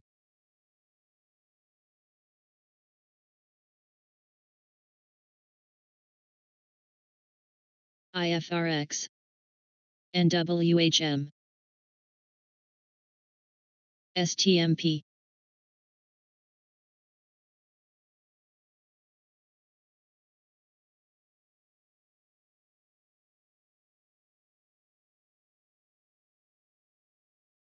TENB, SKF,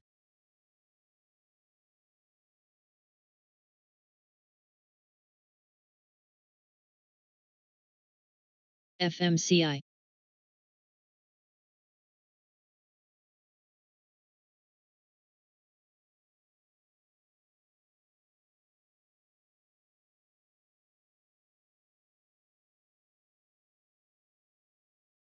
THO, HASI,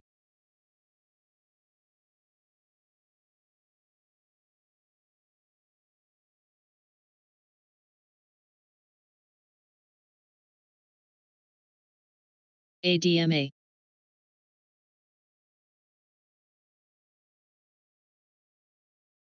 JAC, CNDT, AMWL, CRK,